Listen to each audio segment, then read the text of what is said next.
Well, hello. It's the final day of the Charity Cup and also the last chance to make your bid on this unique chessboard signed by world champion Magnus Carlsen in our auction as a fundraiser for UNICEF. And it's also the last day in the final between Magnus Carlsen and Jan-Krzysztof. We're hoping for some action. So welcome to the Charity Cup. What are you guys doing? Nothing. Wow, what has just happened there? Whoa! He's completely hallucinated against the Whoa! Look at the bar! action. Checkmate is just coming. What a game! Wow. There's no way to stop it. Plus 100 for black. He's taking Whoa! He's done it. Behind the computer, Magnus Carlsen. Yeah. Rook is under fire. 2 seconds again by Eric. Oh, he made the move. Why doesn't it work? Because you didn't- Because what Rook is- takes bishop. Rook takes bishop. Play quickly. Magnus Carlsen showing his genius in this final. Incredible day of chess.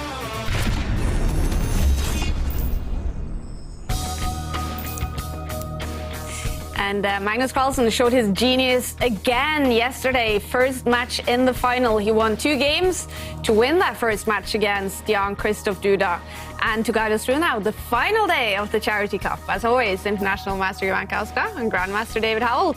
And well, David, how impressed were you with Magnus yesterday? It was mightily impressive. Here in this studio, we were shocked by some of Magnus's moves, but in a good way. He was just on top form. He was taking big risks against Duda, but they were all paying off. Strategically, tactically, he was better than the Polish player yesterday, outplaying him in every position, and Duda's up against it now to fight back. But Jan-Krzysztof Duda, he has beaten Magnus Carlsen before, so what do you want to see from Jan-Krzysztof today, Ivanka, for him to be able to make that comeback? More energetic play. I think he needs to start punishing Magnus for taking those risks and for just gambling with the position a lot. And one other thing I think Magnus needs to be a bit careful of, he can't rest easy. You know, he has to sit on tight and not fall off, because we do know Magnus last year was very vulnerable to losing on day 2. Yeah. Well, Jan-Krzysztof Duda, he has made it to his very first final in the Meltwater Champions Chess Tour. He also came into the Charity Cup only 2 days before the tournament started. Another player got sick. So making it all the way to the final was impressive in itself. But on the first day, he did struggle against the world champion. Duda looks really unhappy, meanwhile. Just psychologically, I think he's just struggling to adapt to this kind of transition of black suddenly getting active. Yeah, I think he's totally lost control. Yeah. Wow, totally lost control as well. Yeah, because he also lost control over the clock. So I think... 40 seconds, yeah? Yeah.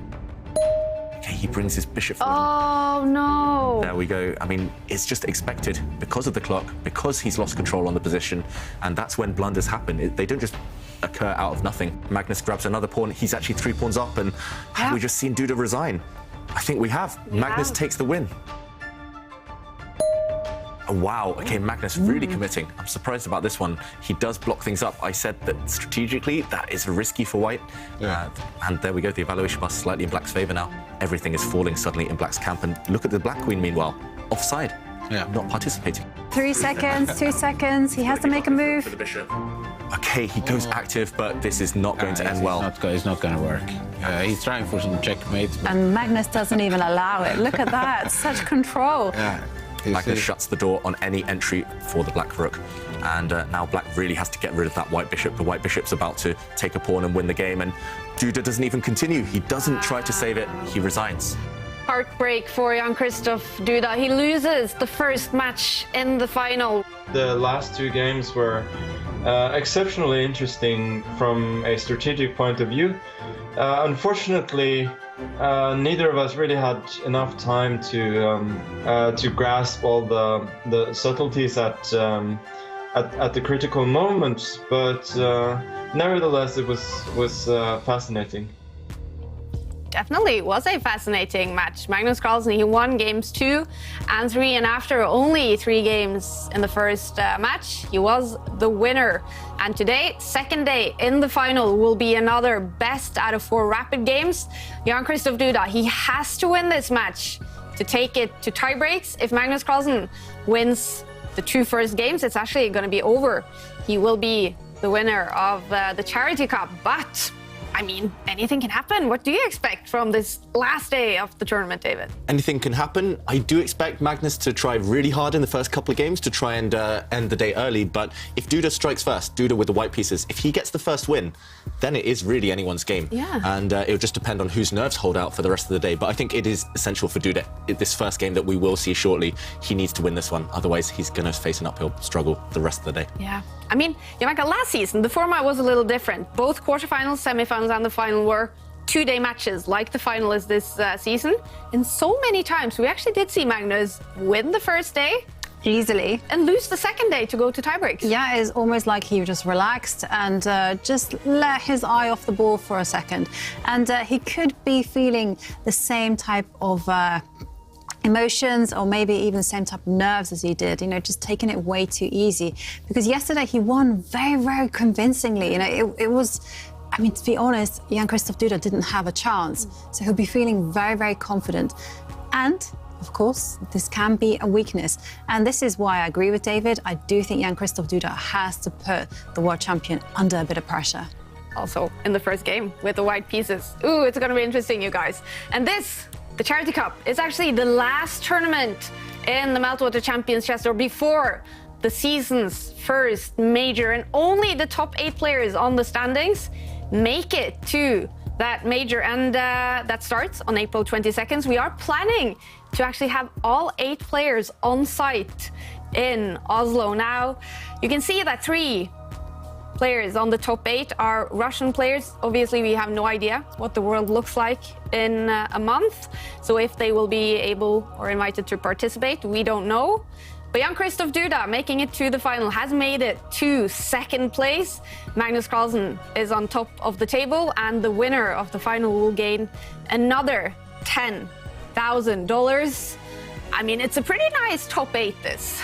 Yeah, some big names there that we see on the leaderboard. It'll be nice if we do get them all over, of course, especially someone like Ding. It would be great to see him travel, see him play against...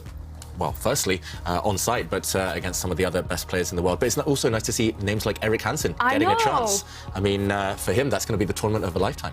And if not all of these top 8 are able to come to Oslo, a player like Pragnananda, that would be amazing. Yeah, and Hans Niemann, also very young, very talented.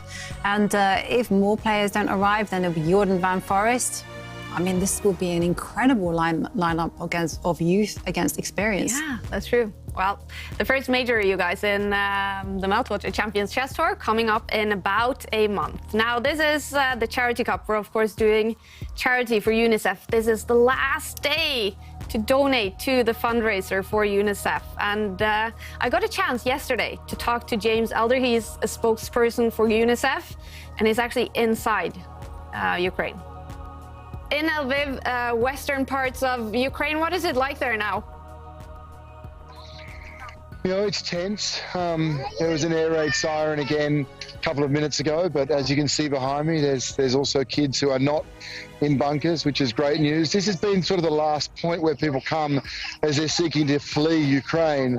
So in a country that's under attack, it remains relatively safe, but you know, people are tired, there's a fatigue, they've all come from different parts of the country and they've all been, you know, either in bunkers or under fire. So, you know, it's a difficult place, a difficult time, but not nearly as difficult as those cities that are still suffering from those indiscriminate attacks. Yeah, it's difficult to see images from there. And being inside Ukraine, what has made the biggest impression on you?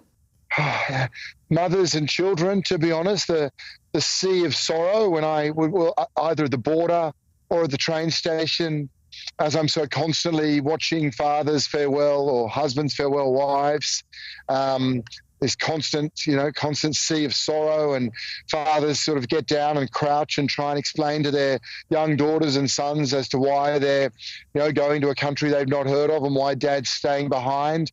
So I think that's been the toughest because, of course, most of those people as well have come long journeys to get to this point. They've spent nights in bunkers. The kids have sort of, you know, slowly been stressed and traumatized by the realities of war. So I think just the sheer number, to be honest, Katja, of those situations, because the sheer number is quite overawing. We now do have, after just a single month of war, 1 month of war, 1 in 2 children in this country have had to flee. That's mind-boggling, and we've not seen anything like this pretty much since World War II.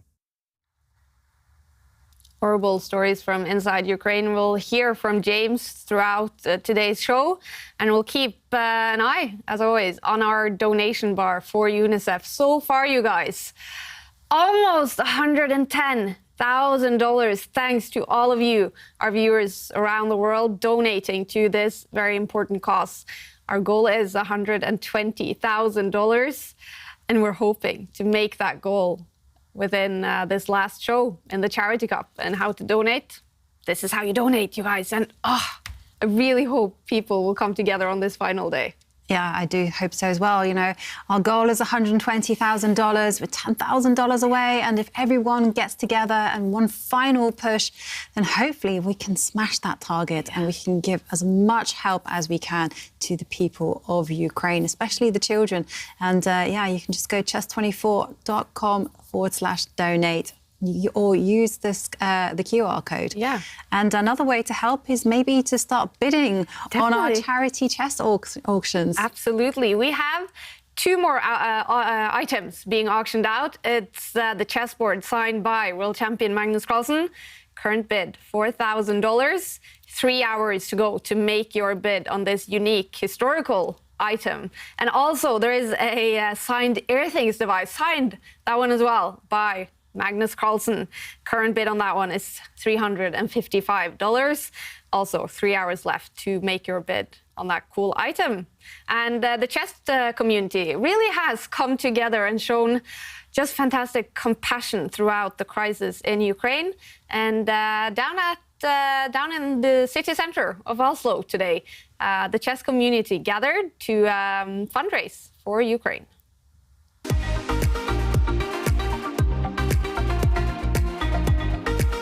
Today, there's a big event here in downtown Oslo. I'm currently at the new Deichman Library, fantastic library. A lot of people are showing up today in support for Ukraine, and different events going on, a lot of different chess tournaments. So we have a celebrity tournament in the background going on now. We will have lectures, courses, Lego masters doing Lego, and a lot of people showing up in support for a great cause. And hopefully we can raise a lot of money here today.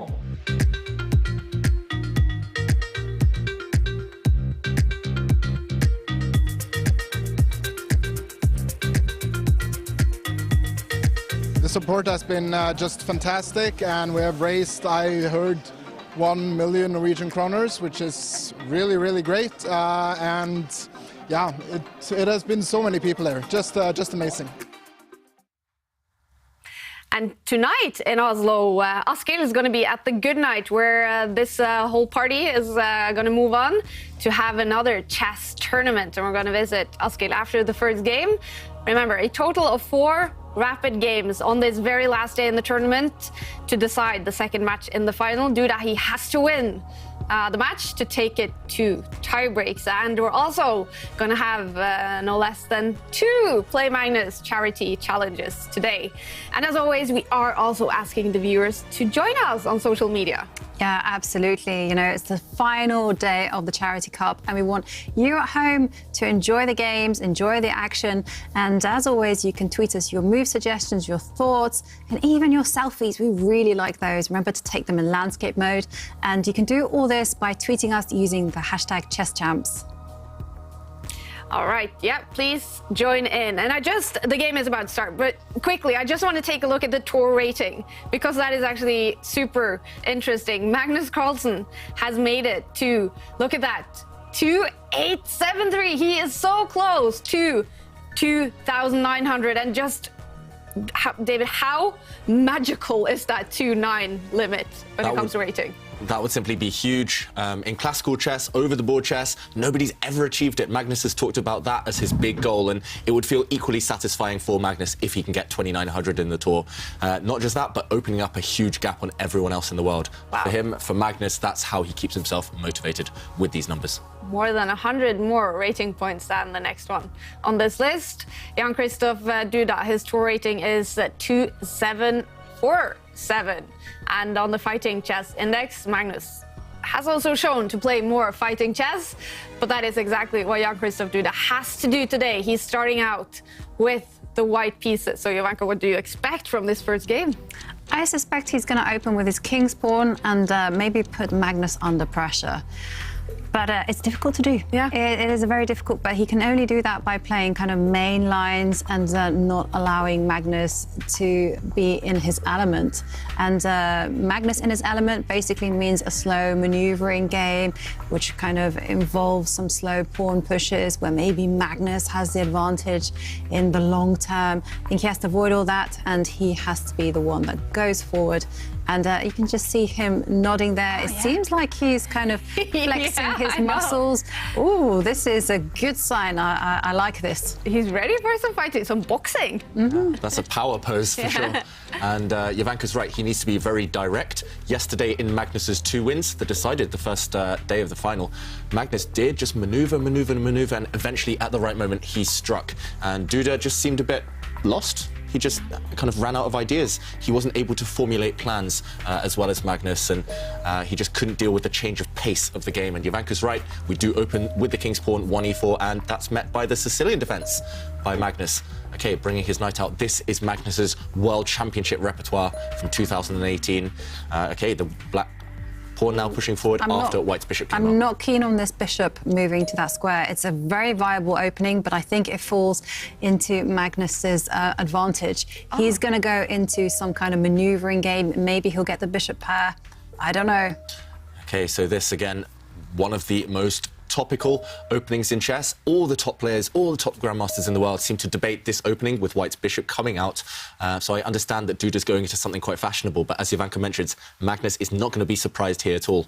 So Duda needs to be direct and he needs to surprise the world champion, get him out of his comfort zone. But as you can see by the speed of moves, Magnus not surprised. And okay, White pushing pawns in the center, Black challenging and doing the same. Both sides, meanwhile, have developed quite naturally. Both sides have castled. Duda, however, at least he's gaining some space in the centre of the board. White has a nice pawn chain pointing towards the centre, and Black's knight now occupying a very strong square. So both sides have reason to be happy, but this is still very well-known territory.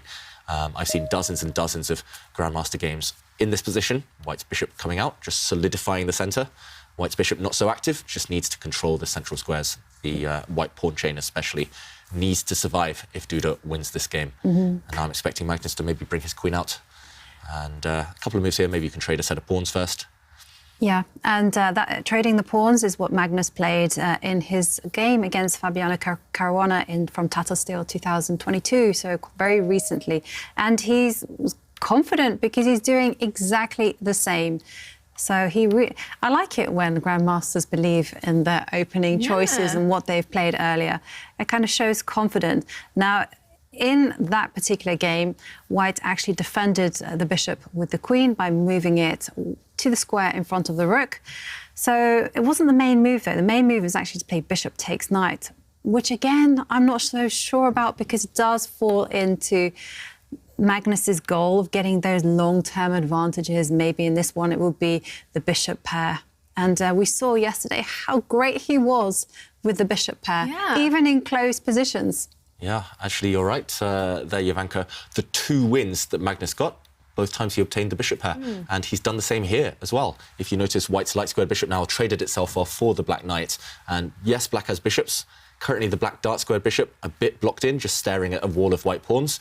But long term, later in the game, that might well become a big, big factor. So Magnus has a reason to be happy. Meanwhile, Duda, he's been slightly slower. He's played quite quickly up to this point, but he's slightly slower than Magnus. But he should have predicted this position because Magnus played it in one of the most important games of his year so far in 2022, just a couple of months ago. So Duda, hopefully he's within his homework. He should certainly have been studying this exact position this morning. Okay, meanwhile, now he's retreated one of the white knights to challenge Black's strong knight in the centre. And if we see a trade of knights, then we'll go into that manoeuvring phase that Jovanka was talking about. Kind of stylistically, characteristically, that all favours Magnus, though. And Magnus, just ignoring the knight trade, brings his bishop out. We're not following that game anymore, Jovanka. We're not following that game, and Magnus, well, he's done his signature move, hasn't he, where he's kind of gone into a main line, but around about move 12, he's kind of not gone for the main line anymore. Instead, he's kind of played the second option. So this isn't the most popular move. Usually, Black was actually capturing the knight. Now, Duda is maybe on his own, and he's going to be assessing why people played knight takes knight before in the past, and he'll be trying to figure things out. And you figured out Magnus Carlsen's secret. So around move 12 is when he surprises. Well, it tends to be some kind of thing. Like he'll go into the main line for maybe 7 to 12 moves, and then he'll choose something else. That's very natural, but at the same time, got a little bit of venom. He did exactly the same in the World Championship match against Nepomniachtchi back in November. He would play the absolute main line, but then, as Jovanka mentions, sometime between move 8 and 12, he'll play something a bit rare, maybe the 3rd most popular move or the 4th most popular move, just because then he can pretty much guarantee that his opponents haven't studied that before. So he lets them get to a playable position, and then he surprises them, and then the psychological blow, the psychological shock, may be even greater for the opponents. And Magnus, for sure, he studied this bishop move before, as Jovanka mentions, not the most popular move, but it does feel like Duda now is on his own. So he can't rely, Duda, purely on what the computer told him is the best move or what his coaches told him is the best move. Duda is on his own. Just has to be creative now to find a solution. And if we do see a trade of knights, maybe Magnus thinks that favours him in this exact position. Early days, but a tense battle ahead. Cool. And we see that Lyth, is that the name, from United Kingdom? Adam from Malaysia donated $49. Thank you so much to all of you. And we are hoping to reach our goal of $120,000 to give to UNICEF and their work in Ukraine and around Ukraine. And we only have today to do it. So we're going to need the chess community. We're going to need all of you to help us and donate if you have the possibility to do that. So thank you also to Ben from the US donating $31. Thank you to all of you. Paul from Australia, wow. All over the world, in all of the time zones. Yeah, it's really touching in a way to know that our audience is worldwide. It is so international, just everyone coming together all around the world for a common cause. So, yeah, it's really nice to hear. It really is. And meanwhile, Magnus did laugh briefly. We're used to seeing that from him, so we won't read too much into it. We said that Magnus laughing actually tends to result in mistakes, but not yesterday. Yesterday, he was laughing quite a lot. He even fell asleep at one point, but he did end up winning the match. So maybe that's just how Magnus reacts, just how he kind of helps himself relax. And every player has a different trick. I just relax by trying to not overthink too much, maybe walking around sometimes, but it's hard to walk around in online chess. And Magnus refocusing. Duda spending a long time on this one move. Yeah, we have been now talking about the opening. So obviously Jan-Krzysztof Duda making his move. Are you surprised by this one? Slightly. There was actually a huge threat in the position. And I think we have to jump in because it looks like White can actually win a piece right now. It looks like this knight in the middle of the board is just simply trapped after White pushes a pawn forward. There's no escape square for this knight. But Magnus, with his last move, has set up a sneaky counterattack. This knight cannot go anywhere safely, and if your piece in chess in general, okay, we're about to see this, if in chess you find yourself trapped or attacked, you have to counterattack. That's the only way, and Magnus reacted by counterattacking against White's bishop, and this bishop now retreated. I don't think you could have taken this knight off because Black would take your bishop, and it's more important that Black opens up a really nice line towards the White king. So a trade there would only favour Black, and after the White bishop has retreated, suddenly this Black knight, which was trapped, does have one escape route. It can go back in this direction. And this square now safe because the White bishop has been cut off. So a really sneaky move there by Magnus, just flicking in this kind of counterattack against the White bishop, and then only then deciding whether to remove his knight. And wow, he hasn't moved his knight, Ivanka. You know, he absolutely hasn't moved his knight. He's moved his rook. So he is sacrificing a piece in order to get these two magnificent pawns in the middle of the board and pressure on the pawn. So we have to take a let's look keep at an this. eye on the players as well, maybe if we can, while we show this, because is Duda going to be shocked? He looks super calm, but this is a home idea from Magnus. This is some of his home cooking. He's definitely studied this one before. I'm not sure if there are any games. Maybe we can see. No games. No game. Brand new position. But the idea is kind of a little bit familiar because I myself had an idea against this when I was playing with the white pieces against the Greek grandmaster Cotronius. Okay, so the idea, if we rewind just a couple of moves, if White had captured this Black knight, he hasn't done this, Duda, but if he had taken it, White is a whole knight up, but these pawns are simply too scary. And it's not just the fact that the pawns are scary, but Magnus, having studied this with a computer, that's psychologically scary for Duda.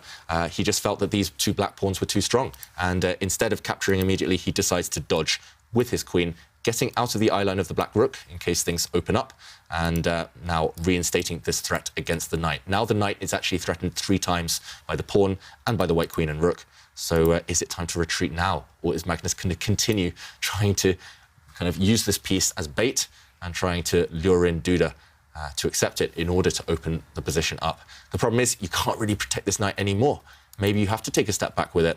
But if you take a step back, there will be consequences. I think Duda's idea is to push his pawn forward, attacking the black knight, and if the knight continues retreating, then this pawn might drop.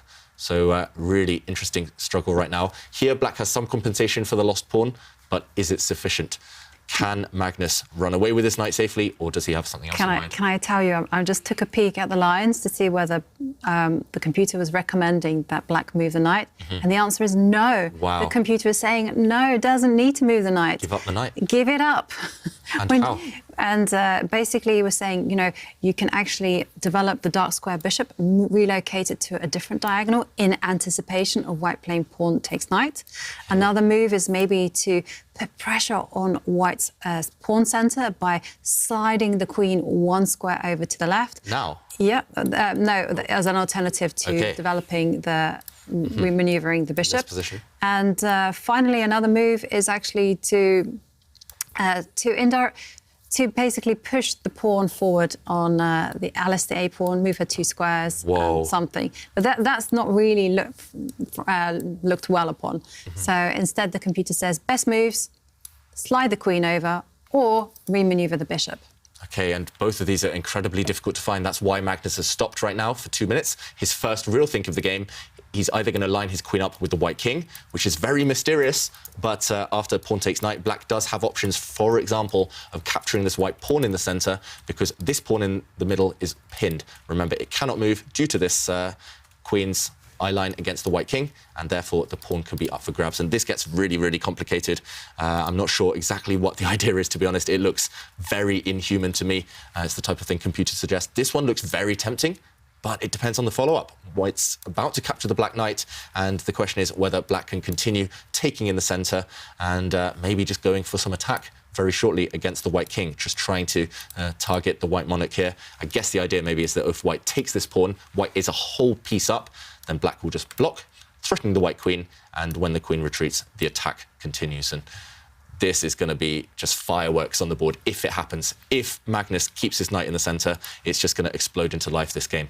Yeah. Let's hope he does that, because the alternative, retreating with the knight, maybe just not as good there. Magnus surprising us at every turn, because yesterday we were surprised by his moves, and now we're surprised by his actual strategy. He's actually gone really hard in the opening, and he's taking big risks, and he's playing very confidently. He's kind of saying, hey, I got this under control. I'm going to play as fast, as furiously as I can, and let's see whether you, Jan-Krzysztof, can deal with my activity. Exciting, exciting stuff. Ooh. Is it simply a sign of confidence and also that he's really enjoying this? I think so. Magnus loves playing the top players in the world. He loves testing himself. He loves beating them, of course, and he loves doing that in as kind of emphatic a way as possible. He wants to show them who's boss time after time. And in this game, remember, a draw is actually a fantastic result for Magnus with black. He's leading already in the match. But as Jovanka mentions, he's going hard. He's taking big, big risks. And I think this is instructive for everyone at home as well. If you just want a draw, if you're playing a very strong opponent, don't just play passively. Eventually, those negative decisions will impact your game. Your opponent will gain confidence. They'll see you're a bit scared, and they'll eventually find a way to outplay you or beat you. And the best way to actually get a draw, he does retreat his knight. The best way to get a draw is often to play hard, to go for the attack. Later on, you can give a perpetual check. Later on, your opponent might be the one taking the negative decisions. And okay, we are a bit disappointed to see black's knight retreat, but I think the other moves, unless you studied them before, just very, very difficult to play. Yeah. And, well, David, the idea that you mentioned, wow. Okay. We thought the knight was going to go backwards. But like you say, it's been offered up again as a sacrifice for opening up those lines. And now the position, it's going crazy again. Yeah, and we mentioned sacrificing that knight. Magnus sacrificed it, but he lost 2 moves in the process as well.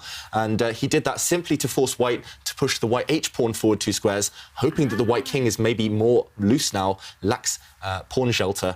And this is just... I mean, how does he come up with this stuff, Magnus Carlsen, giving the opponent 2 moves for free in order to force him to take the knight? Duda, remember, he had rejected the first gift. He didn't take the knight the first time. He could have done.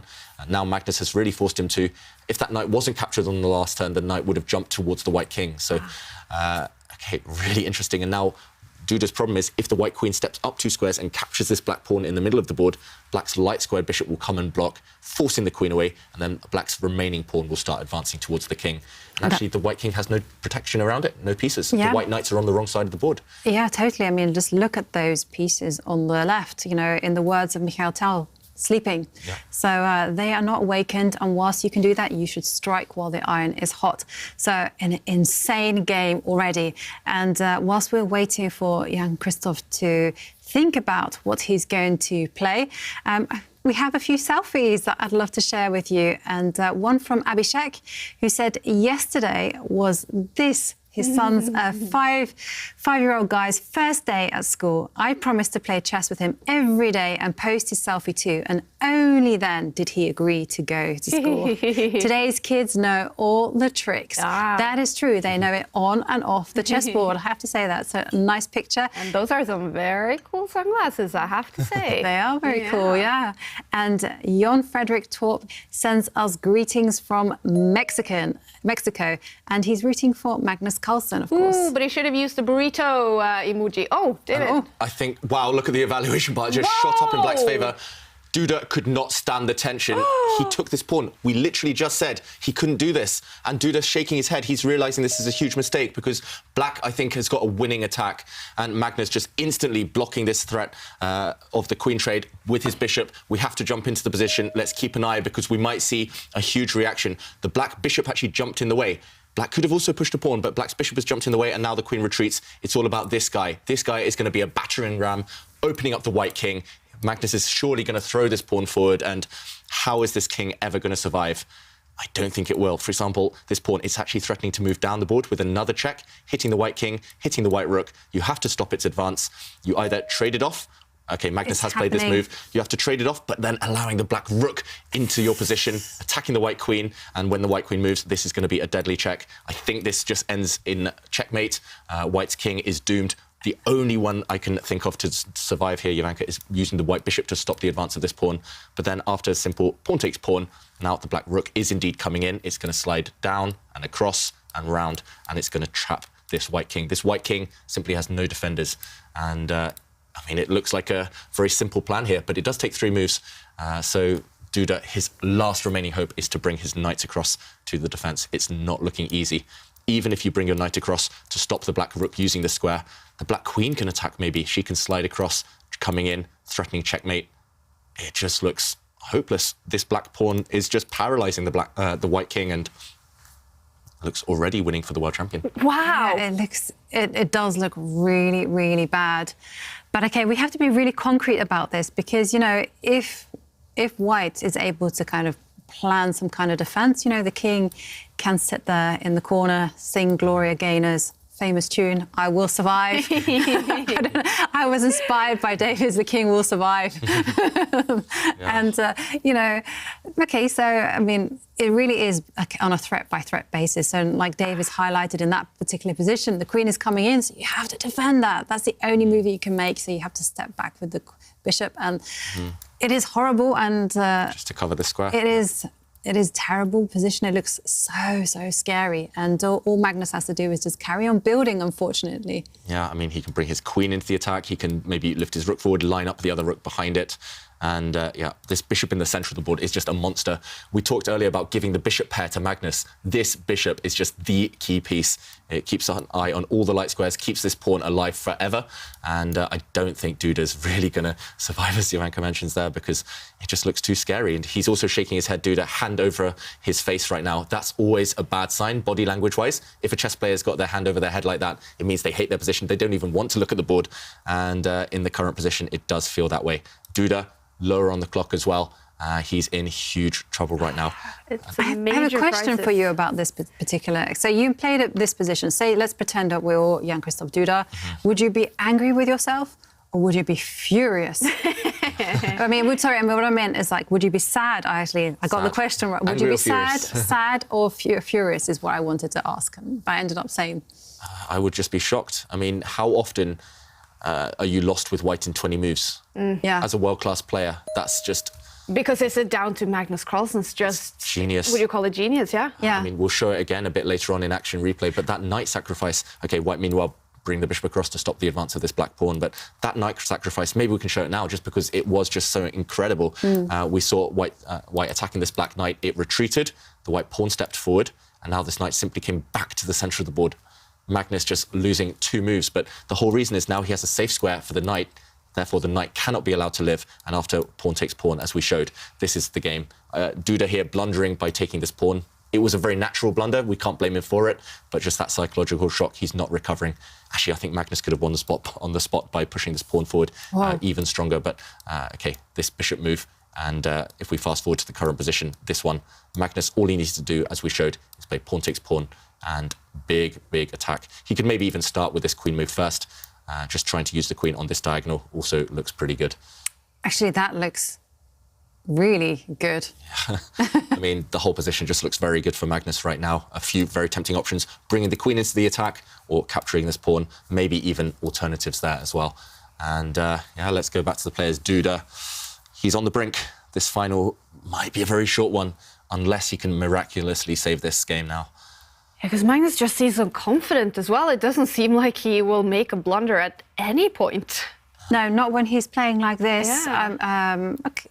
That's the thing, you know, and yesterday as well, when we see how Magnus played, it really was a world champion demonstrating his magnificence. And when we can kind of compare his play over the last few days, we see him just getting better and better and better. It's like he's playing himself into the best form of his life. And yeah, I'm hats off to the world champion so far. It's been a fantastic opening. Wow. And well, he has to finish it off now. This is the thing. Yeah, but I mean, what you've seen from Magnus so far in this final, yesterday and today, is it some of the best we've seen from him? I mean, the last time I saw Magnus looking this good was maybe at the beginning of 2019. So just after his match against Fabiano Caruana. Okay, he does play pawn takes pawn, very natural move, opening up lines for the black pieces. But yeah, the last time I saw him was when he was, okay, firstly using that preparation from the match against Caruana, but also when he was inspired by Alpha Zero, this AI program. And Magnus said that inspired him to start pushing pawns forward, to taking risks, long-term strategic sacrifices, just like the one he's played now. And yeah, just something about Magnus's play, just, it's so powerful, it's so energetic, and he doesn't always show it. As Jovanka mentioned, he is a slow starter in events, normally taking a few days to warm up. But I mean, Duda, he's a World Cup winner, he's only 23, he's one of the best in the world already, and Magnus is making him look just quite ordinary at the moment. And he should be in great shape as well, right? Probably doing training camps before the candidates, playing a lot of chess. Exactly. Yeah. Duda's, I mean, he's got to be in great shape to get to the final of one of these events. Absolutely. But there's one big difference. Magnus can be very open about his opening choices, whereas Duda has to actually play hiding his preparation because he has to leave the best for the candidate match. I mean, you don't want to use, okay, it's a terrible analogy, but Garry Kasparov used this when he defeated some a very strong grandmaster, actually, using some amazing analysis, and he later described it very kind of condescendingly, you know, just using a machine gun to swat a fly. And this is the thing with Duda. Duda doesn't want to use all that preparation for this type of game. Yeah. He wants it to be in the killer moment, in a crunch time, then he will come with some fantastic analysis. Yeah. And Duda actually mentioned it in his interview yesterday, right? He was not playing his mainstream openings, his main kind of favourite lines, because he is hiding them. And yeah, we just see the evaluation bar slightly shuffling side to side. I think it's going to recorrect itself and go black in black's favour, but that just shows the computer even is struggling to see the depth of Magnus's idea. And the computer that we're using, Stockfish, it does have a certain horizon. So yeah, after a while, it was slightly edged back towards black. But meanwhile, Magnus, again, playing one of the other ideas we mentioned, bringing the queen across. There's a devastating threat, the black queen. If it lands on the h3 square in the corner, it's just going to come down and deliver checkmate, using the pawn next to it. And, I mean, it's so hard to stop that. I think Jovanka's right. The white bishop has to move, but where? White's bishop has to just jump out the way so that the white queen can cover the third rank. There's not many safe squares for that bishop, though, and he does retreat it. And this was not the square, apparently, because I just peeked at the computer. That was a bit bad and naughty of me. But the bishop had to step forward, because I assumed, you know, could just step backwards. And actually, this is not good. Okay. And the reason why is because the bishop needed to maintain his presence on the diagonal. Okay. Otherwise, black will put his bishop on the h6 square. Wow, OK, so let's jump in. Duda once again shaking his head, as we saw just then. And Jovanka's mentioning that in this position, the bishop actually just retreated, but it needed to advance and step to this square. This is not obvious because it looks like the bishop is about to get trapped. And yeah, no escape squares for it now, unless you go back where you came from. So very naturally, Duda has retreated his bishop. And you're saying here, Jovanka, now black can use this diagonal for his piece. And suddenly this block of wood, which was doing nothing, staring at white pawns, it's coming to life. It might remove a key defender. It might even kind of zigzag towards the white king in a moment. Yeah. And this looks very scary as well. all of black's pieces are arriving to the party, and white's pieces didn't get an invite. This rook didn't get invited. This knight didn't get invited either. And white is essentially playing without those two pieces. But whoa, Magnus sacrificing his rook. Is this continued genius? Because he's just given his rook up, and after the knight, this one's risky though. You're giving up so many pieces. After the rook disappears, his idea is to jump in with his queen, threatening this checkmate. The whole reason he gave up the rook was to block this line so the white queen can't defend.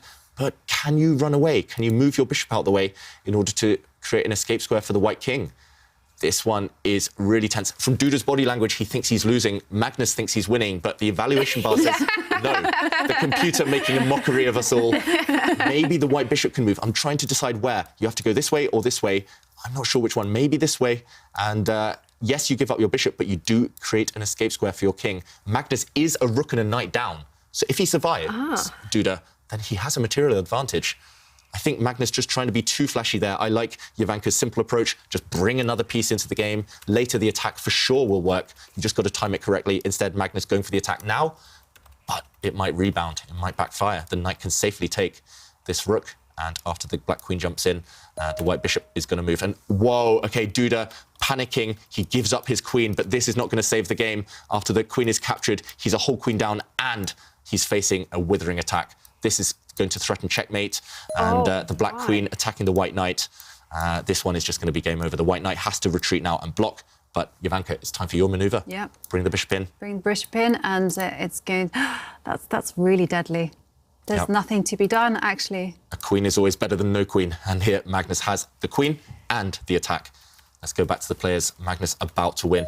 And we can't blame Duda there. Maybe he had a narrow path to defend, but he's been under pressure this whole game. Magnus about to finish this one off. Yeah, and one thing that we should really point out is that we have access to the computer. And look, Magnus, he knows he has to invite everyone to the party, and the bishop is coming into the f4 square with deadly effect. Because one of the things is that, you know, these days, with the advance of technology, we can sit there and we can look, and the computer can work it all out for us, and it can see the bar, it can see everything. So we have some extra information that the players don't have.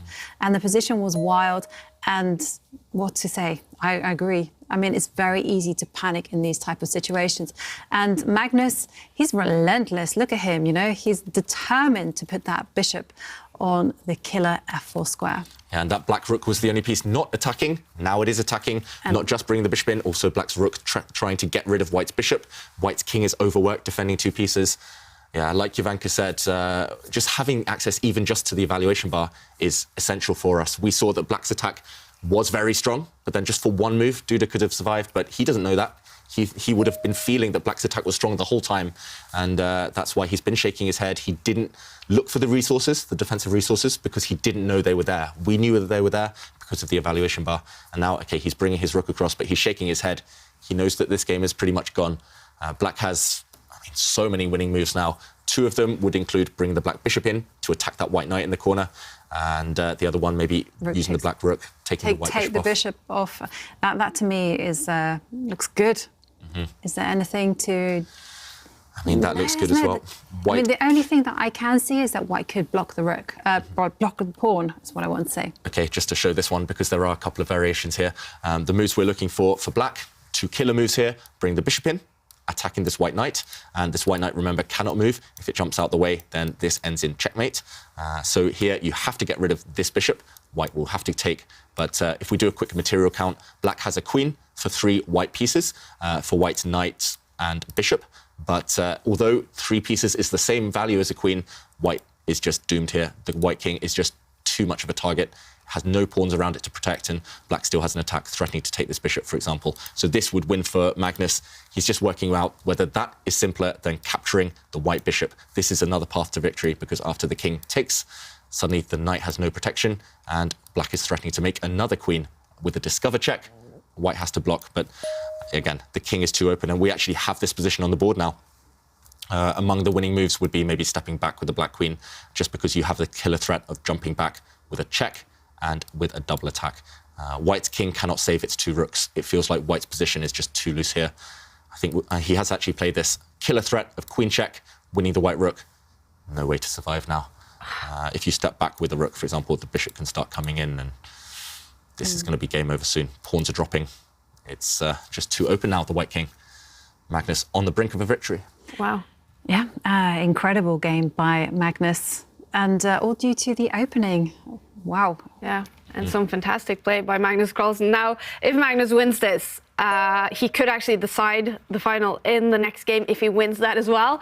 So we might not have too much time left in our fundraising. So if you do have the opportunity to donate to UNICEF, then now is the time, and you can see the information on the bottom of the screen. Thank you to everyone that is donating. And we have some moves.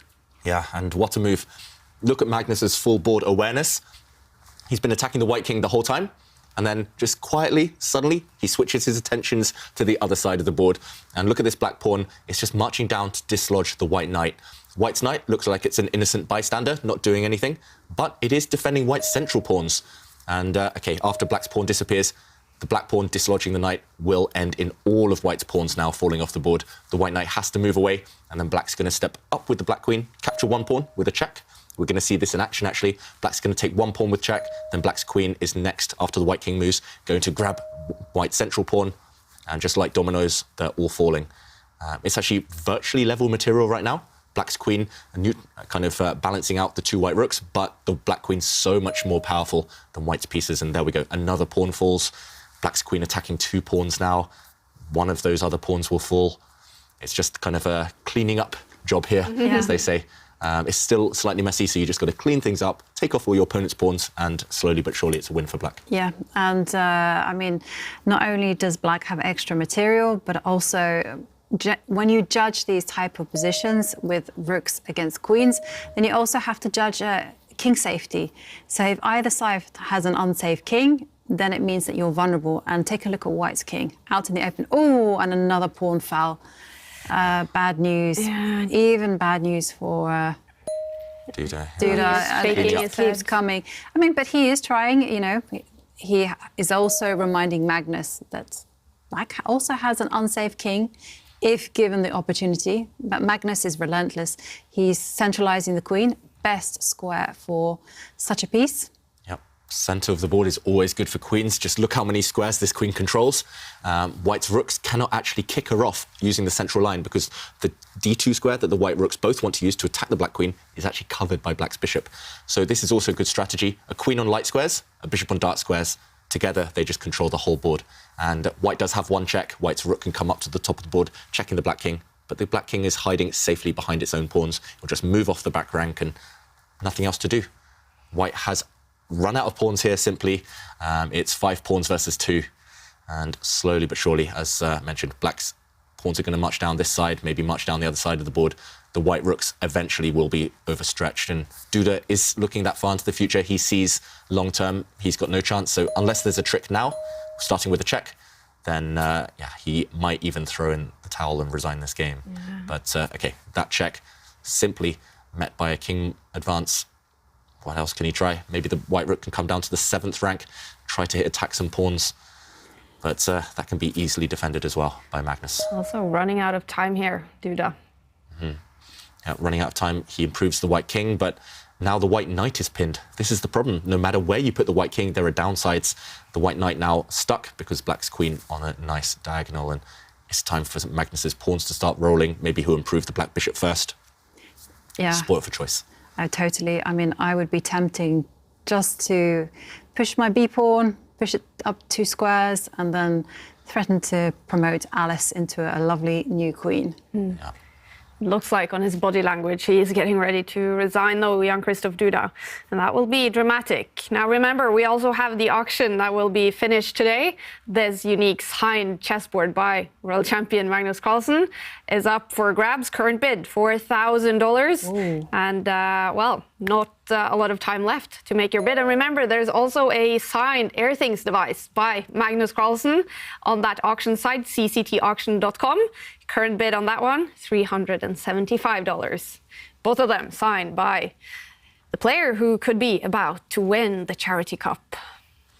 Yeah, and a really sadistic move here from Magnus, just putting his queen into the centre once again, but a massive threat. The queen's threatening to slide across 2 squares, checking the white king. but also hitting that undefended white rook at the top of the board. Queens are so versatile. They just have such good eyesight, just looking at all the pieces all over the board. And it's going to be hard for Jan-Krzysztof Duda to keep his pieces defended, keep his king safe. I mean, that's not even mentioning the advance of black's pawns that is incoming. I mean, yeah, there's not much to say here, unfortunately. White's rook at the top of the board has to find a safe square. It's loose. You can't have undefended pieces when your opponent has a queen. So you have to keep it on a protected square somewhere, but retreating it the whole way back down, being passive, that just gives black all the time in the world to advance the pawns. Okay, he defends his rook this way. The rook's teaming up at least, but this check forces the white king onto a dark square, and black has that dark square bishop. The queen and bishop teaming up. Yeah, and now it's the knight that is a target. It's got a mark on his back, and well, his plan is simply just to start giving the white king a few checks, and here it comes. The king is forced to take a step backwards, but yet another pawn is up for grabs. Yeah, if Magnus wants to be really greedy, the white pawn in the centre of the board can just be captured by the black bishop, and there we go. They are falling. I mentioned dominoes. Those dominoes have completely toppled over. White only has one pawn remaining. Black has 5 pawns. And queen versus 2 rooks, as we mentioned, roughly balanced. It's all about the pawns now and the open white king. It's not just having the pawns. It's look how safe black's king is behind its pawns. Look how white is lacking shelter. And have we seen it there? Yep. I think Duda has resigned. It's over. Magnus Carlsen wins game 1 in the second match here in the final, and that's super dramatic for Jan-Krzysztof Duda. He now has to at least make a draw in the next game. If Magnus wins it, he's going to be the winner of the Charity Cup. What a game, David. What a game by Magnus. What a game. So many highlights, but I just want to reiterate that one point, that one moment Magnus won it. It was all here. His knight is attacked. He dropped it back. And here, after it was attacked again, we expected a retreat. But Magnus is so brave. He's so confident right now. He brought it back to the centre of the board, forcing white to take it. And as we saw later on, this black pawn did the damage, ended up winning the game for black. Just a fantastic attack. And I recommend everyone at home to go and look at it again in more detail later.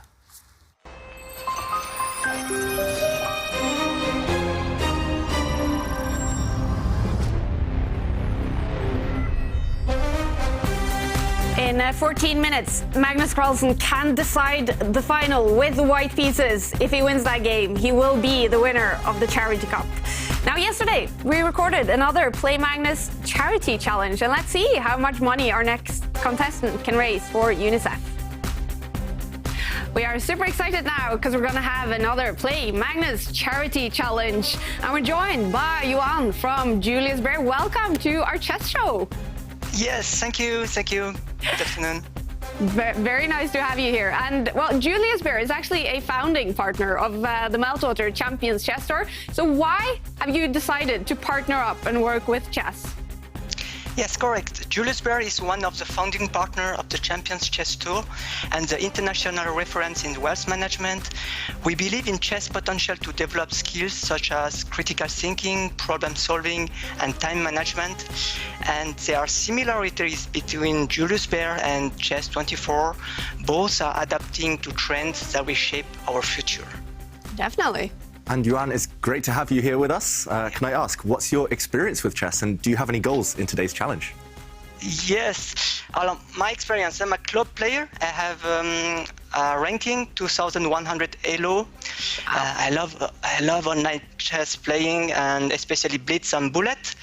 And my goal today is to play an interesting, solid game, last many moves as possible to increase the donation. Wow. And yeah, we have high expectations. And also knowing that Julius Baer will donate $100 per move that you are able to last. How much of an extra motivation is that money will be donated to UNICEF and the work they're doing in Ukraine? Yes, I'm very proud to participate to this challenge representing Julius Baer and contributing for donation to UNICEF. I would like also to take this opportunity to thank Chess24 for this great initiative in which we are happy to take part. Thank you. And I know that Julius Baer actually, from the very start of this crisis, have been doing a lot of fundraising for the humanitarian work in Ukraine. Can you say a little bit more about what Julius Baer have been doing? Yeah. Julius Baer donated 2 million Swiss francs to support the activity of the Red Cross and the Swiss Refugee Council. Also, we collected funds from staff that, after being matched by the Julius Baer Foundation, resulted in an additional donation of 450,000 Swiss francs. Wow. At Julius Baer, in all we do, we are inspired by our purpose, creating value beyond wealth. For us as a company, it means to also focus on the society which we live in and to give back. That is really what Julius Baer is all about. Oh, that's fantastic to hear. And now we're going to join fundraising for UNICEF together with chess. Are you ready for the challenge, Jan? I'm ready. All right. Well, here we go. Another Play Magnus charity challenge. Jan will have 2 minutes on the clock, and the goal is to last as many moves as possible against Magnus at 10 years old. And Julius Baer will donate $100 per move that he lasts. So we wish you best of luck and make your first move. Let's go. Let's go. All right. Okay, game on, and Jan opening with a very, very solid structure. You can tell he's a very good player. He mentioned club level, 2,100 elo. That's really good. Yeah. How many moves can we expect, do you think? Ooh, it depends on how the opening goes, but the speed is really good. If he keeps this up, I wouldn't be surprised if it's more than 40, which would be fantastic for UNICEF. And okay, trade of knights incoming. Jan developing his pieces, fianchettoing both of his bishops, castling his king. He's done everything right in the opening. And Magnus just not sure what to do, retreating his pieces. Seems to have a plan in this game. Definitely, and he's trusting his instincts. That's the main thing. Okay, threat against the white queen. He spots it, the white queen running away. Impressive. Yes, and this is perfect so far. Look at white's pawn structure as well. So harmonious, everything protected. He's so focused, Joanna, right now. He's spending less than a second on his moves. Exactly. I think we're already around move 15, and he's still got more than 1 minute 40 left. This is fantastic. Okay, this is good strategy as well. Just covering all the squares, just shuffling his pieces. Okay, the black knight coming back. Look at this, stacking up his rooks as well on the same line as the black queen. This is one of the best games we've seen so far in the charity challenge. And meanwhile, Magnus is going to start creating some threats. Johan has to be a bit careful. Okay, he opens things up. No more playing solid. He's going for the attack. Imagine if he wins. Yeah, so far I think he's got a great position. I think he has a big advantage, actually. Look at the black king. It's super open. Yeah. Magnus playing on the wrong side of the board. Okay, the black knight now under fire from a white pawn. Still, more than 1 minute and 20 seconds left on the clock. The white king looks super safe, and I can see Magnus's black pieces. They're on the opposite side of that white king. They're all blocked up. Look at black's light square bishop not doing anything. Black's queen really uncomfortable, staring down, being stared down at by the white rooks. And you're right, Kaja. Black's king is so vulnerable, and he's going for it, pushing Harry the H-pawn. Wow. He has a big advantage here. White is doing fantastically. It's also around move 30, I think. So lots of moves. He's got more than half his time left. He has to be a bit careful retreating a rook. He's actually lining up a huge threat. White's bishop wants to come in and checkmate the black king. And okay, retreating now, Johan. Maybe he had something better there, but he's playing solid. That's very good. Lasting as many moves as possible. That is the key, remember. And okay, now super centralized. He's swapping off the queens. Really nice technique. The game is going to go on a long, long time. No checkmate. Which is perfect. And 1 minute left on the clock. I can't believe how fast he's playing. Yeah, I think we're way past move 30 now. And okay, queen's off the board. It's going to take an age for black to do anything. Black may be doing slightly better here because of the bishop pair. But Johan, rock solid with his structure. The white rooks protecting each other. Now they're going to attack the black bishops. What a game. Perfect chess so far. It's just a balanced position. And no weaknesses in white's camp. The black king, meanwhile, moving out, trading things off. This is good. But is it enough to actually win the game, which would be incredible? Only grandmasters have been able to win against Magnus 10 in our challenge. I think if Johan had maybe 1 or 2 minutes more, he has a good chance to win. Okay. But with 30 seconds now, it's going to be difficult. He's played very solid moves, but he's not necessarily trying to go for this black king right now. 30 seconds, it's going to be hard to win this game. But lots and lots of moves. This is way over move 40 already, I think. Wow. Just maneuvering, trading pieces. You can tell he's a great player. You can tell he plays a lot online. Just the speed with the mouse, everything great from Johan here. Spotting all the threats, running away from the threat against his bishop. And defending everything again. And 15 seconds left on the clock. This is going to be so many moves, so much money in our fundraiser for UNICEF. Yeah, he should be really proud of his efforts. He's still playing really well right now. Look how solid he is on the king side. Yes, he's lost a pawn, but white's king position, he could survive this, I think, 20, 30 more moves if he wanted to. But it's just the time, 5 seconds. He's under 3 seconds now, 2 seconds. And the time's up. But what a fantastic game, Jan. And if you press continue, we're going to see the amount of moves. Wow. 57. That's incredible, Jan. 57. That means $5,700 from Julius Baer donated to UNICEF. What a game. How do you feel about it? Very complicated, because in the middle game it was a bit tricky and everything seemed blocked, and I didn't find the correct move to win the game. Yeah, but at least I tried to last the longest. Thank you so much for your efforts and for a great game and entertainment, and thank you also for joining us. Thank you for having me. Goodbye. Thank you. Bye. And with Jan's fantastic efforts in our challenge, we have now made it to $123,000, but we're not going to stop there, you guys. We have upped our goal to $150,000, but it's going to take the chess community to come together to make that goal. So please use the QR code below and the link to make a donation to UNICEF. And yesterday, I talked to UNICEF spokesperson James Elder. He is inside Ukraine, and he has been talking to some desperate parents who's doing their best to protect their children in this war. How are parents even able to protect their children in this war?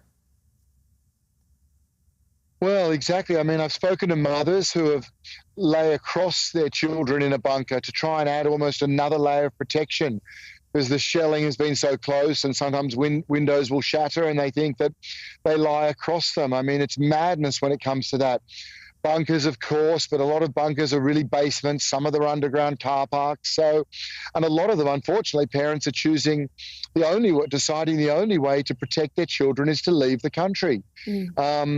There's it's about 50 children, again, a number, I'm sorry, but 50 children have fled this country every minute since war started. So since war began 1 month ago, a child leaves Ukraine almost every second again. So parents are leaving. Bunkers offer some protection, and in some horrendous cases, they're not able to. We're seeing that. Scores of children have been killed in this war because hospitals have been attacked, schools have been attacked, places that should be safe for children have been attacked. How is the fear affecting these children? Yeah, look, it's a good question. That's the reality. The reality is that the longer this goes on, the more chance kids have of being traumatized. I mean, UNICEF knows this from other conflicts we work in. Whether it's Syria or Yemen, the longer a conflict goes on, the more children are exposed to the realities of war, be it the gunfire, or be it their parents being under huge stress or having to leave their homes and go to other parts of the country, then the greater chance they've got of being traumatized. And that means something. That means, mental health problems, long-term development problems. It can mean, at its worst, societal problems and income generation aspects. So it's a whole nation of children who are suddenly, horrendously learning what war looks like. Now, for an organization like UNICEF, we just keep advocating and screaming that the war needs to stop. Whilst that doesn't happen, we do a lot of trauma work. We have a lot of child protection people. We do a lot of work through social media, a lot of work with counselors, and education is fundamental. Anything where we can get a child in some sort of a normal space and just get them to break away from, being consumed by this conflict. UNICEF is doing life-saving work for the children and their parents inside Ukraine, so please help them by donating to UNICEF. Now we're going to head down to the Good Night. Reporter Askild is down there. What's happening there today, Askild? Hey guys, I'm at the Good Night, enjoying the show. Exciting first game. And I have to give a shout out to Simon, because I know he loves to be here at the Good Night, and I'm trying to do a good job when he's not able to be here. So cheers, Simon. Shout out to you. And tonight there's actually a chess tournament going on here. So let's have a look. All the proceeds go to the victims of the war. They're playing a blitz tournament. 7 rounds. A lot of people are playing. Best out of seven games. Here you can see the playing venue, the area. Some are still playing. People are enjoying, having some drinks, and it's all for a great cause. So this is perfect, and yeah, everyone seems to have a good time. That looks like a lot of fun. Will you be playing in this tournament? Unfortunately, I won't have time to partake, but I'm enjoying and catching up with some friends and yeah, people from the chess community. So I'm having a good time. Yeah, looks like a lot of fun. Now, who do you hold as a favorite then in the tournament? I saw earlier today at the library, I saw Jan-Krzysztof that we previously had in the studio. Is he playing? Yeah, Jan-Krzysztof is playing, Odin is playing, several friends of Magnus actually is playing in this tournament. But the highest rated player is Anders Hobbid. He's rated close to 2400, so he's probably the favorite to win this prestigious tournament where all the proceeds go to the victims of the war. Fantastic. And well, Magnus Carlsen winning the first game today could be a short game for the world champion. I know he doesn't live too far away from the Good Night. So are you guys expecting Magnus to come by, maybe not join the tournament, but at least watch it? Yeah, if Magnus wins after the next game, I wouldn't be surprised if he shows up here at the Good Night. So if you want to catch a glimpse of the world champion, come and join us later tonight. Fantastic. Thanks, Askild. And I bet a bunch of people are just going to get their plane tickets now and just fly into Oslo to get a glimpse of the world champion if he shows up at the Good Night tonight. But first, he has to win another game, at least if he's going to make it be the winner after only a few games here. And how do you see the chances, Joanka, of Magnus winning game 2 and finishing off the match? Somehow I don't think that he's going to actually play aggressively for the win here. I think that he's satisfied with actually securing a draw, because that puts Duda in a must-win situation, and that's very, very difficult. So there we see Magnus opening with his king's pawn, and I'm very excited now, because this is the Kaja Khan, and this is my favorite opening on the planet. I play it on a regular basis, and I look forward to seeing how Magnus treats the position as white, and also how Duda handles Magnus's ideas. Yeah, and it's really interesting. This is kind of a mirror of the game that ended Magnus Carlsen's 125-game unbeaten streak, because in that matchup, Magnus Carlsen played the Kaja Khan against Duda. And this time it's roles reversed. Duda using that weapon, Jovanka's favourite opening, against the world champion. And there's lots of tension in the position. Jovanka, what do you think of this line? It's a very solid line. So, I mean, the whole idea is that you do allow black to capture the pawn in the centre, and you do allow this trade of queens. But then white is saying, you know, I've got a little bit of extra space in the middle of the board. So it's quite an interesting, it's trendy. So maybe Duda, who is not a regular Kaja Khan player, might not know exactly how to treat this position. Yeah, and I must admit, I've played some kind of informal blitz games with Magnus, and he used this one against me quite a lot when he had white. Anytime I played the Kaja Khan, he would use this setup to try and neutralise me. So clearly Magnus likes these positions, as you mentioned there, Jovanka. Trading a set of pawns in the centre for black would have just ended in a queen trade, and because of the match situation, that was only going to help Magnus. If the queens disappear, he's not going to lose this game. He's just too good in those endgames, Magnus. So Duda, instead of releasing the tension, trading pawns in the centre, as we mentioned, he's just pushed a pawn himself, and that's to create a fianchetto option possibility for his bishop, the black bishop coming out to a long diagonal soon. Meanwhile, Magnus, okay, trading a set of pawns in the centre, this is really uncommon. Yeah, I mean, I was going to ask you. You look shocked, Jovanka. I am totally shocked, because it really doesn't fit in with what I know about this position. I was expecting the white knight maybe to come and develop itself on the d2 square.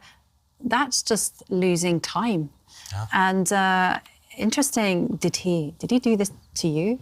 Nope. At any time? And wow, Duda coming up with, surprised on every move, but Duda coming up with something quite creative. He's offering a trade of dark squared bishops, and that's not common either for this type of variation. Normally, Black's bishop has a really nice home on the G7 square, as we mentioned, the fianchetto on a long diagonal. Now, this exchange of dark squared bishops, it's not clear who that's going to favour. Also, if White now, with his dark squared bishop, goes and captures this Black bishop that's just moved, Black will end up with a knight on the edge of the board, and that has pros, cons. It's a really weird opening. And you did mention there, Jovanka, White lost time. That's because White moved his d pawn 1 square, and 2 moves later moved it again. So not recommended for anyone at home.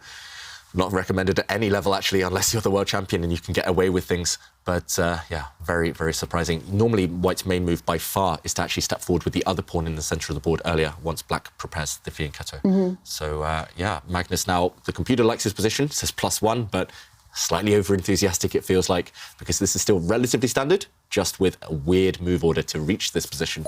And, OK, meanwhile, Magnus doesn't go for the bishop trade on Black's terms. He says, yes, you can take the bishops off, but you have to spend the time doing that. And instead, developing his light square bishop, creating a pin. Yeah. So very natural, and, yeah, the evaluation bar seeing that actually it's pretty balanced, neither side with any big weaknesses so far. Yeah, I mean, I have seen this dark square bishop foray to the edge of the board and offer itself up for a trade, but I haven't seen it when the bishop is sat there on the c1 square. So I like Magnus's choice, you know, just developing the light square bishop and putting the question to Black. Are you going to trade off bishops in order to complete developments? What are you going to do with your light squared bishop? And now this is going to be the most pressing issue for Black. Because take a look at Magnus's little luxury move there on the right, pushing Harry 1 square. It's a very subtle move, but what it does do is it deprives the light squared bishop of the g4 square. And this means that suddenly it becomes a very awkward piece, this light squared bishop for Black, because it doesn't have a nice square to go to. Yeah, Magnus just laughing. He's always laughing. There, But you know something? I learned something when I did my Chess Talks interview with Henrik Carlsen, is that Magnus plays really well when he's in a good mood. And so Magnus's team actually prepare. They prepare jokes. Which surprised me because I just assumed it was like spontaneous, like chit chat. But no, they prepare jokes, they prepare conversations as to things to put Magnus in a good mood.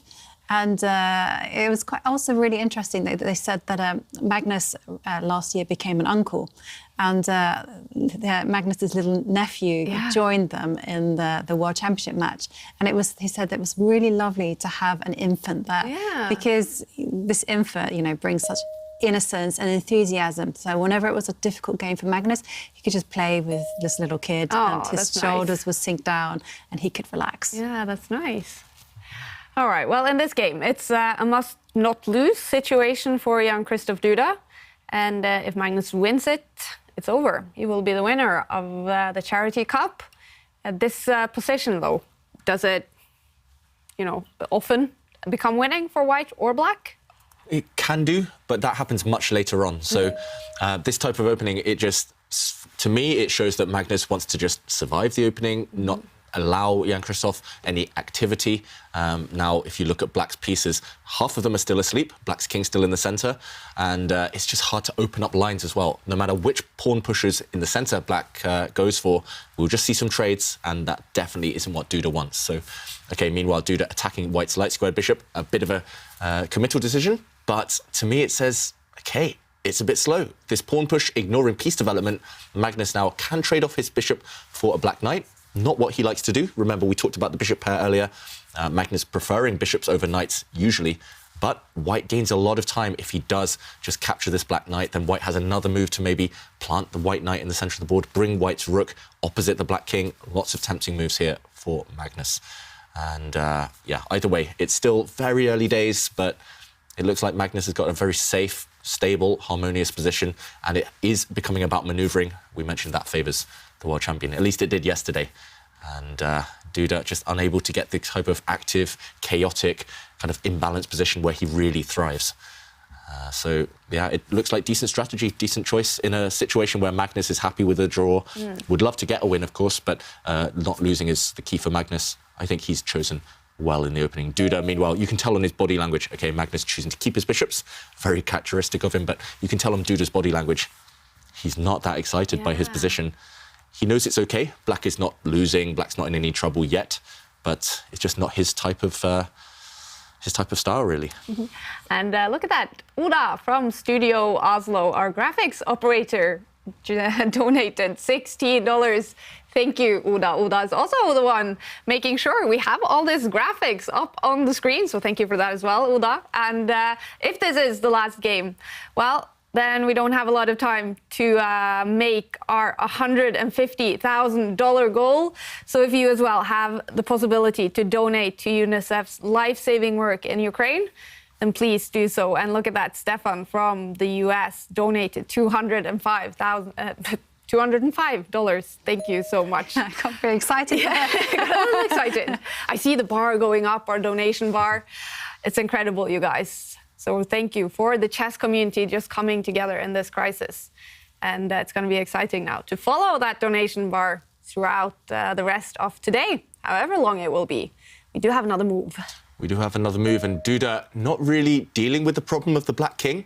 The Black King is still stranded in the middle of the board. For now, it's okay, but Duda just bring his rook across, and Magnus solidifies the white pawn centre. If you look at white's pawn in the centre of the board now, really, really firm. It's going to be hard for Black to break through that. And this is actually what we call the Carlsbad structure. It arises from lots of different types of openings, the Queen's Gambit, the Caro-Kann, and a few others as well. But it's all about pattern recognition, and Magnus, he's a real connoisseur of that Queen's Gambit, of this type of pawn structure with both colours. This is where, just having studied games of previous world champions, having played all these different types of openings himself, will come in handy. Duda may be slightly less well-versed in this type of structure, especially with the pawns. So, OK, Duda, meanwhile, bringing the Black Queen out, still delaying his attempts to castle the Black King.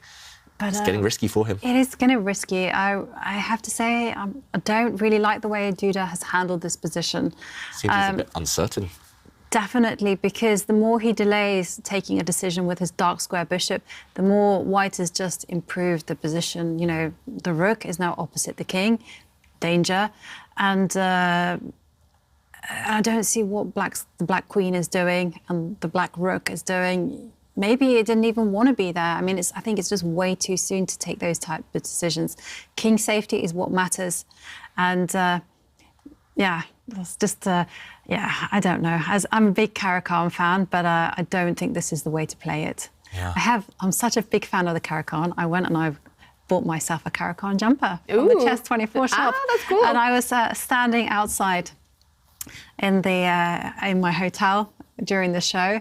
And someone came and joined me, and he's like, cool jumper. So I was like, oh, fellow chess player. And then he kind of brought me down to earth, and he goes, no. But I have a very similar jumper. It says Coca-Cola. And then he kind of, I was like, okay. Like the Corona, I was like, yeah, I get it. Oh. But yeah, it's a nice bright red hoodie. Ah, the Chess24 store. Yeah, I've been after one of the cups for ages, but I didn't get that, so I thought, Caro-Kann is my thing. I've written 2 books on it. I like it. Yeah. I love the opening, so why not just buy the hoodie? Definitely. And you guys, you can also buy this fantastic chessboard signed by world champion Magnus Carlsen. Current bid, $5,100. That is amazing, but all money goes to an incredibly important case, UNICEF's life-saving work in Ukraine. So, I mean, go ahead, bid some more. 1 hour and 55 minutes left in this auction. And we also have the Air Things device, also signed by Magnus Carlsen, up for grabs. The current bid is $400. That one can also be yours. It also monitors air quality, in addition to having Magnus's signature. And now Jan-Krzysztof Duda is thinking, I'm wondering if his air quality is a little bad today. That first game, was that one basically down to just Magnus playing some genius moves? Yeah, I mean, it's hard to be too harsh on Duda. Even yesterday, he didn't play that badly, Duda, but Magnus was just better. And same in the first game today. Magnus came armed with a fantastic opening idea, first of all, which Duda just couldn't recover from, didn't know how to react to. But even later in the game, when he was on the back foot, maybe Duda missing 1 or 2 defensive resources, but we can't blame him because Magnus was just too powerful. And sometimes in chess, we can get angry about our defeats. Normally, when I lose, I'm angry if I played badly or if I feel I kind of beat myself in a way, just kind of made a blunder or something. But Duda, how can he be angry? He's just coming up against one of the best players in history in top form. Yeah. And sometimes you just got to shrug your shoulders and think, OK, that happens, that's life. And OK, Duda would like a chance in this game at least. And he would like to feel that he played one good game maybe, at least in this final. But it's going to be hard. Look at the clock times already. He's down 4 minutes on the clock. The Black King's still in the middle. The dark squared bishops looking at each other.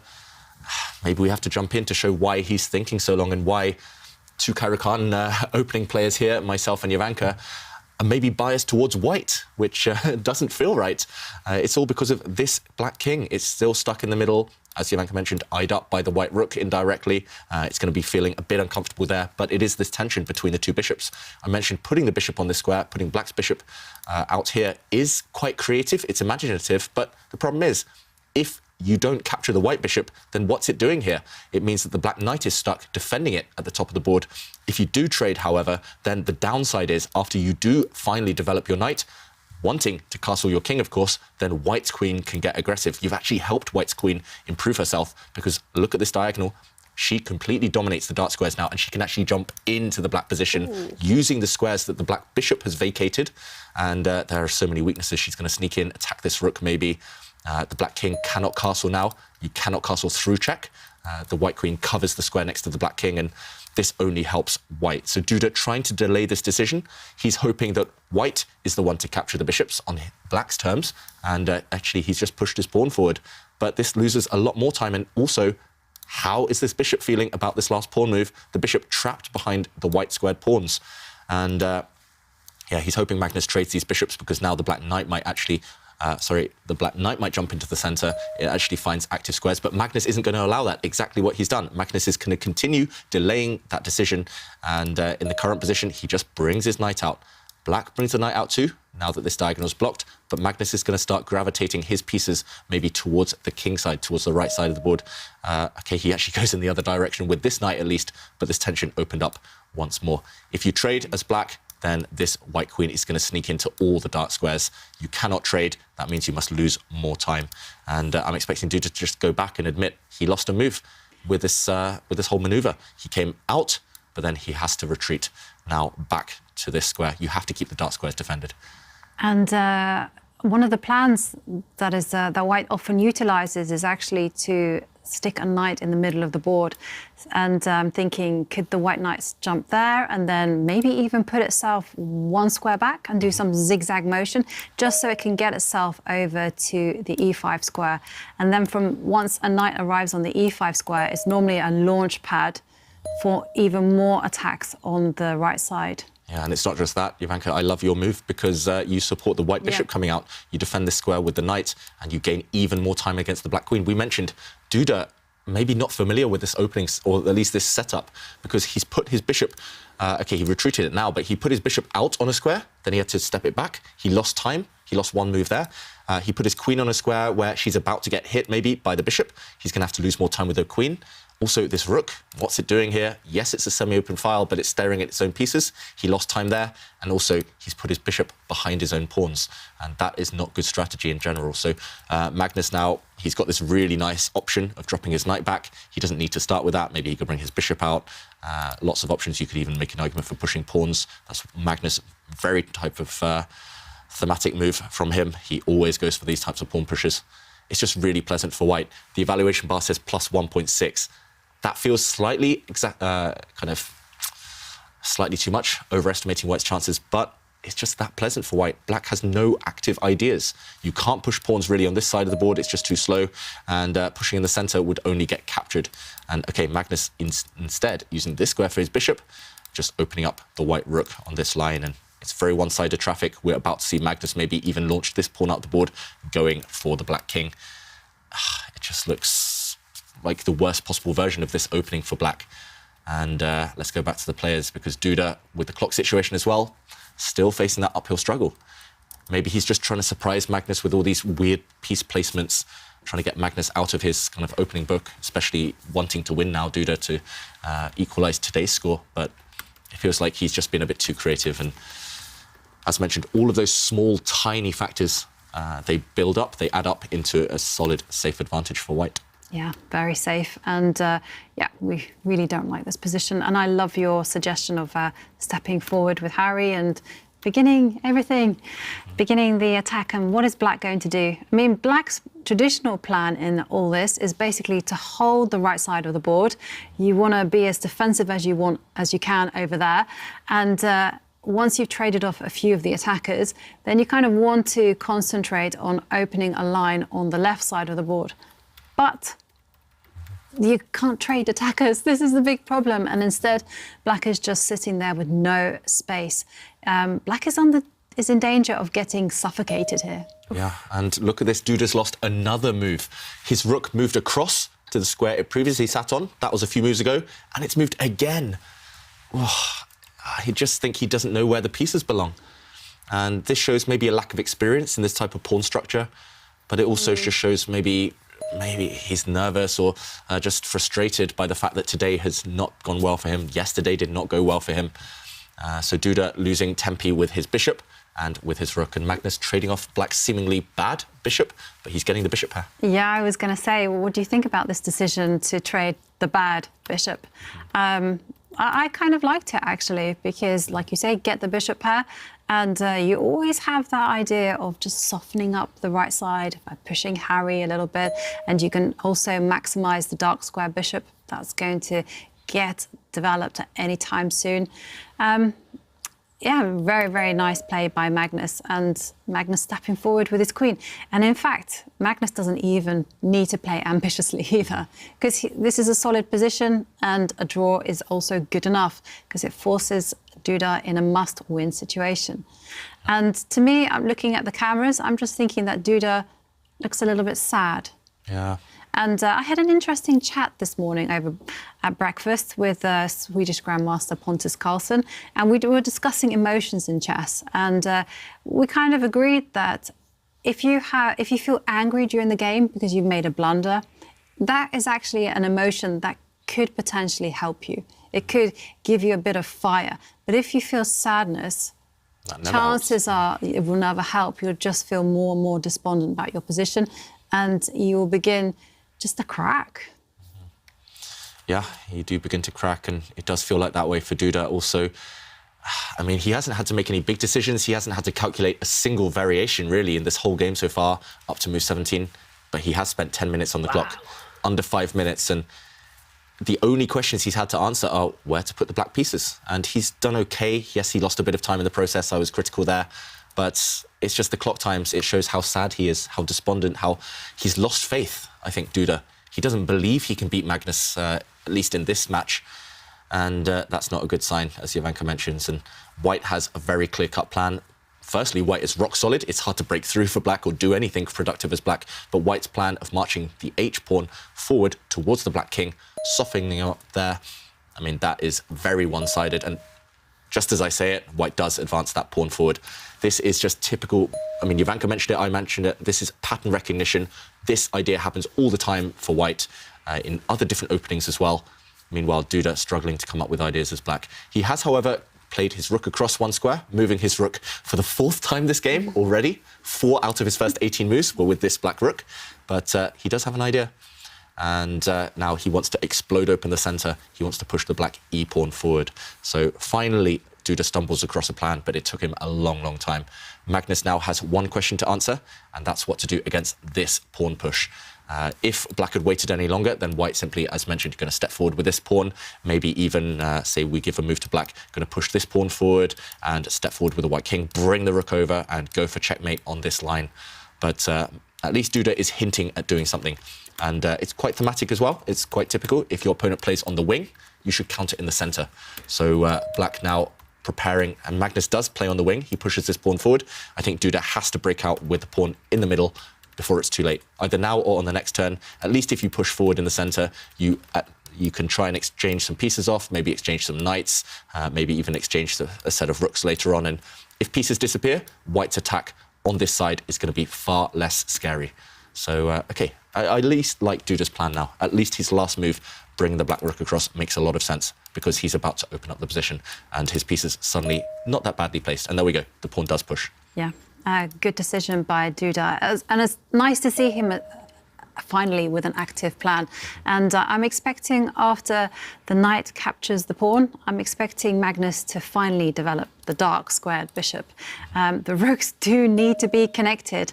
And, I didn't see that. Now there's an immediate threat in the position after that recapture because the bishop is threatening to go to the h2 square, give a check, and after the king moves, rook takes queen is a nasty, nasty threat. Yeah, even if the bishop is captured, black wins the white queen. Discovered check and discovered attack. So this tension, really annoying for white. Two ways to deal with it. One is that you capture this bishop in the center of the board, but then black's pieces might get active. Another way would be to move your queen or block this line with your bishop in the center. But, OK, Duda, despite the evaluation bar not liking his decision, he's getting active. He's trying to make a mess of the position, make a mess of things, and confuse Magnus. So big threat, as Jovanka mentioned. This bishop check needs to be dealt with. You have to block the e-file, move the queen, or capture this black bishop. We know Magnus likes his bishop, so I am slightly expecting this one. But then again, it would come at a downside that now white's queen is attacked and this white pawn on the side of the board also under fire. So yesterday we talked about, you know, the bishops versus the knights, and you said Judith Polgar liked her knights, Kasparov liked his knights, Fischer liked his bishops. Has Magnus had a clear preference, knights versus bishop? Are we now starting to see, yeah, he is liking the bishops? Yeah, I think we always guessed that he liked his bishops just from his opening choices. You can actually tell a lot of the time, especially the way he plays the Sicilian, for example, the way he plays the 1e4, e5 openings. He likes his bishops there. He keeps them when he has white. He tries to take them when he has black. But this match, especially, nearly every game we've seen so far, Magnus has had the bishop pair. Yeah. And if you look again, white has two bishops, black only has one. And we could even see a two bishop versus two knight scenario, which is actually quite rare. Just like we saw yesterday, if white goes and captures this black bishop in the center of the board with his knight right now. So it is weird how you see patterns in kind of in 2 days of matches, which you nearly never see in a whole lifetime. Yeah. But that's what's happening in front of our eyes. Magnus just showing us, proving that he does love those bishops. And as I mentioned, there's one downside to capturing black's bishop in the center of the board now. Magnus just trying to weigh up whether it's worth it or whether to play it safe, maybe moving the white queen or blocking up the central line. And yeah, Magnus, he's a bishop man. I prefer my bishops too, but knights are tricky. And OK, as mentioned, one of the options was to move the white queen. I didn't expect this square, the white queen going back to her start square, but she's at least out of the eye line of the black rooks. And Duda, he is getting active. Look at those black rooks stacking up, doubling up on the open e-file. All right, and thank you to Jarkko from Finland, donating $23. We have made it past $130,000. Wow. That's incredible. No, I know. I'm just, I'm so impressed and feeling so much love for the chess community and all our viewers around the world for their incredible generosity. Brian from the UK, Christian from Norway. Thank you to all of you. But we have upped our goal to $150,000. So please keep on donating if you do have the possibility to do that. And also the chessboard, you guys. $5,100. It's amazing. And but the auction, it hasn't closed, so you can still make a bid for it if you want to. All right, Jovanka, you were going to say something about the game. Yeah. I don't blame you if you know what it was. No, I think I was probably going to say, I mean, I do like what Duda's doing. He has one sneaky move. He can still play the bishop to the h2, give a check, you know, we like checks. But, OK, now Magnus's time to develop the dark squared bishop. Maybe first capture the bishop in the middle of the board. I mean, what are the chances of Duda even thinking about winning it? Yeah. It's difficult, isn't it? It's still difficult. It's almost, I would put his chances of a win at less than 20%. OK. What about you? I'd be slightly more generous, but not that much more generous, to be honest. Yeah, I mean, 20%, would make sense here. It's roughly balanced. I mean, he's been fighting back Duda. Actually, the evaluation passed slightly in Black's favour. It's much better now than it was about 5 moves ago for Duda, but that's just because Magnus is playing it safe. I don't think Magnus has made any big mistakes. Magnus could have been more ambitious over the last few turns, but remember, a draw suits him. So that's why Magnus is taking these safety first options, and probably I would say 50% chance this one's going to be a draw, and maybe 25% chance each for either side. But yeah, I mean, it's still hard to imagine. White just simply has no weaknesses. If you look at most of White's pawns, yes, White has a very far advanced pawn that's defended. That's actually going to act as maybe a thorn in Black's side on that king position. But apart from that, White has no weaknesses. Everything harmonious, everything defended. It is that rather unique 2 bishop versus 2 knight scenario. I think I've only had that maybe half a dozen times in my career, and we've seen it twice in 2 days now. And yeah, Magnus really loving those bishops. I expect him now to try and keep those bishops if he can. At least he doesn't want all of the minor pieces, all of the bishops and knights to come off, because that would be very balanced.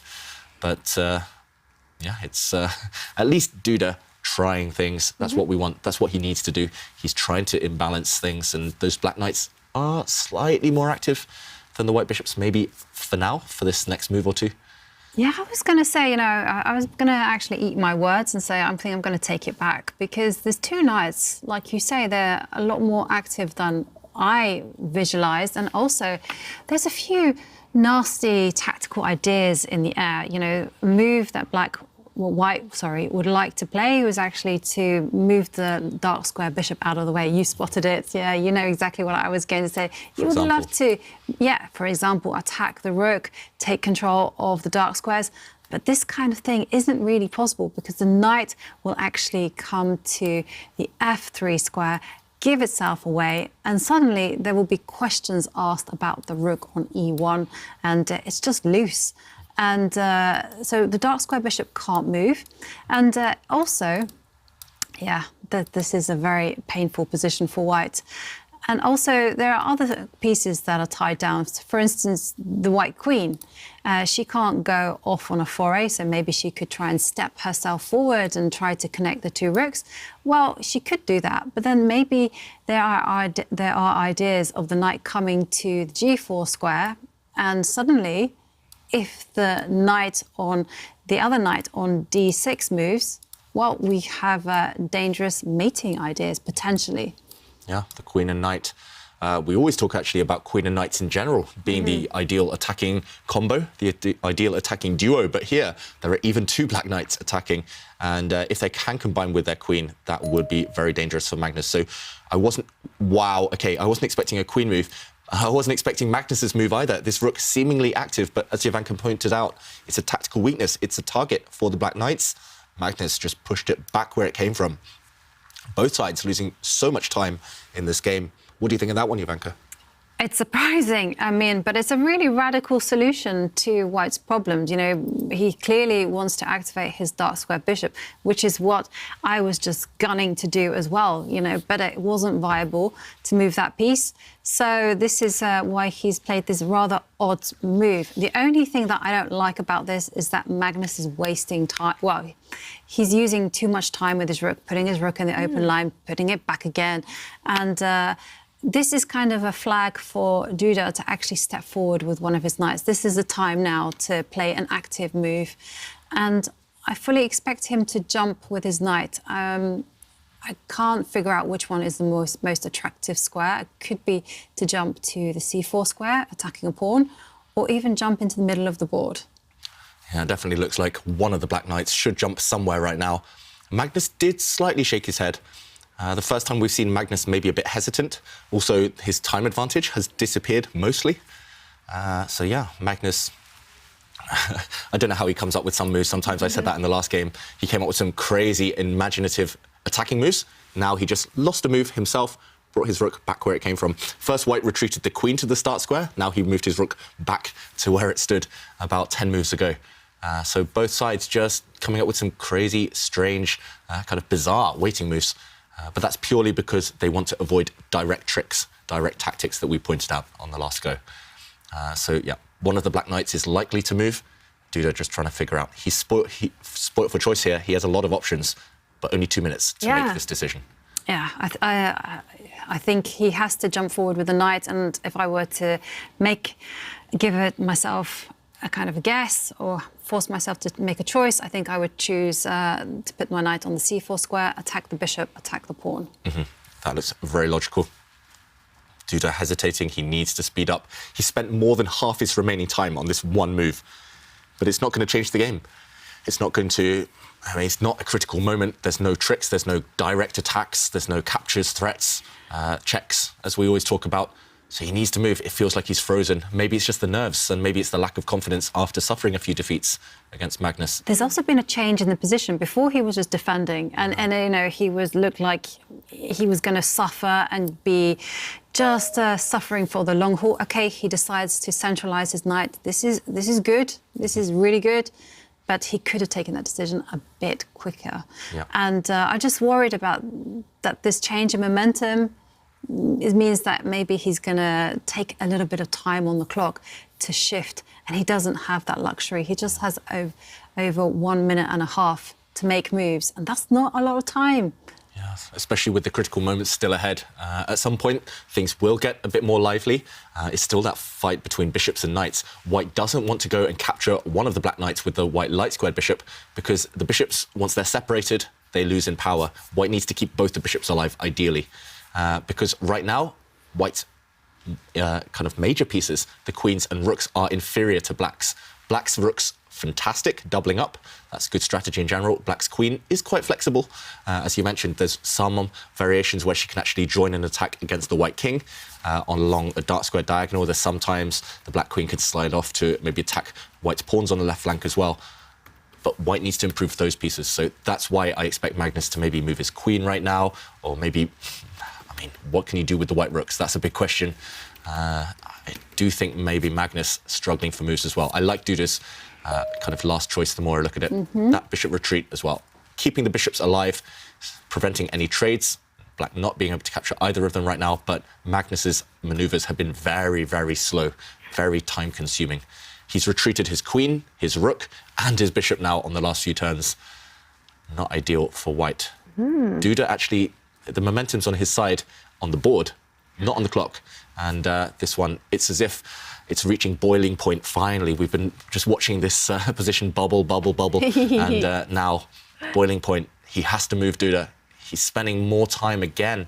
He has to move his knight, maybe improve the black queen. The white queen is attacking black's central pawn. Just defend it if you want to. You just have to move. You have to decide. Okay, he does defend it with his rook. Now, however, the rooks not teaming up, not aligned with each other. If you look at the black rooks previously, that was where all the action was happening on that e-file. The black knights and white bishops all stood on that file. That's why the evaluation passed slightly in White's favour. I think he should have defended this pawn with the black queen instead. And, OK, Magnus does have a bit of a luxury move here. Black has no threats. White's dark square bishop can step into the centre of the board. White's queen can move. Some choice. And also, once the dark squared bishop steps into the middle of the board, just look at the diagonal it's occupying and look at the squares it's controlling, those squares around the black king. And then suddenly there are even...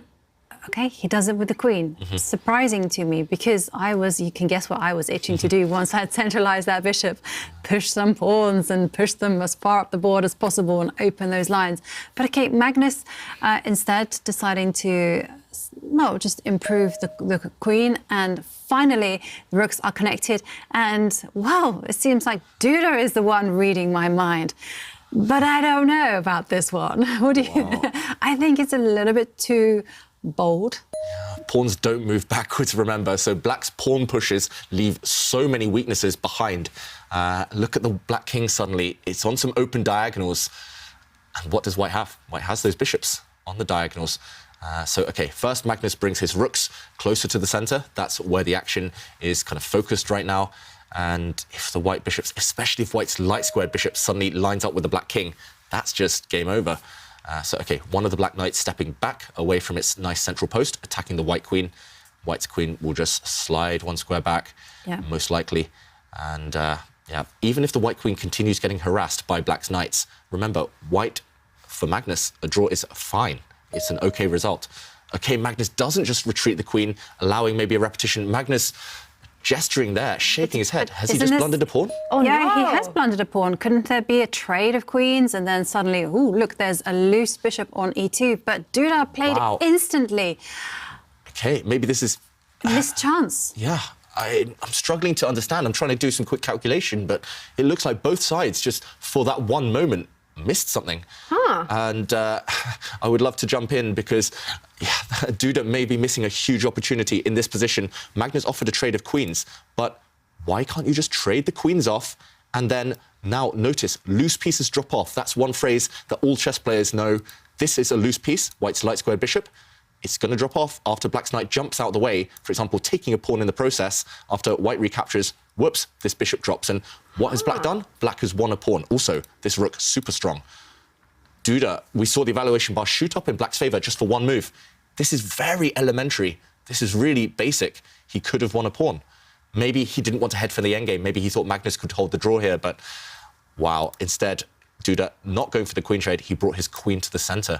He wants to go on the attack, but wow, Magnus throwing his bishops around, using this bishop to go and capture a pawn on the edge of the board, seemingly a useless pawn, but that's because the bishop, if it's captured, suddenly the black knight next to it would lose its protection. And wow, things are really heating up. I mentioned they would. The black rook now stepping forward, hitting the white queen indirectly, maybe the bishop behind it on the 6th rank. This one is really chaotic. Suddenly there's a huge threat. If black's knight jumps out the way, then suddenly white will lose a piece, and Magnus is grabbing pawns. But can you grab that pawn? I mean, isn't there some kind of attack, like the knight can step backwards? Yeah. And look at that, double attack, one on the bishop, one on the rook. Yeah, this is really... Either. This is really mysterious, and it's on the board. I think Magnus's intention is to give up this bishop. He's about to lose it because of this double attack.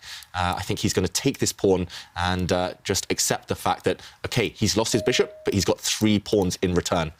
This one is chaotic now, and this has actually happened. This position is on the board. Also, look at the white queen. She's on a nice diagonal against the 2 rooks and against the black king. This one is crazy. It's anyone's game. That's white. Look at the 2 players, their body language. Let's go back to them, because white has lost a bishop, but he's gained 3 pawns in the process. Is he playing Dubov kind of chess now? Kind of. Kind of, but with less risk, because he does have 3 pawns for the piece. And, yeah, lots and lots of moves coming thick and fast. But now the black queen is attacked, and maybe things are turning in Magnus's favour, because if you step to the wrong square with your queen, for example, if you step away, then white is going to be delivering nasty checkmate to your king at some point. So, OK, the queen steps back in this direction, covering this key square, not allowing white to use it. Oof, this one's heating up, but suddenly I'm liking the pawns. These pawns are going to start running up the board. They are unrivaled, 3 versus 0 on this side of the board. And black's knights are good, but maybe not quite good enough here. They have no point, and there's also no way that the piece, the extra black piece that Duda has, can actually mobilize itself. I mean, it's just in a purely defensive role. I think Magnus has made a smart choice, and he's driving the knight back. But I know I liked your move better, David. To the point. Promote the pawns. Slightly scared of the white king now. The white king looking much more open. Previously here, it had nice shelter in front of it. That's why I thought, OK, black has no threat. Why not push pawns? But, OK, this pawn push, now the black knight is going to step. I mean, I'm not sure where. It can step back. It can step forward. It at least threatens some checks now. The position, OK, and this is happening. Magnus, is he losing control again? No, he drops his bishop back. There's a knight check, and he's got to be really careful. But this black queen now, can she jump into the position? If she jumps in, then the black rook drops off. Yes. Yeah, she has to keep an eye on her black rook. So maybe sliding across this way, lining up with the white king. It's still crazy. Let's go back to the players. 17 seconds, plays 1.5 minutes. He has to make that move. I think that is the only move to keep the chances alive. And he retreats the queen. OK, I mean, is there even moves such as... OK, the rook, I was thinking of... What were you thinking, Ivanka? Decoy. I was thinking of decoying the queen, but OK, maybe that wasn't possible. 9 seconds for Duda. Yeah. And tension, because look at the e-file now, where white's rook lies, black's queen and rook as well. 3 seconds. 1 second. He has to make a move. Wow. OK, he pushes a pawn. That was pure panic. And now look at this, Magnus just locking in this black knight. Black's knight in white's camp is trapped. That knight now struggling to find an escape square, but there's a counterattack against white's queen. Magnus maybe just slightly rushing that last move. I think he could have won some material maybe, but White's queen now under fire. Where is she going to run to? There's still this remaining threat against black's knight on the e2 square. It's trapped, as mentioned. But how can Magnus just close that cage? Where is the safe square for white's queen? Magnus this time frowning. Both players super nervous, you can tell on the body language. They really, really want to win this game, both of them. Yeah. And white's queen, I'm expecting her to maybe just slide back. She ideally wants to keep herself on the same diagonal as black's king, but then she will no longer attack black's knight at the bottom of the board. What's the number one priority here? It's not clear. Can she slide back one square on the diagonal? The problem is, OK, she does this. I think the most natural move. The problem is now black's knight can jump out the way. White's queen not attacking the black rook anymore. And, OK, Magnus is pinning. Is he winning? We see a trade of pawns there. The white queen pinning the black rook, but the black rook defended sufficiently. Bar saying it's a draw. Do you think it's going to end up with a win for any of these? It could still... both sides are running out of pieces, though. That's the problem. Magnus, though, banking on his pawns. We could see a scenario where the queens and rooks will disappear. And black's knight will face off against those 3 white pawns. And that could be very good for white. That could be very good for Magnus if he can push those pawns further. But if the pawns fall, black has an extra knight. But actually, the position could be headed into a draw, because I suspect that Magnus will just step forward with his queen, pin the rook, and every time the king tries to break the pin, the queen will just give a check. Will Duda... Yeah, I was going to say, will Duda play for the win, though? Magnus... gesturing there. Yeah. Maybe he just missed that this was possible, because black's knight is jumping towards that white king. Some vague threats now against white's king from the black knight, but Magnus ignores it. Nothing immediate to worry about. There is still this pin, remember. Black's rook is stuck, cannot move. That would be illegal, so black's queen has to stay defending it as well. And also, now that this knight has gone to the right side, is it in time to catch the Alice, the A pawn? That's a good question. White's pawn is running very fast up the board. So if white now gets another move, OK, the black knight defends its rooks. I was going to say, if white gets another move and trades off the queens, trades off the rooks, then that white pawn is simply going to win the game. But now the black queen can move.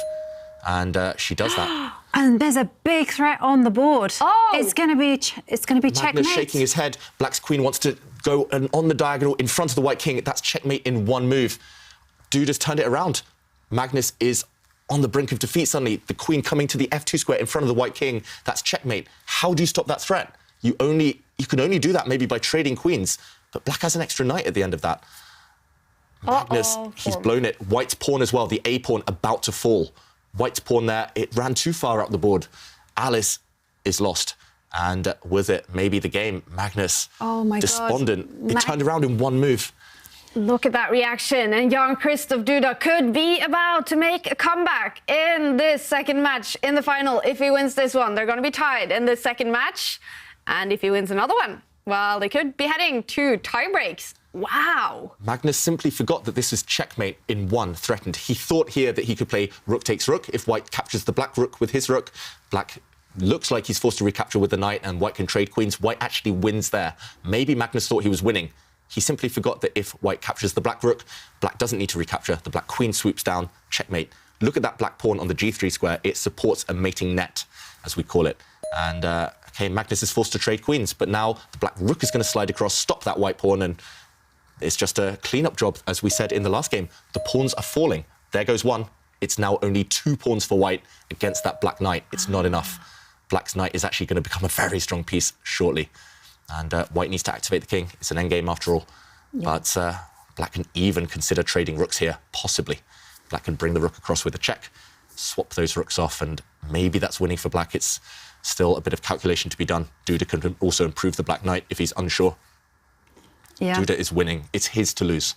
I mean, just take a look at Duda. I mean, what a change. Right. He's suddenly leaning forward, looking at his pieces. He is in full calculation mode. He knows his luck has turned. And, yeah, this is now incredible for black. Mm-hmm. And it's not even too difficult, I feel. No. The black knight, once it improves itself, there we go. Going to the edge of the board, but it's going to re-centralise itself soon. It's all about black's g3 pawn that we did mention. That's 2 squares away from promotion. If black can remove the pawn in front of it, especially with the black knight, it's just going to be game over. Magnus's pawns, they're actually held up right now. They're stuck because the black rook keeps an eye on them. And Magnus, can he pull another miracle out of the bag? He goes active with the king. I think this is a good practical chance. If Duda does decide to give a check. This is okay. But the white king can just slide on the diagonal and, okay, are we going to see it?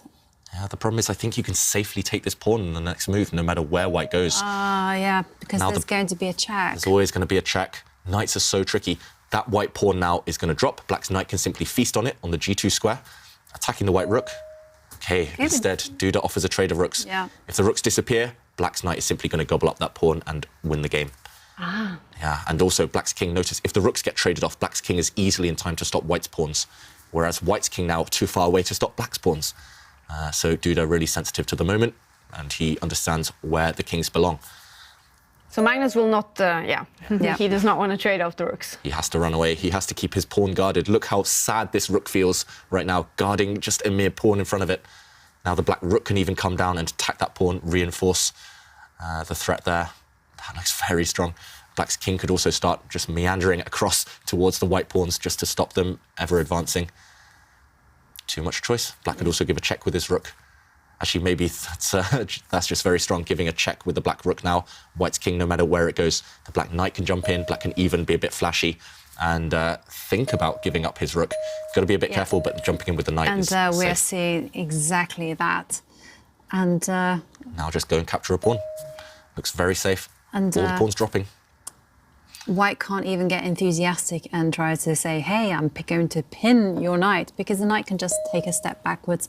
And Magnus trying this trick, but the knight steps back, the rook is protected, and suddenly, it's the knight is easily going to hold off White's outside pass pawn.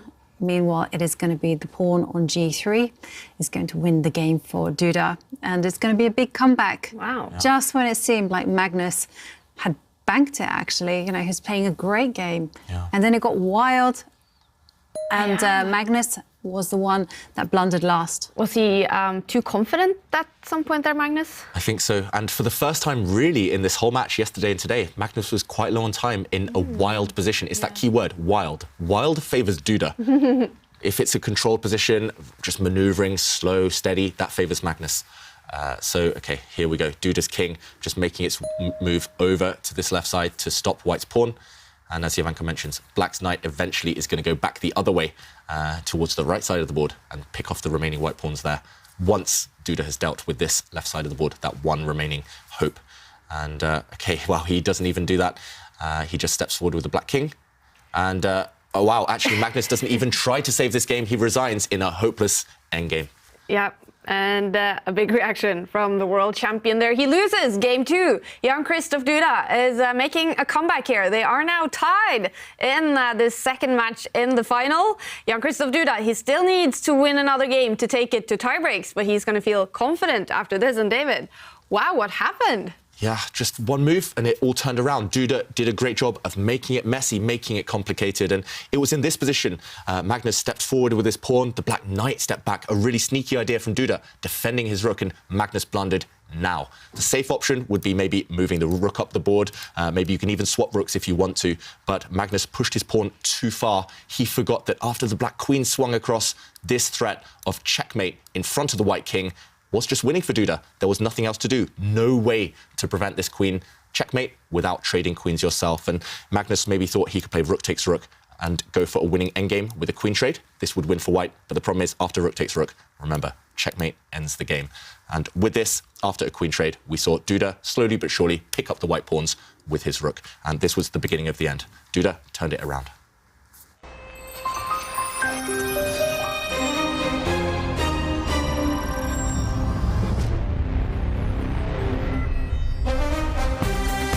In 13 minutes, game 3 between Jan-Krzysztof Duda and Magnus Carlsen. Duda will have the white pieces and feel confident. He still has to win a game in today's match to take it to tiebreaks. Now, let's talk some more about UNICEF and their work in Ukraine. UNICEF has delivered more than 800 tons of emergency aid to Ukraine. And let's hear again from James Elder, UNICEF spokesperson from inside Ukraine, talk about what kind of work UNICEF is doing for the people caught up in this war. Yeah, it's a lot of those supplies, hey, and there's not many good days here in a sense.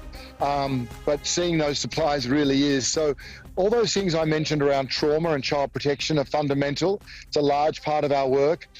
But so are supplies. You know, we talk to those doctors, be it here in Lviv or in Kiev or Kharkiv or anywhere, Dnipro, what they need. And it's emergency medical supplies. So it's surgical equipment or obstetric equipment because women are having babies in bunkers. Sometimes it's just water purification tablets or generators to pump water because, again, critical water infrastructure is being destroyed. So it's a lot of life-saving equipment going across to hospitals in many districts in the country.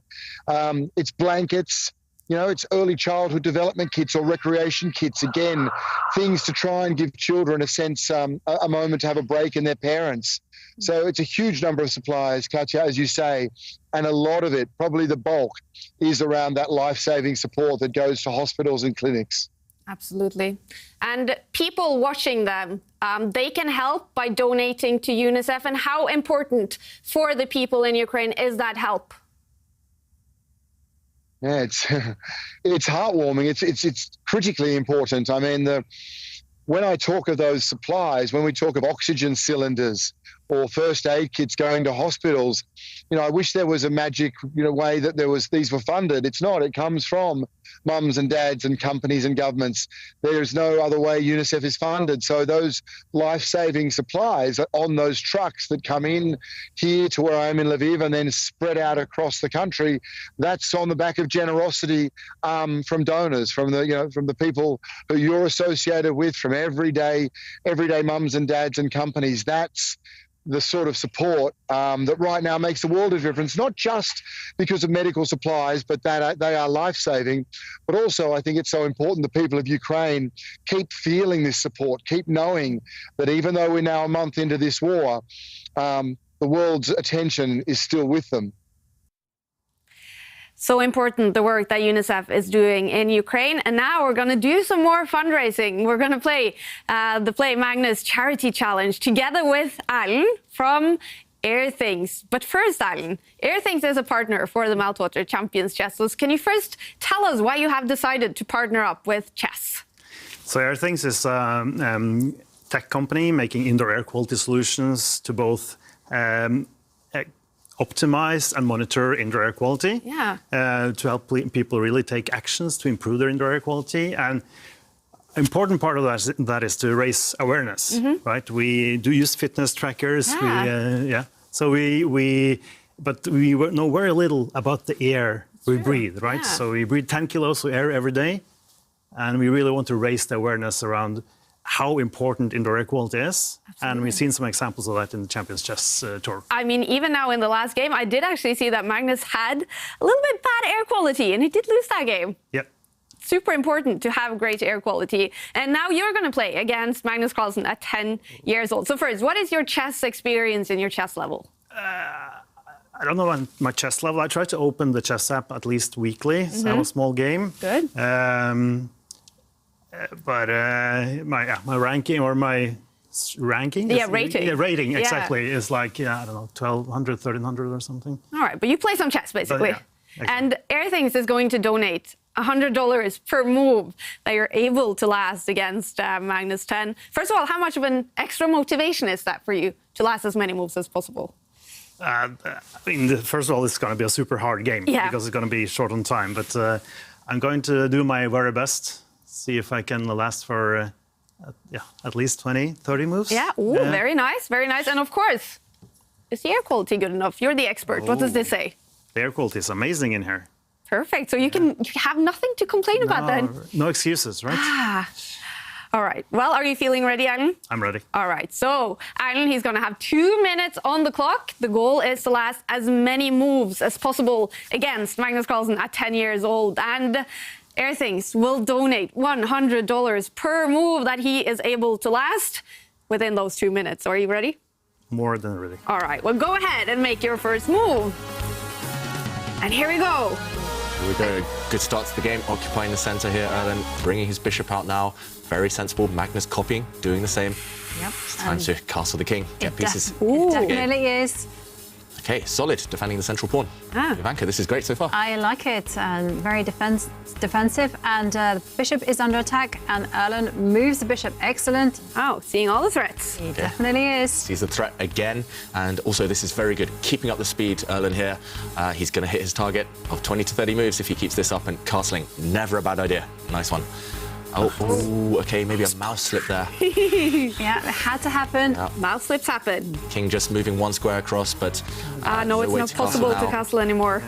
Okay, maybe move the queen, maybe move those pieces that are asleep on the left side of the board there, Erlen. Okay, he goes on the attack, however, going after black's pawns. Now, the black king under some fire, it castles to safety. Erlen needs to, okay, good. Keep his pieces developed. Queen develops, stepping forward. Very nice. And still 1 minute and 15 seconds left on the clock. Plenty of time. Big threat now. In, attacking white the queen. Yeah, white queen under fire. The white queen has to move. The black queen attacking it. Very good. Sorry. No pressure here. And in order to be safe, it's very good to step it back. Yeah, slide it across the board. White's king, meanwhile, super safe as well. So now the black pawn stepping forward, attacking the white knight, sorry, and a trade offered here by Erlen. Also very sensible. Still a healthy-ish position. Just trading off now a set of knights, maybe. There we go. And black will recapture. With the bishop. Yeah. And some pieces still asleep, though. Erlen needs to wake those pieces up, maybe. This is an excellent move. Ooh, very nice. Okay, well, now that bishop is in the side of black's board, but maybe, you know, the defender can be kicked away. Yes. Great move there, undermining the defender of black's bishop. And oh, Magnus, 10 years old. He's a sneaky customer. He spots every trick. It's all about speed, though. Erlen just needs to move that queen out, and maybe even give the queen up for the bishop, because that would just prolong the game, keep the moves coming. That bishop too strong. Okay. And still 25 seconds left on the clock. Good move. Now check. The white king has to run, or the white queen can block. Two safe moves there. Okay, Erlen chooses one of them. Great decision. Okay, a bishop falls, but it's not the end of the game. Speed here. 16 seconds for white. And remember, the knight is still under attack. Ooh, the white queen slides back, but unfortunately that walks into a checkmate. Magnus Carlsen, 10 years old. What a sneaky guy. It is a checkmate on the board, but if you press continue, Erlen, let's see how many moves. 18 moves you lasted against Magnus at 10 years old. How'd you feel? It's still stressful. Yeah, isn't it? Yeah. And having two grandmasters commenting at the same time doesn't really help. But it's... I can imagine. I can imagine. Sorry about that. Thanks for some good advice there. Well, 18 moves. That means $1,800. But I heard a rumor that Airthings is actually going to up that. Yes, actually, all the Airthings employees came together, and we had a fundraiser leading up to today. And we were able to raise $4,000 US. Wow. And the company has decided to match that amount. So we're doubling it. So in total, we're donating $8,000 to the charity tour. Wow, that is so kind by both Airthings employees and Airthings. Thank you. Wow, what great employees you have. Yeah, it was. I'm surprised. I mean, like, it was really tremendous effort by everyone. Yeah. Absolutely. And look at the bar, you guys. We have made it to past $142,000. Our goal is $150. Can we make it? That is the big question. And there is one more thing that you can also do to donate money, and that is to join our auction. And here it is, Adam. Yes. This very special Airthings device, signed by world champion Magnus Carlsen. I mean, this is a very special Airthings device. It's one of a kind, really. Yeah. So I'm hoping that, I don't know where we are right now, but I'm hoping that the donations will go. Definitely. Last time I checked, it was around $400 or $500. Oh. But this is special. And of course, we have the device is working as well. It's not only signed by Magnus Carlsen. It's fully working. That exactly. We can guarantee. Yeah. So whoever gets this in their house, what can this Airthings device help them with in their house to better their air quality? So this is our flagship product. So this is really the most advanced air quality monitor we have. So it measures all the critical parameters in your indoor air quality, from radon to particulates, temperature, humidity, VOCs. Has really everything covered. Yeah. Connected with a great app, digital experience. That actually gives advice to how to improve. Yeah. Right. So you can both monitor and you'll know how to improve your indoor air quality. Wow, it's a great device, you guys, and we're so thankful to Everything's donating $8,000 and letting us auction out this fantastic device signed by Magnus Carlsen. So head to cctauction.com to make your bid. And now we're going to head down to Askild again, down at the Good Night. How's the tournament going, Askild? It's going great. I think we played 3 games so far, several players on 3 points. So we can walk in and have a look at how is it going at the top boards. And I do believe we have our good friend Christopher there as well. And yeah, Christopher, you were involved at the Deichmann Library earlier today for the charity event for Ukraine. And how was that experience? It was amazing. It was basically, it's one of the biggest buildings in Oslo, and it was completely packed with people competing, participating and donating towards these 6 humanitarian organizations that we collected donations for. That's great. And speaking of collecting money, that's what the Charity Cup's been about, collecting money for victims of the war in Ukraine. And we did have a few auctions during the tournament, and one of the items up for auction was the Tinky Winky costume that David famously wore last season. And you were the lucky winner of that Tinky Winky costume. So what's the plan now? Because you actually donated the costume back to us. So what's the plan? Yeah, I did. Well, the thing is that David told me that he was gonna do a simultaneous exhibition in the Tinky Winky costume here at the Good Night. So I hope that he's ready to collect some more money for Ukraine. Isn't that correct, David? Great. And I mean, as we can see. So yeah, David, you have a challenge now. Looking forward to it. And but as we can see, Christopher, it's a lovely occasion. There's a chess tournament at the bar. You are the daily manager. You are the arbiter during these events. You are the bartender. You are the quiz masters at time. I mean, how lovely is it for you to be able to host events like this at your chess bar? I mean, this is basically the best. It can't get any better. I can arbit with a beer in my hand, go around, just watch great chess, which is what we built the pub to do. So this is heaven for me, basically. And as we can see, this is the top board currently in the tournament. These guys are all on 3 points, playing some fantastic chess. And yeah, let's see. Look at the position. And yeah, David, I think we found you a new challenge, buddy. So hopefully you can come down to the Good Night once again in Tinky Winky costume. Askild. I'll get my revenge one day. I'll tell you what, David, if you do it in the Tinky Winky costume, I will also join you in the penguin. The penguin. Okay. You're so mean, Askild. But we hope you're enjoying yourself, and hope to see you later on at the Good Night as well. Absolutely. Thanks for joining us. I think we have to call it the Tinky Winky curse now, David. That costume just won't leave you alone. It's like Groundhog Day. It just keeps happening. It's destiny, David. You know, you can't argue with that. You can't fight it. You just have to accept your future. It's intertwined with that costume. You're never going to get rid of it. Yeah. And if you didn't follow us earlier in this tournament, so we did put the Tinky Winky costume up for auction. It was sold to Christopher down at the Good Night. He bought it to give it back to us so that David could wear it once again. So we just won't leave David. And here we go. Wow, game 3 starting, and they're tied in the second match. If Magnus wins this game, it's going to be over. He will be the winner. But if it is a draw, then we will have another game. Yeah, that's right. So Magnus, he needs to get 1 point out of the next 2 games. That's no given, especially with black. Oh, wow. I was about to say Magnus is going to play super solid. He's just going to try and get into the game, and draw's still fine for Magnus, recovering from the last defeat. But Duda has already surprised Magnus on move 3 with a really rare option here. He's just pushed this pawn forward 1 square. Normally we see the Italian game, the Spanish game, white bringing out the bishop in a different direction, different angle. But no, he's created a safe square for this white bishop to fianchetto itself. And I nearly never see this at top level these days. Yeah. Really surprising choice by Duda. It is a surprising choice. Now, if white were to develop the knight on the left side of the board, he would have a specialty of the England women's team from the early 2000s. We all played it. So Magnus playing the most committal move, you know, challenging in the center. Okay, but is this the best, it's not the most popular response, that's for sure. Definitely not the most popular response. Nearly always, black brought out the kingside knight to attack white's pawn in the centre, but Magnus traded off those pawns, and the reason this is a bit surprising from the world champion is he's breaking the rules. Black's queen came out too early, and after the white knight jumped forward, the black queen, which did kind of bravely enter the centre of the board, has forced to take a step back. So right now, white is ahead in development. White has developed two nice knights out there, and meanwhile, black with the queen, that queen might be a big target throughout the next phase of the game, especially in the late opening, early middle game. Black might have to lose even more time with the queen.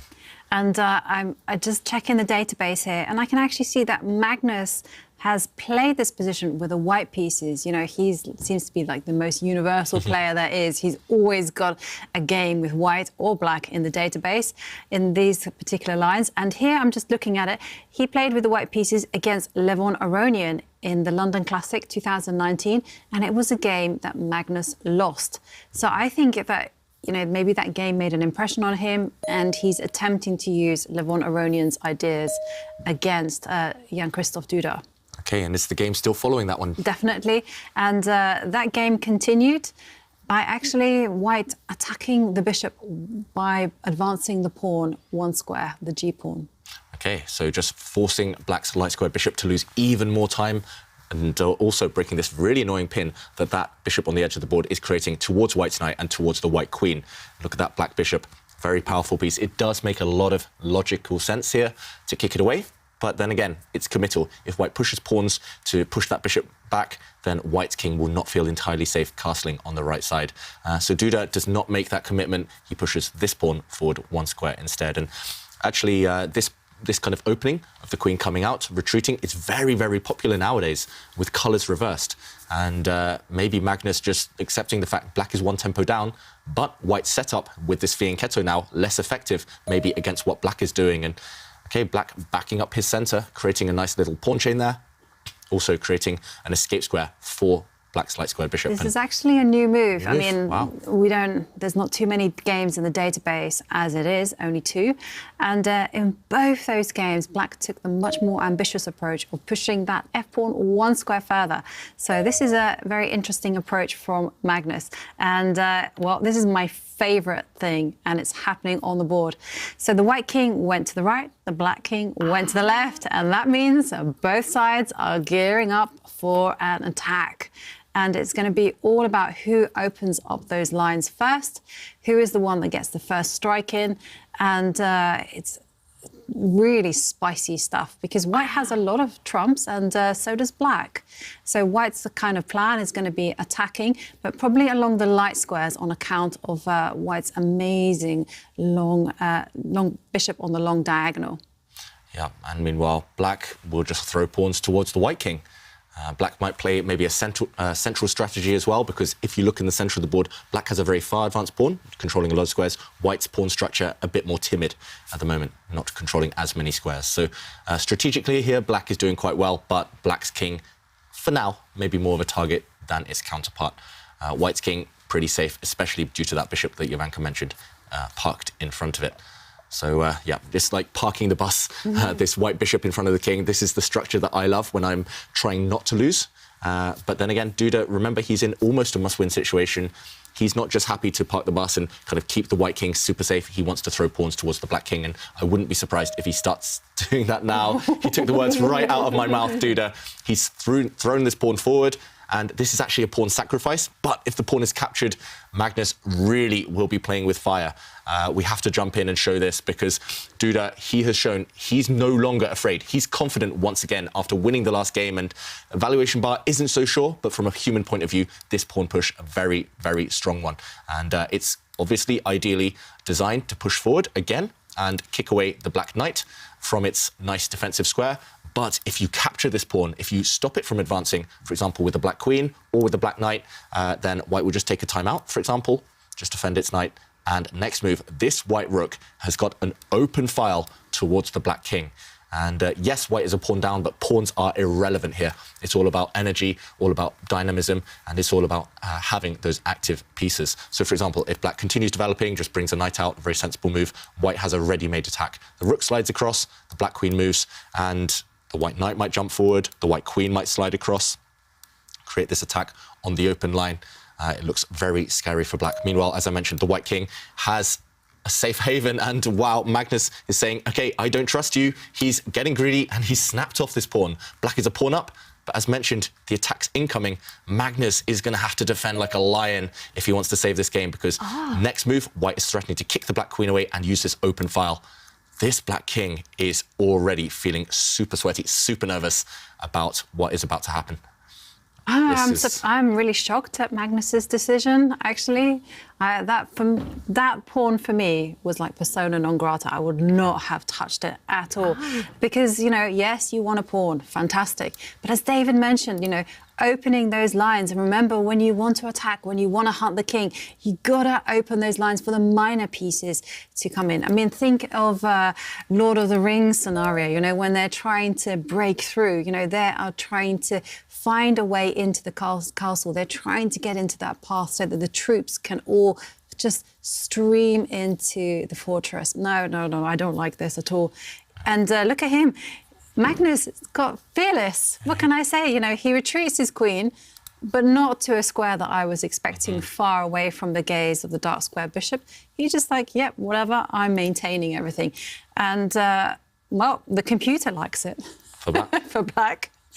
But the humans, yeah, I don't know. I mean, presumably the idea is maybe to step the queen back one square and just park itself on the... I think the idea is maybe even to develop the bishop to kind of challenge for this diagonal. Just, for example, if the white rook slides across, maybe the bishop can develop and it blocks up, it kind of plugs this line. So less to fear here, but also puts some pressure on the white knight. And if the white knight moves out the way, then any exchange will favour black, of course, because black is now one pawn up.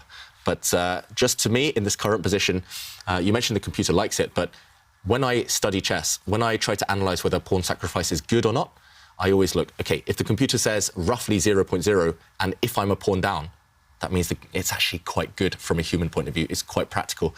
If the computer says you're one pawn down and it's -1, then OK, maybe I do trust it, and maybe there's no sufficient compensation. But here the computer basically says 0.0, and white is a pawn down. So white is completely fine despite having one pawn less. And wow, Duda, just in light of this bishop trying to come out and trying to create this type of pin, some pressure on this diagonal, he said, OK, yes, I'm a pawn down, but I can take a time out. I can just stop you from fulfilling your plan. He pushes a pawn forward, covering this key square, and now black's bishop is stuck. It cannot jump to the aid of its king, of its queen, and some real threats, as Jovanka mentioned, on this diagonal and maybe on this file later on.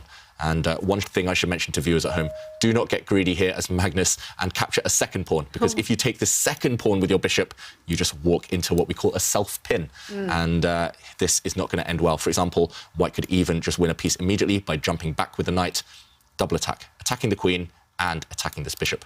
One of them will drop off.